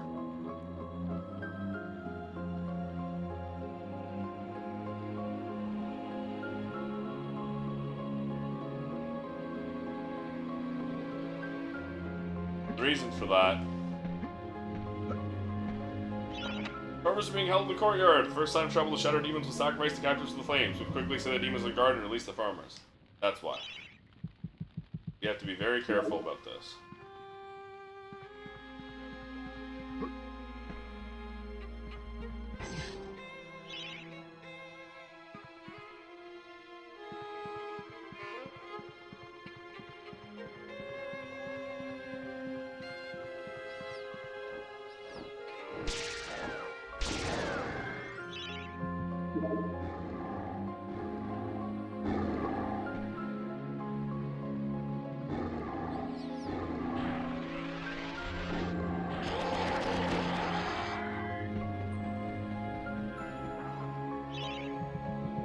That's why you get the lightning.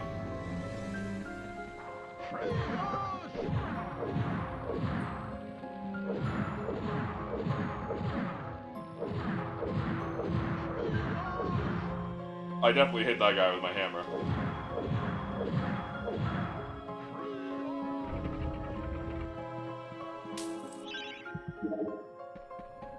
If you don't put out the flames, then guess what happens? Hot scalding oil. Burn your skeletal toes, that will. Better find a way to close the oil vents before crossing. I'm a skeleton. I don't feel pain. Why are they hanging out here? Because the Shadow Demons are really cool. Invited them over. Shadow Demon said, "Hey, hubies, wanna hang?"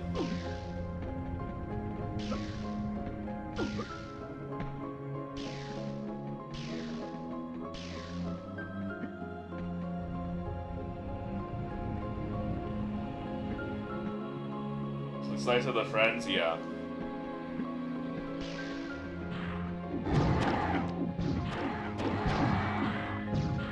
We love some good old peaceful coexistence.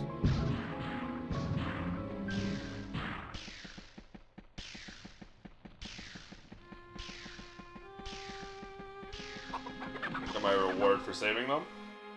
Thank ye for rescuing us, kind sir. Forgive us, master. We have no pig to reward you, but we'd be honored if you'd accept these shiny gold-colored stones as a token of our thanks. And the stupid peasants don't know what gold is. I like how they're still tied up.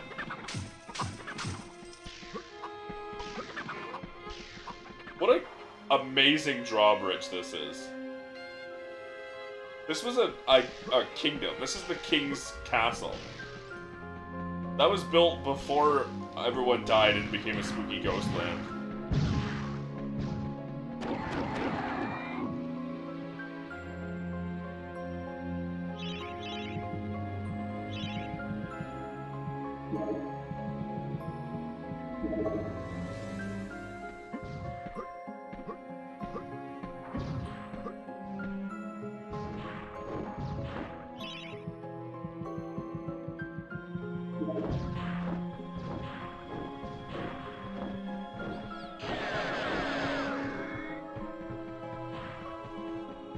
You gotta watch out with that lightning.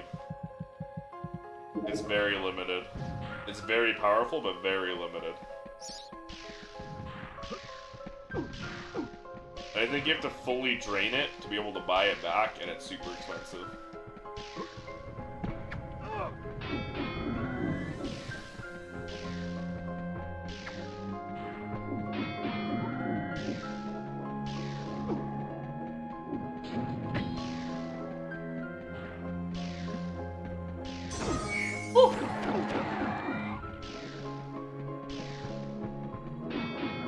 God, the Shadow Demons is such an iconic design for me. Specifically the PS1 version. Sir Daniel Fortescue, it's been a long time. Welcome back to your home. But it is sad that you should see it so. The jewel in Galomir's crown has become a corrupt haven for Zarok's army of shadow demons. Shadow demons. In the PSP release, they're like these weird lizard things with giant testicles.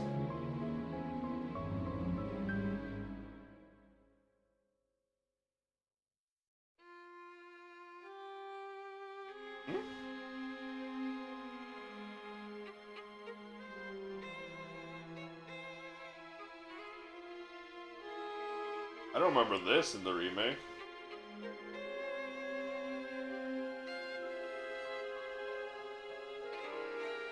Oh, I must have, because it unlocks the original version.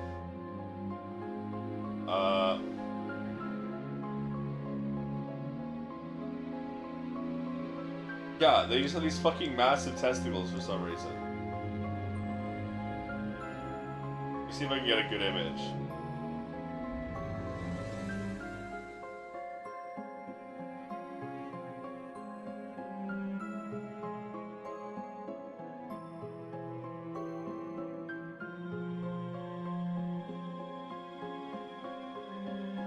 I cannot.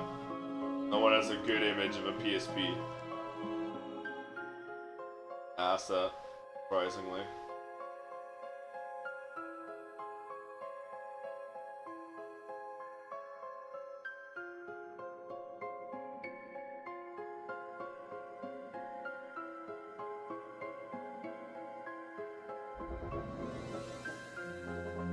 Here, this is the best I got. I'm gonna post this in the Discord. I'm gonna post this in memes.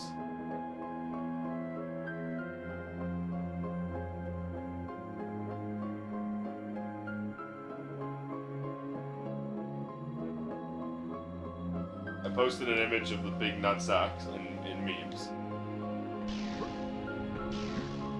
Tell me that isn't a giant nutsack.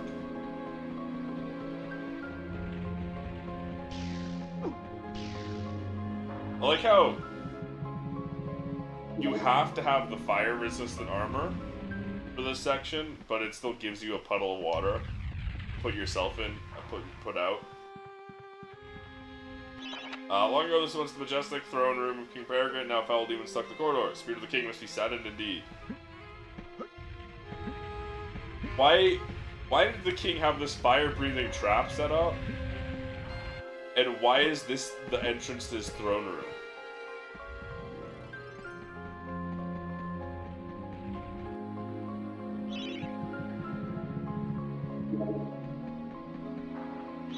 Sometimes the ghost of King Peregrine can be seen wandering these halls, sitting mournfully upon his throne. Find his crown, perhaps you can summon it. And why did he sit upon a skull throne? This is the dude who banished necromancy.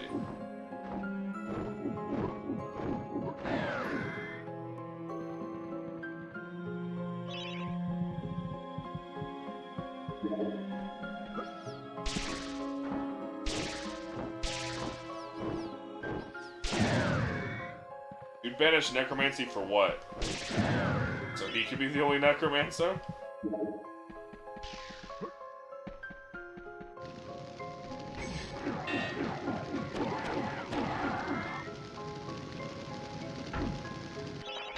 Castle was constructed on top of a dormant volcano. The great floodgate is all that stands between you and a very hot shower.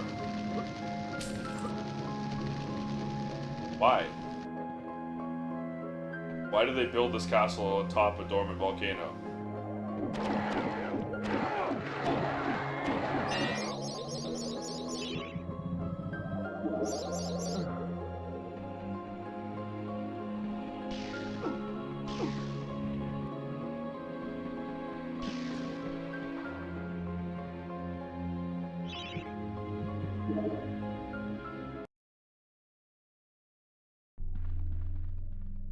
Sir Fortescue, noblest of my courtiers, bravest of my captains.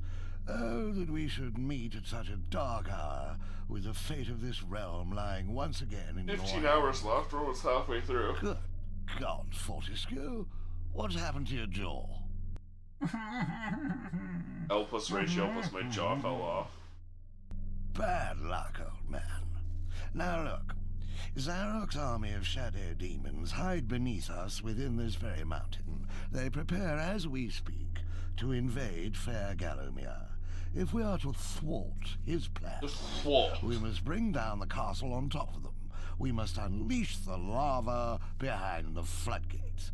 I can take you to the gate's control lever, but you alone can pull it.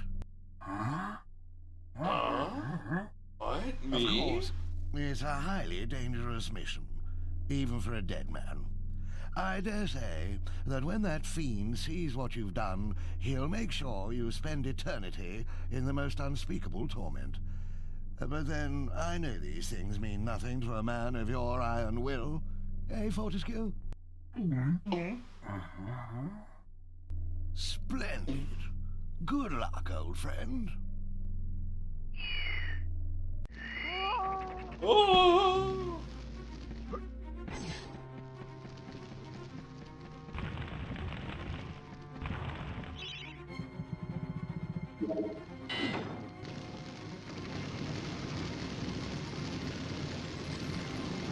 The lava has been released, said Anne. The castle is collapsing.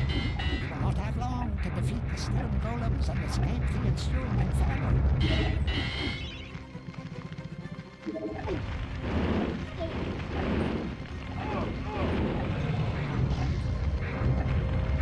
2 minutes to escape. Beat this level.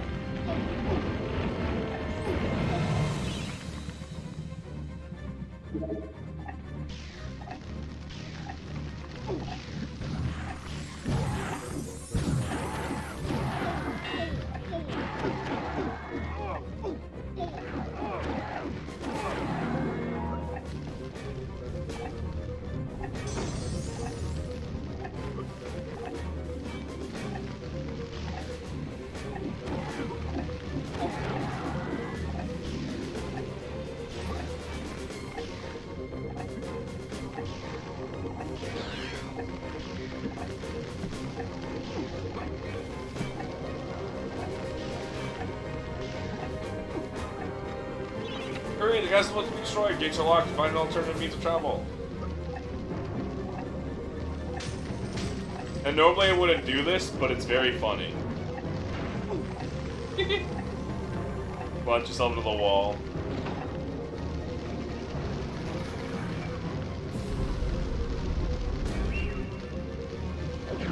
I like how this catapult is just conveniently there.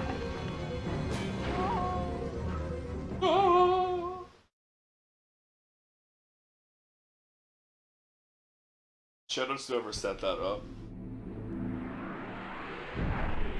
We're all dying. The castle's about to be taken over by horrible shadow demons. I'll set up this cool catapult in case anyone needs to leave like a badass.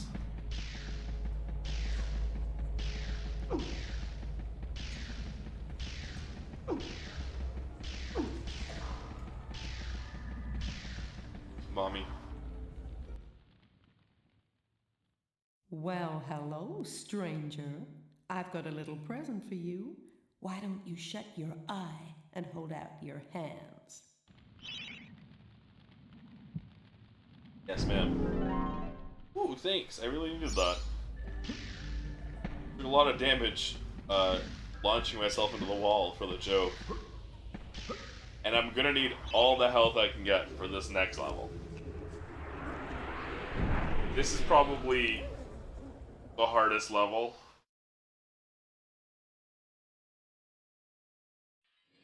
From an actual difficulty standpoint. Schools of the Ancient Dead was difficult because of the awkward platforming. And the lake was also difficult because it was really easy to fall and die. And the Gallows Gauntlet was also difficult because there's the giant snake that will just chase you for minutes and kill you, absolutely destroying you. This one is a combination of tough enemies, and difficult platforming.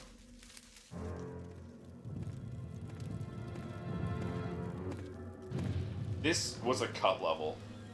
This cutscene was originally supposed to be another level that they cut.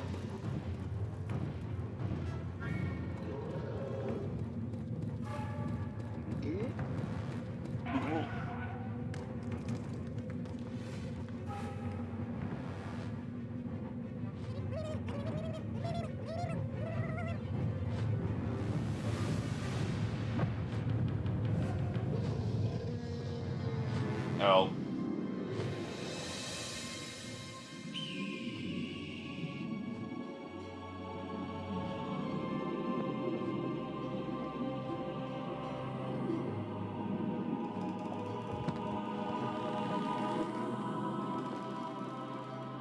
L plus ratio plus you fell off plus the dragon eagle took me. Not you. The ghost ship. This is my least favorite level. I think I also hit my desk with my controller. Maybe I should say my least favorite level. Captain, I thought you ought to know we have a stowaway on board. I've told the men to scour the decks for him. Good! I want that scurvy dog dangling from yon yardarm by his bowels! Is that really necessary? Couldn't we just give him a good tongue lashing and drop him off at the next port? Look! There's not a man-jack on this ship who wouldn't keel-haul his own grandmother for the silver in her hair! There'll be no tongue lashing! Bring the landlubber to me and I'll tear him a new orifice! Yeah! Most of the crew here seems to be under the control of a few officers. They'll then be like headless chickens.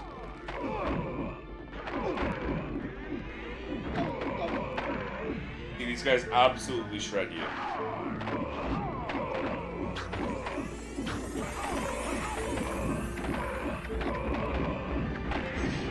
And they're tanky as hell.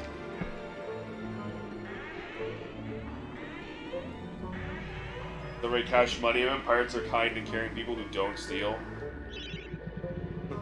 They're the good guys, just like the Yakuza.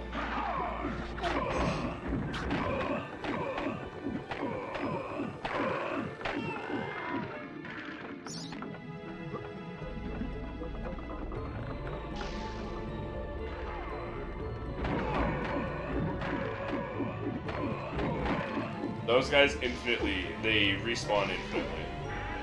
I shouldn't say respawn infinitely, they... When you reload the area, they respawn.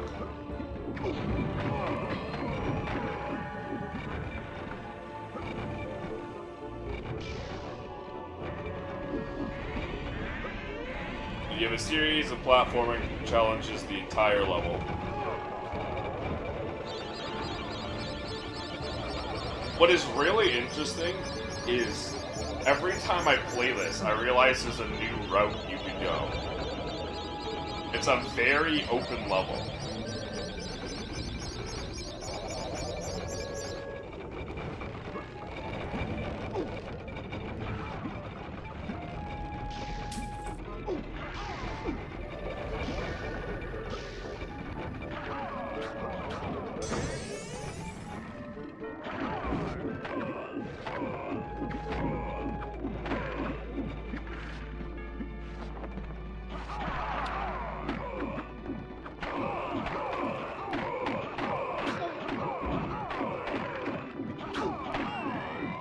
The gimmick is those guys only die when you kill the men in blue. But like here, right? Oh, not here. Maybe it's the next section.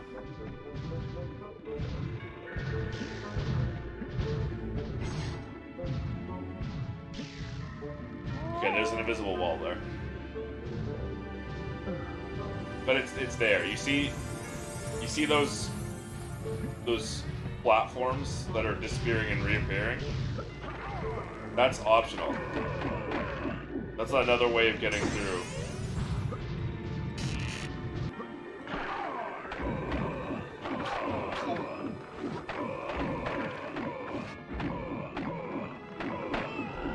saw me jump off it so I could get down here. That's why. Just in case you need explaining that explained. Why else would I jump down? I definitely could have made that jump. In fact, I made the jump. I then walked off. Like, wondering why. And it's like, go down here, because there's that blue guy. The only guys who give you chalice percent are the blue guys.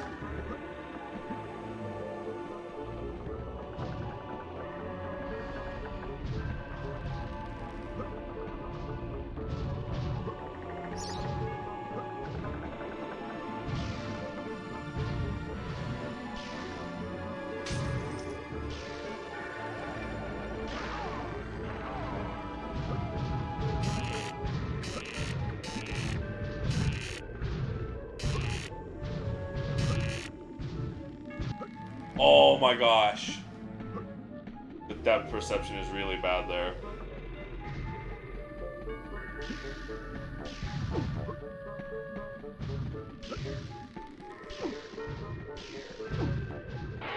Ow.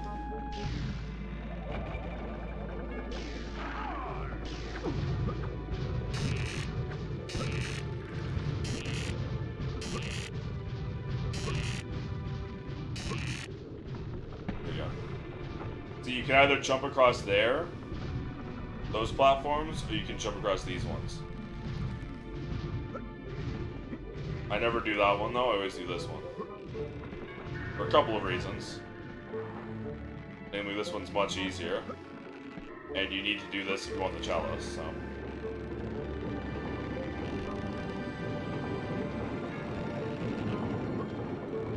Oi.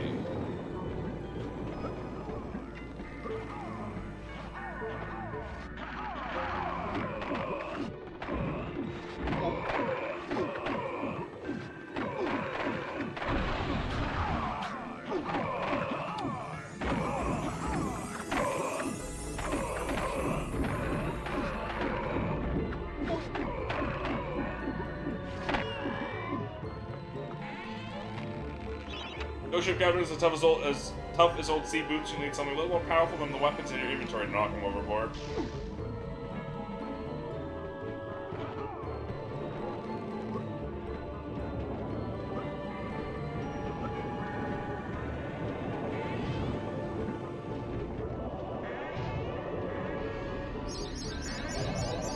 All you get for jumping across these platforms is the fucking health fountain.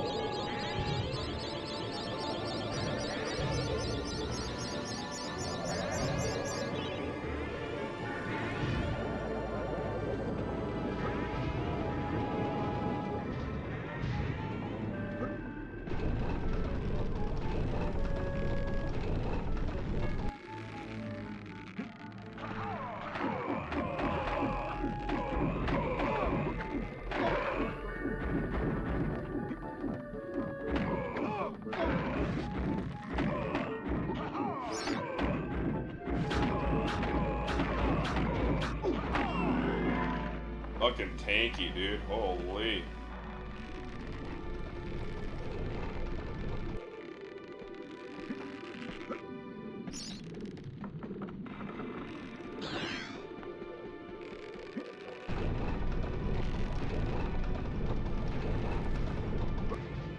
Wait.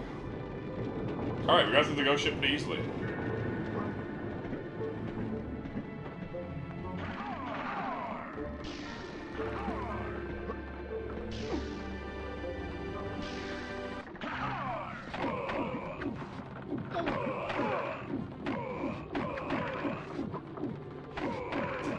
This is probably one of my favorite bosses. It's a fun fight.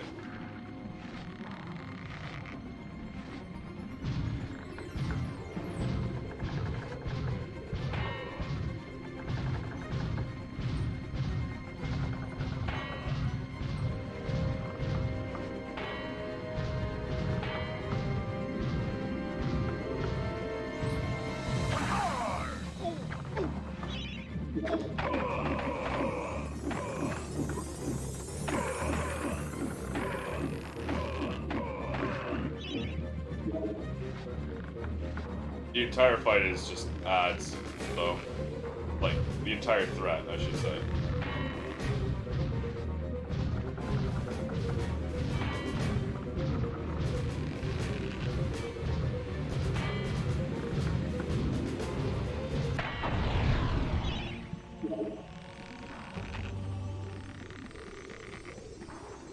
But now I'm the captain.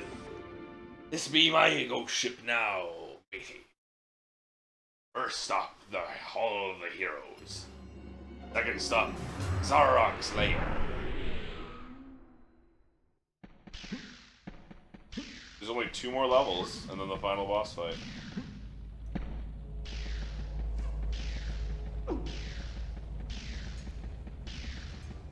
Oh, Danielle. Shield guy.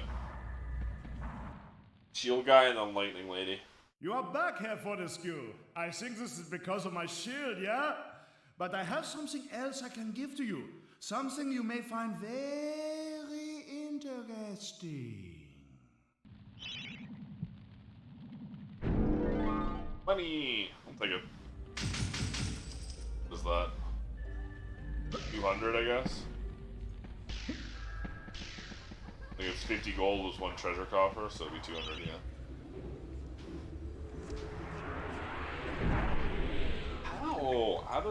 How do my knuckles make that loud of a noise when my mic picks it up from across the room?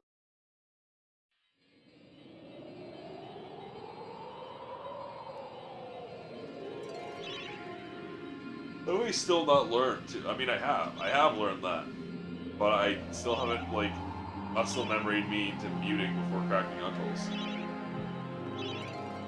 I muscle memory muting before I sniffle, before I sneeze, before I like yawn usually. Not when I crack my knuckles. I guess it's because I usually tend to, or not usually, but I frequently tend to crack my knuckles while talking.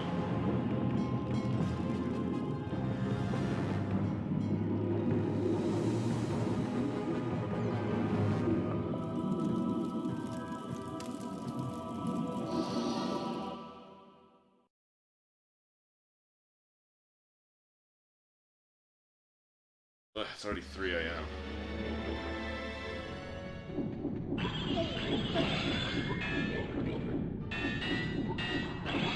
Alright, this is the scariest level because there are thief imps again. Sir Daniel Fortescue, standing bold as you like in the foyer of Zarok's castle. Who'd have thought it? Not us, that's for sure. We's afraid the master of the house is out trying to plunge the land into eternal night. But come on in and make yourself at home. This is just the Cemetery Hill theme again. This was Mischievous Simpson and Zarok spellbooks again, and the Shield by Magic, the naughty creatures.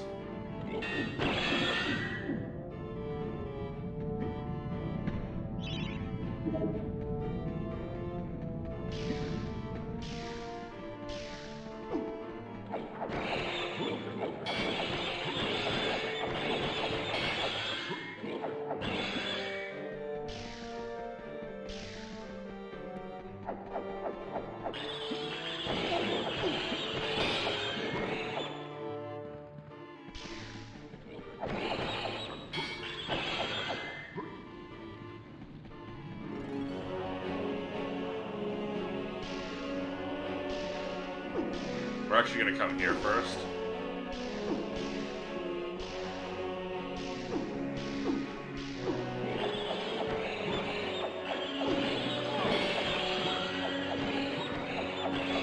When I was a kid, this was my favorite level because there's no threat. You just kill a bunch of imps. And it's short as hell.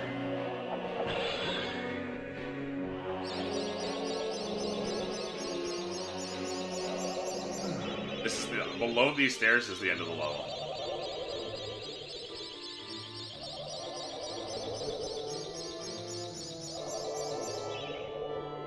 Literally just like a brief interlude level.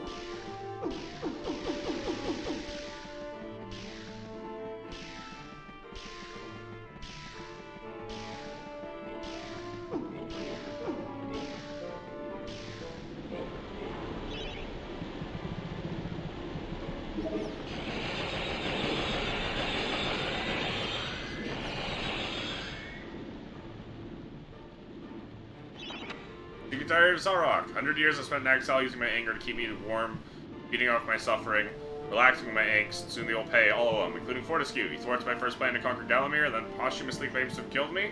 When When I find out I'm gonna get MediEvil on his bony behind. Never liked him anyway, always hanging around the court interfering. Where are you going with that dead cat, Zarok? Where'd you find that brain, Zarok? Wretched busybody. Spellbook, contents. Page 5, Raising the Dead. Page 71, Putting a Town to Sleep. Page 136, looking good for over 400. Page 207, Robbing People with Free Will. Page 268, Summoning Demons. Page 298, Card Tricks.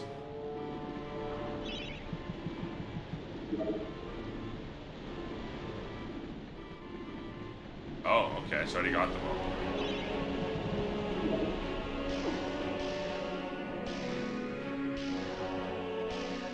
Oh, I did have to go down the steps. I always remember there being more imps down there.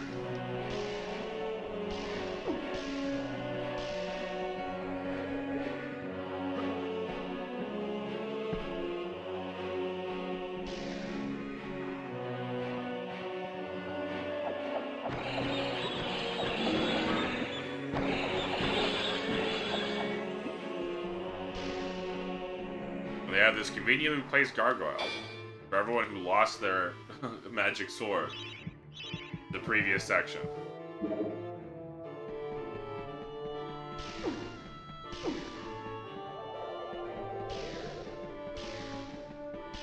There are no more imps after this.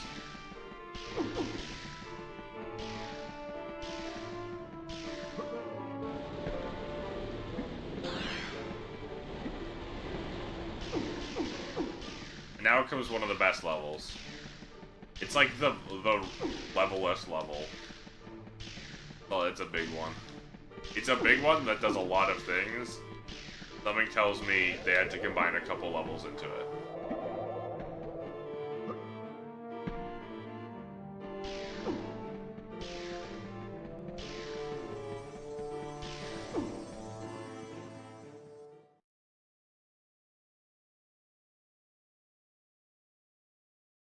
It's probably the level that's most like the second game.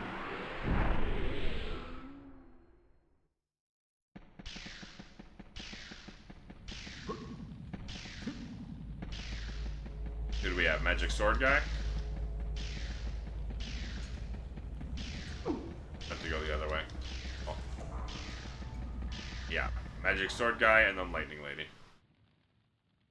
Hey, Danny man, how's that sword bearing up? I told you it was magic, right?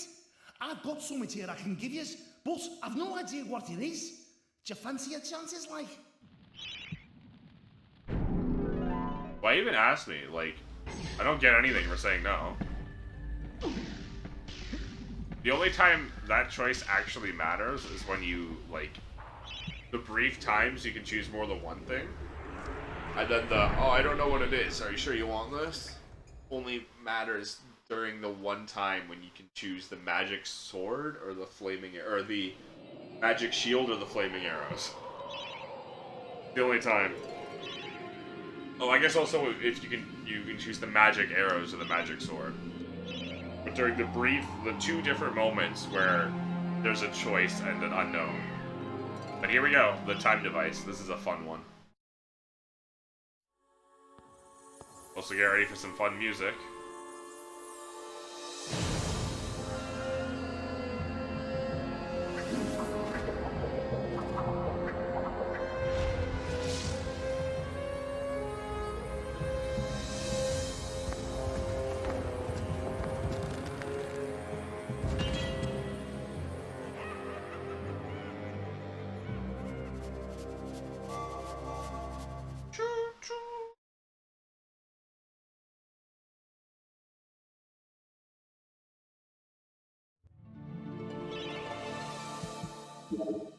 I almost ran off.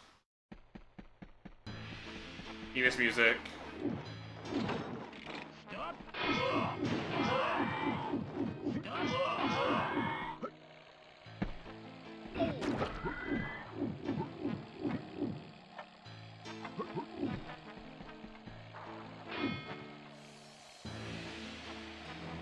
Using a dark magic called science, Zarok has constructed a device based around the mechanical measurement of time.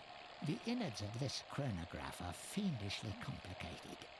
Keep your eye on the flying timepieces and get ready to reset the hands of the Master Time Clock.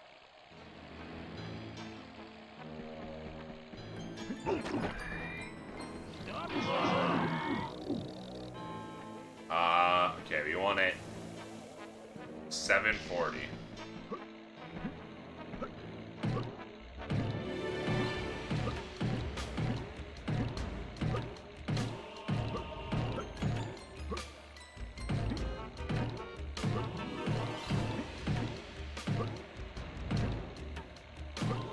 There we go. Big clunky.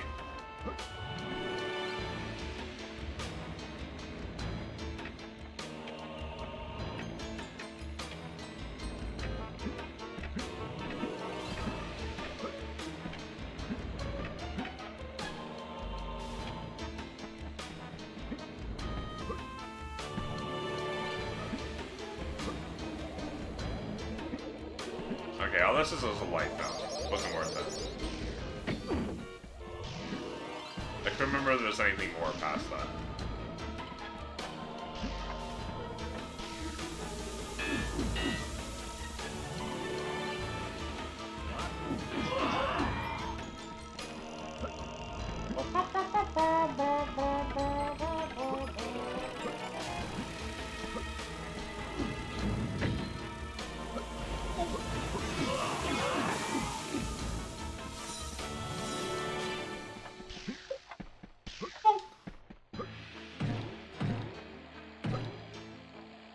Oh, come on, the camera wasn't properly helping me there.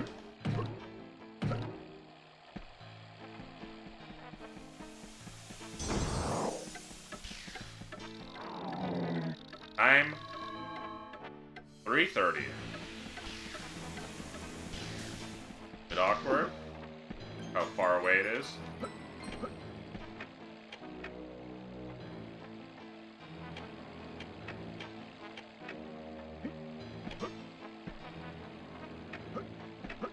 How am I double tapping?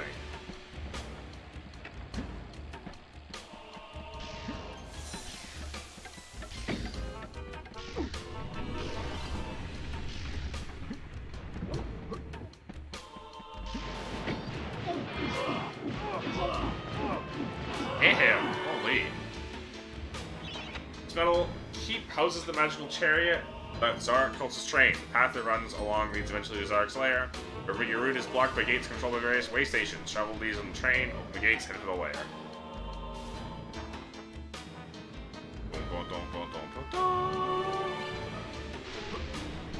Ow.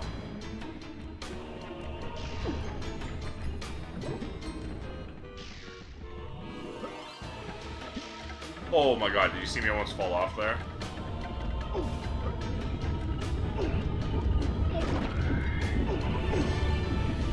I hate those eyes.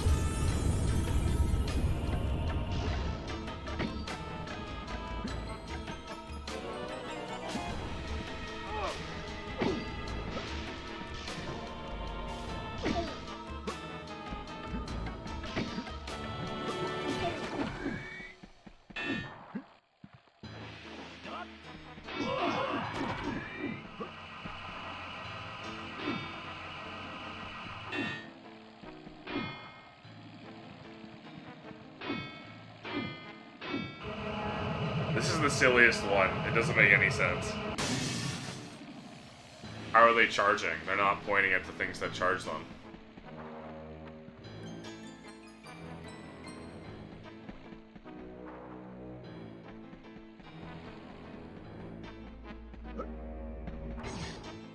Oh, it's there. I said.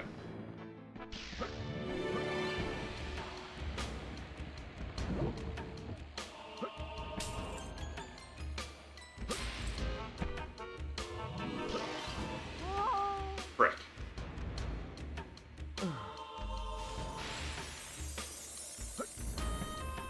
I want to respawn from there if I whiff it again. Oh, I landed on it and then just slipped off.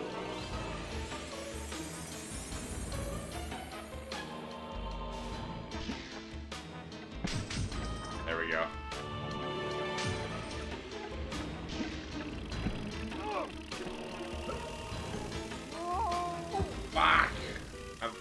off so much health gone.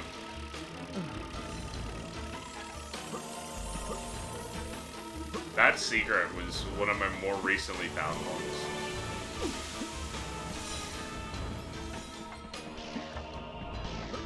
Do I need to reset the time? I do, okay.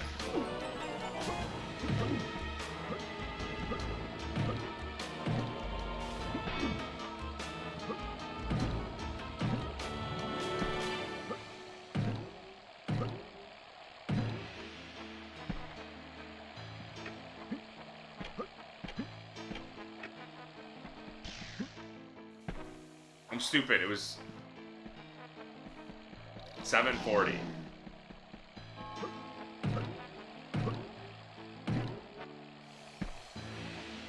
Oh wait, no, we're good.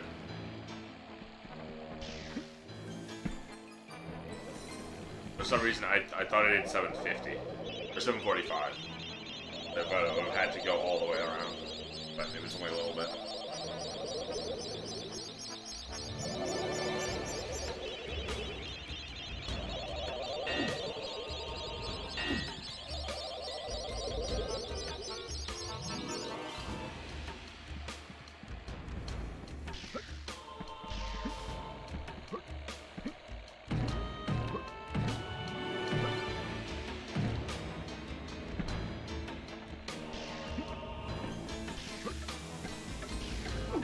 Annoying. I forgot.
Oh my god, fucking firing squad waiting for me.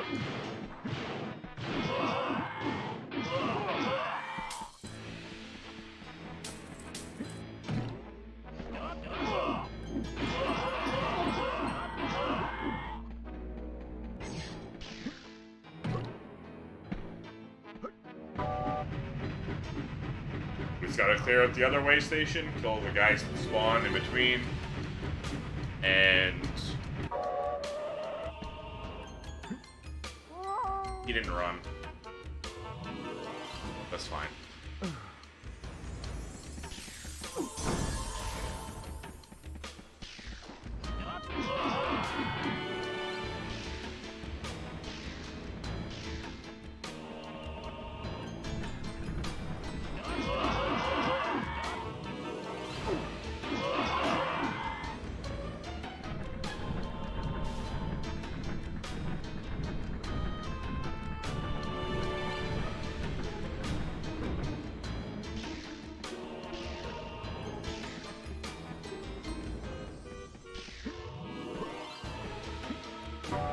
Alright, we just gotta clear this area, and we get, what's his nuts?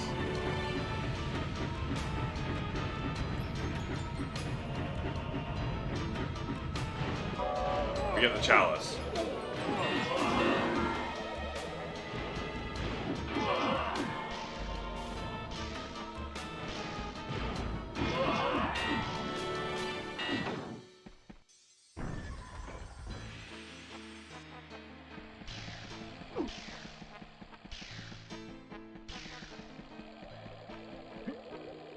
Oh my god, I almost went back on the thing.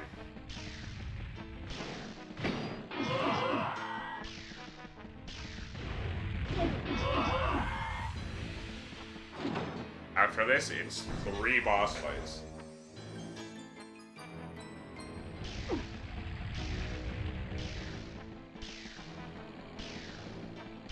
3 back to back. That's the end of the game.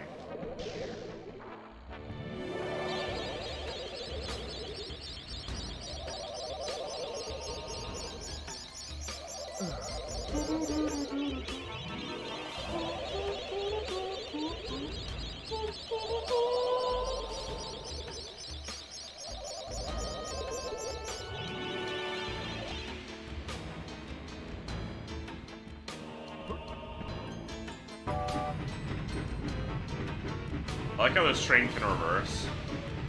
I like how this train can kind of work in reverse, though.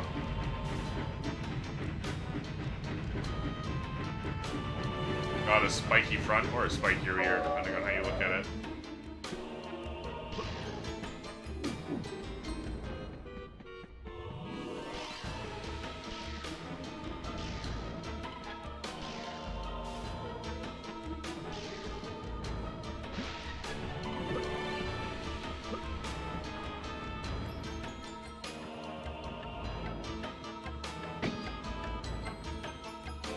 I don't care if it damages it. Here it is, the very last chalice of the game. The Hollow Heroes awaits for the final time.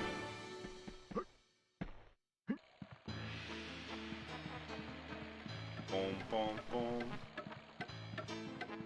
We won't need this shield anymore because we have our fully repaired gold shield.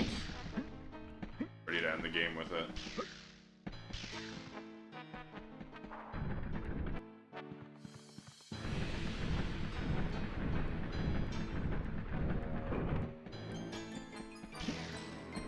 Oh my gosh, okay, hold on. There we go.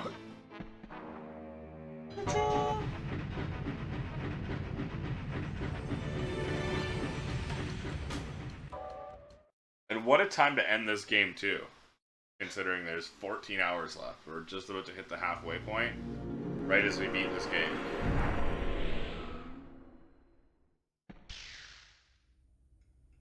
You prove us all wrong. Holy fuck. Maybe My bad. it is You weren't a destined fucking to be loser a after hero. all. Maybe it can defeat Zarok. The people of Gallowmere may never know of your past mistakes, and you will indeed be remembered as the people's hero. Your time in exile is over. Welcome to your new home, Sir Daniel Fortescue. And now, check it out. The ghost statue. It's just my statue now. I have a statue here. I'm a true hero.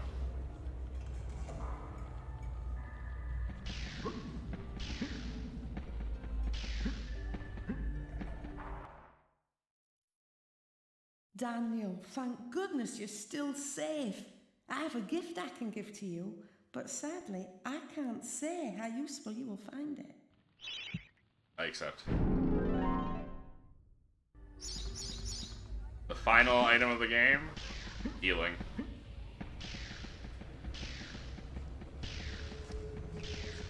I'll take it. I'm now fully healed, ready for the final boss. Ready for the climax.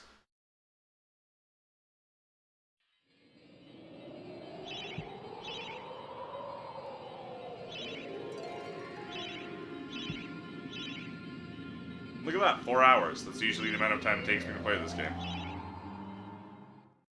The whole of this game in a 4-hour sitting. Zarok's Lair. Though I don't usually do Zarok's Lair, because the game is really dumb when you beat the time device.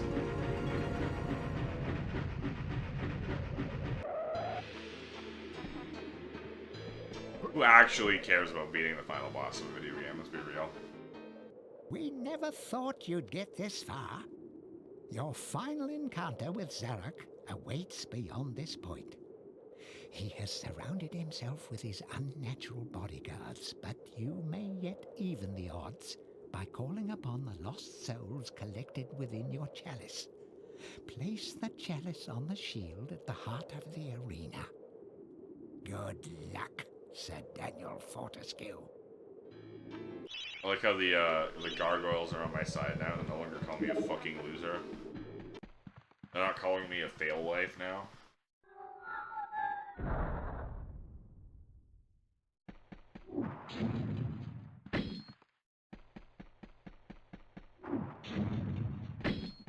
Found good lightning. I'm no longer a boy failure. I've become a man now. Sir Fortescue, my old nemesis, so we meet again. I see that a century spent as worm food has done nothing to diminish your naive obsession with the freedom of Gallowmere.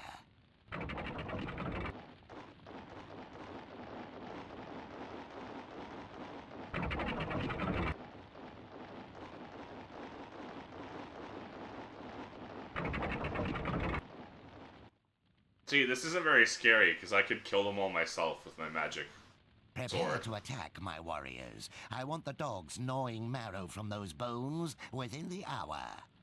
Ah! What is that, Fortescue? Your lucky cup? My chalice of heroes.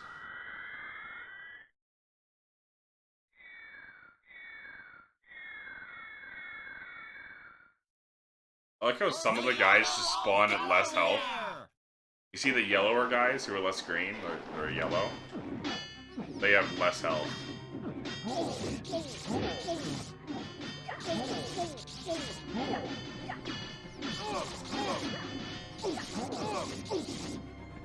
Basically, this is a fight where you heal your guys by sacrificing your own health.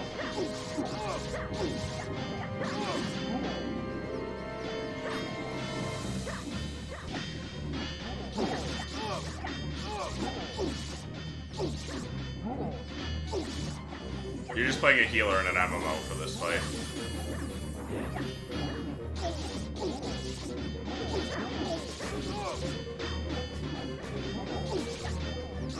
Except if instead of using MP to cast, you use HP.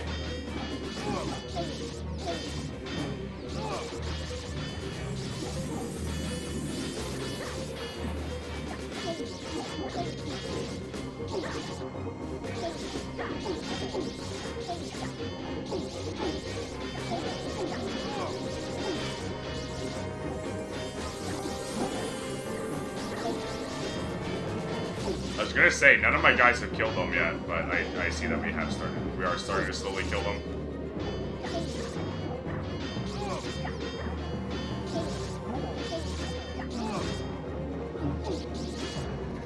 Yeah, we went.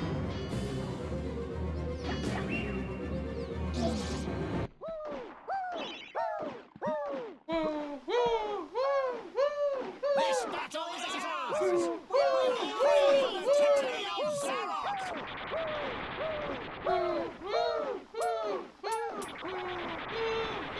Now I'll just turn to light files. The more health you spend, the more guys you have. The more guys you have, the more health you get back. The faster it goes.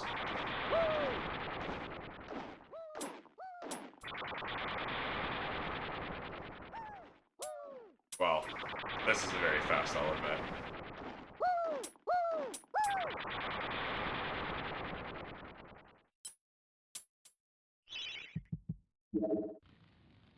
You always were fortunate in battle, Fortescue.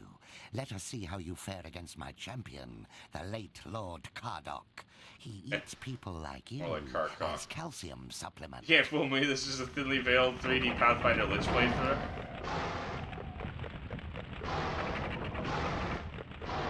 I'm quickly save state just in case.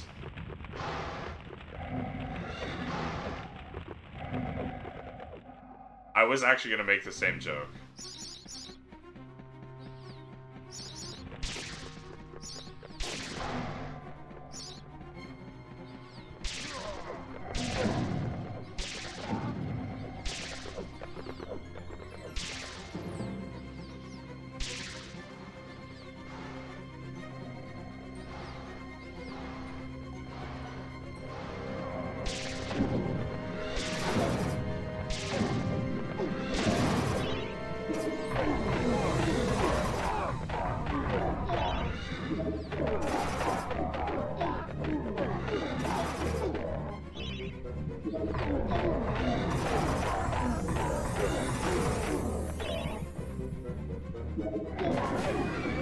I didn't know you could just magic sword him down. Never knew that. Aga. Right then, that's it. One last Just quick about save. had enough of your meddling. Just for safety. Where is that spell? Speaking of Pathfinder, we can always... Yes. You can always do my joke playthrough. No, not that spell.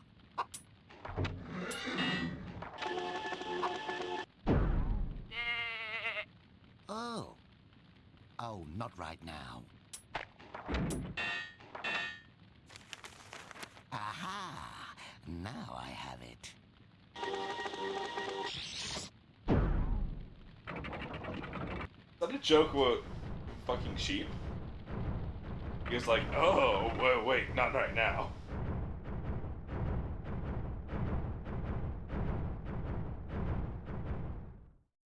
It turned to this None weird shall thing. defeat the mighty Zarok. Buck, buck, buck, buck, buck, buck, buck, buck, buck. So prepare to die, Fortescue. I remember watching Kraken play an FMV game a bit ago, which absolutely had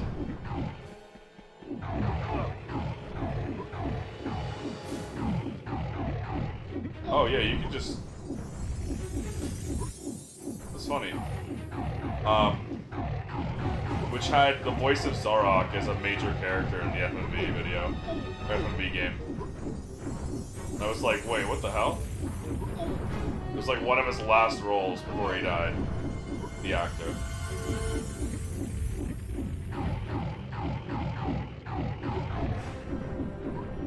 The detective one? I think so. There we go.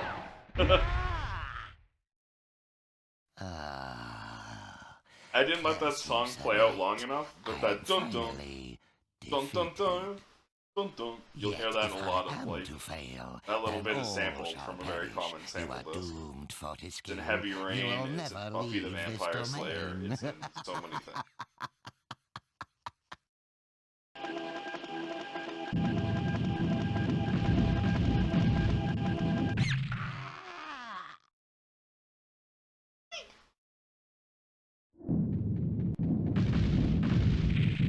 The fun fact, if you get all the chalices, you get a special ending, extra little epilogue. You get the good ending. In MediEvil 2, however, if you get all the chalices, you get the bad ending.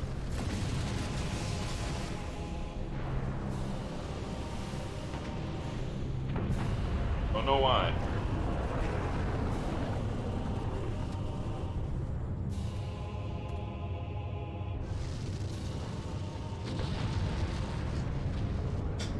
Oop. That's my chair.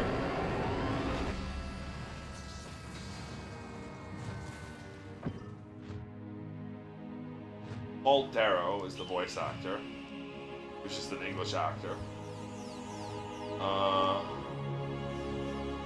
Contradiction, the interactive murder mystery movie. Look at that. It was the detective FMV game that Kraken played.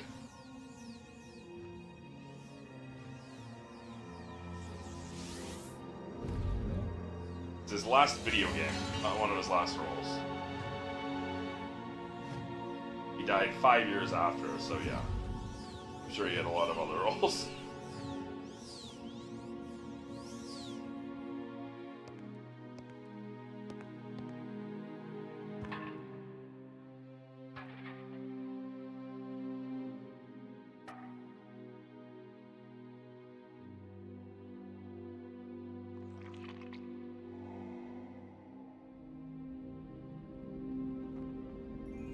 Here we go, the good ending.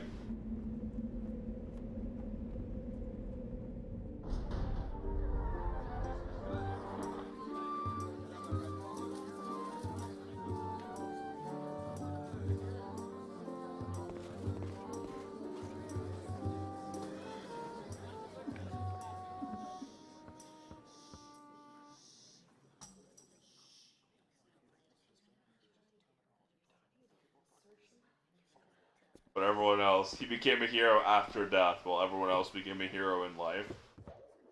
The he's a dinky little skeleton.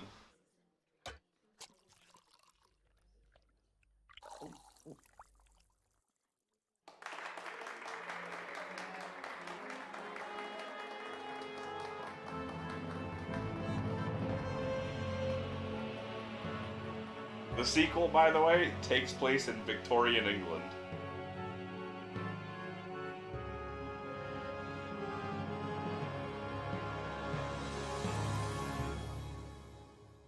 That reminded me of the gob gobble gob gob.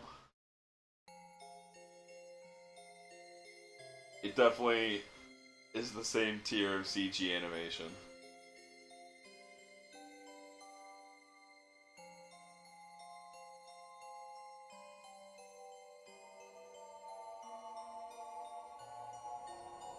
There it is, the stained glass demon.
Thoughts and yeast of hearts and mind. Blah blah blah. Full of sugar. Thoughts and yeast of hearts and minds. What a surreal existence that it is that has. This game is dedicated to the memory of Mr. Apple. If only we'd never removed his magic hat.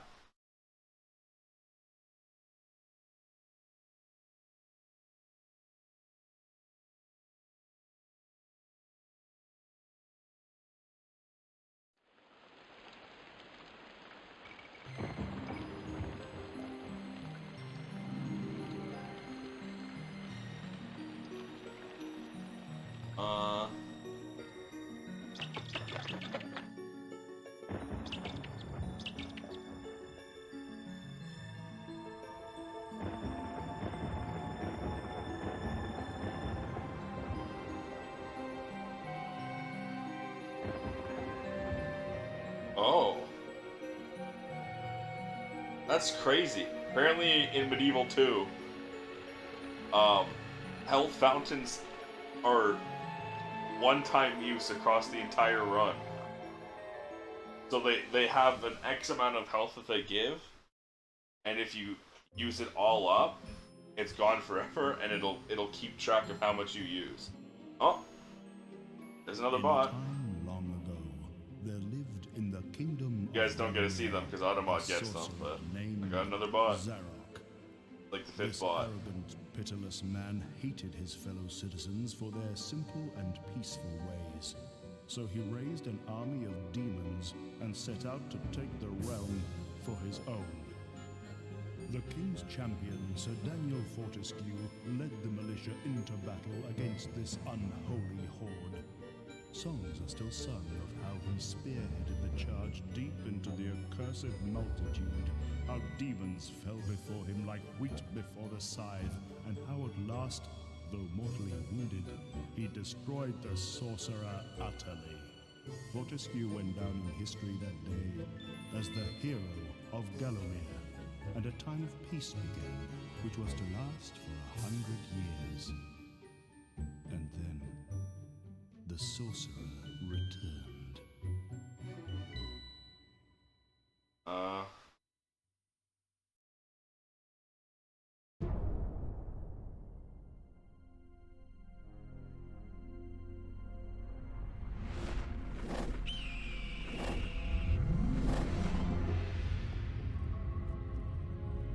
I gotta stop. I'm getting distracted. That was MediEvil.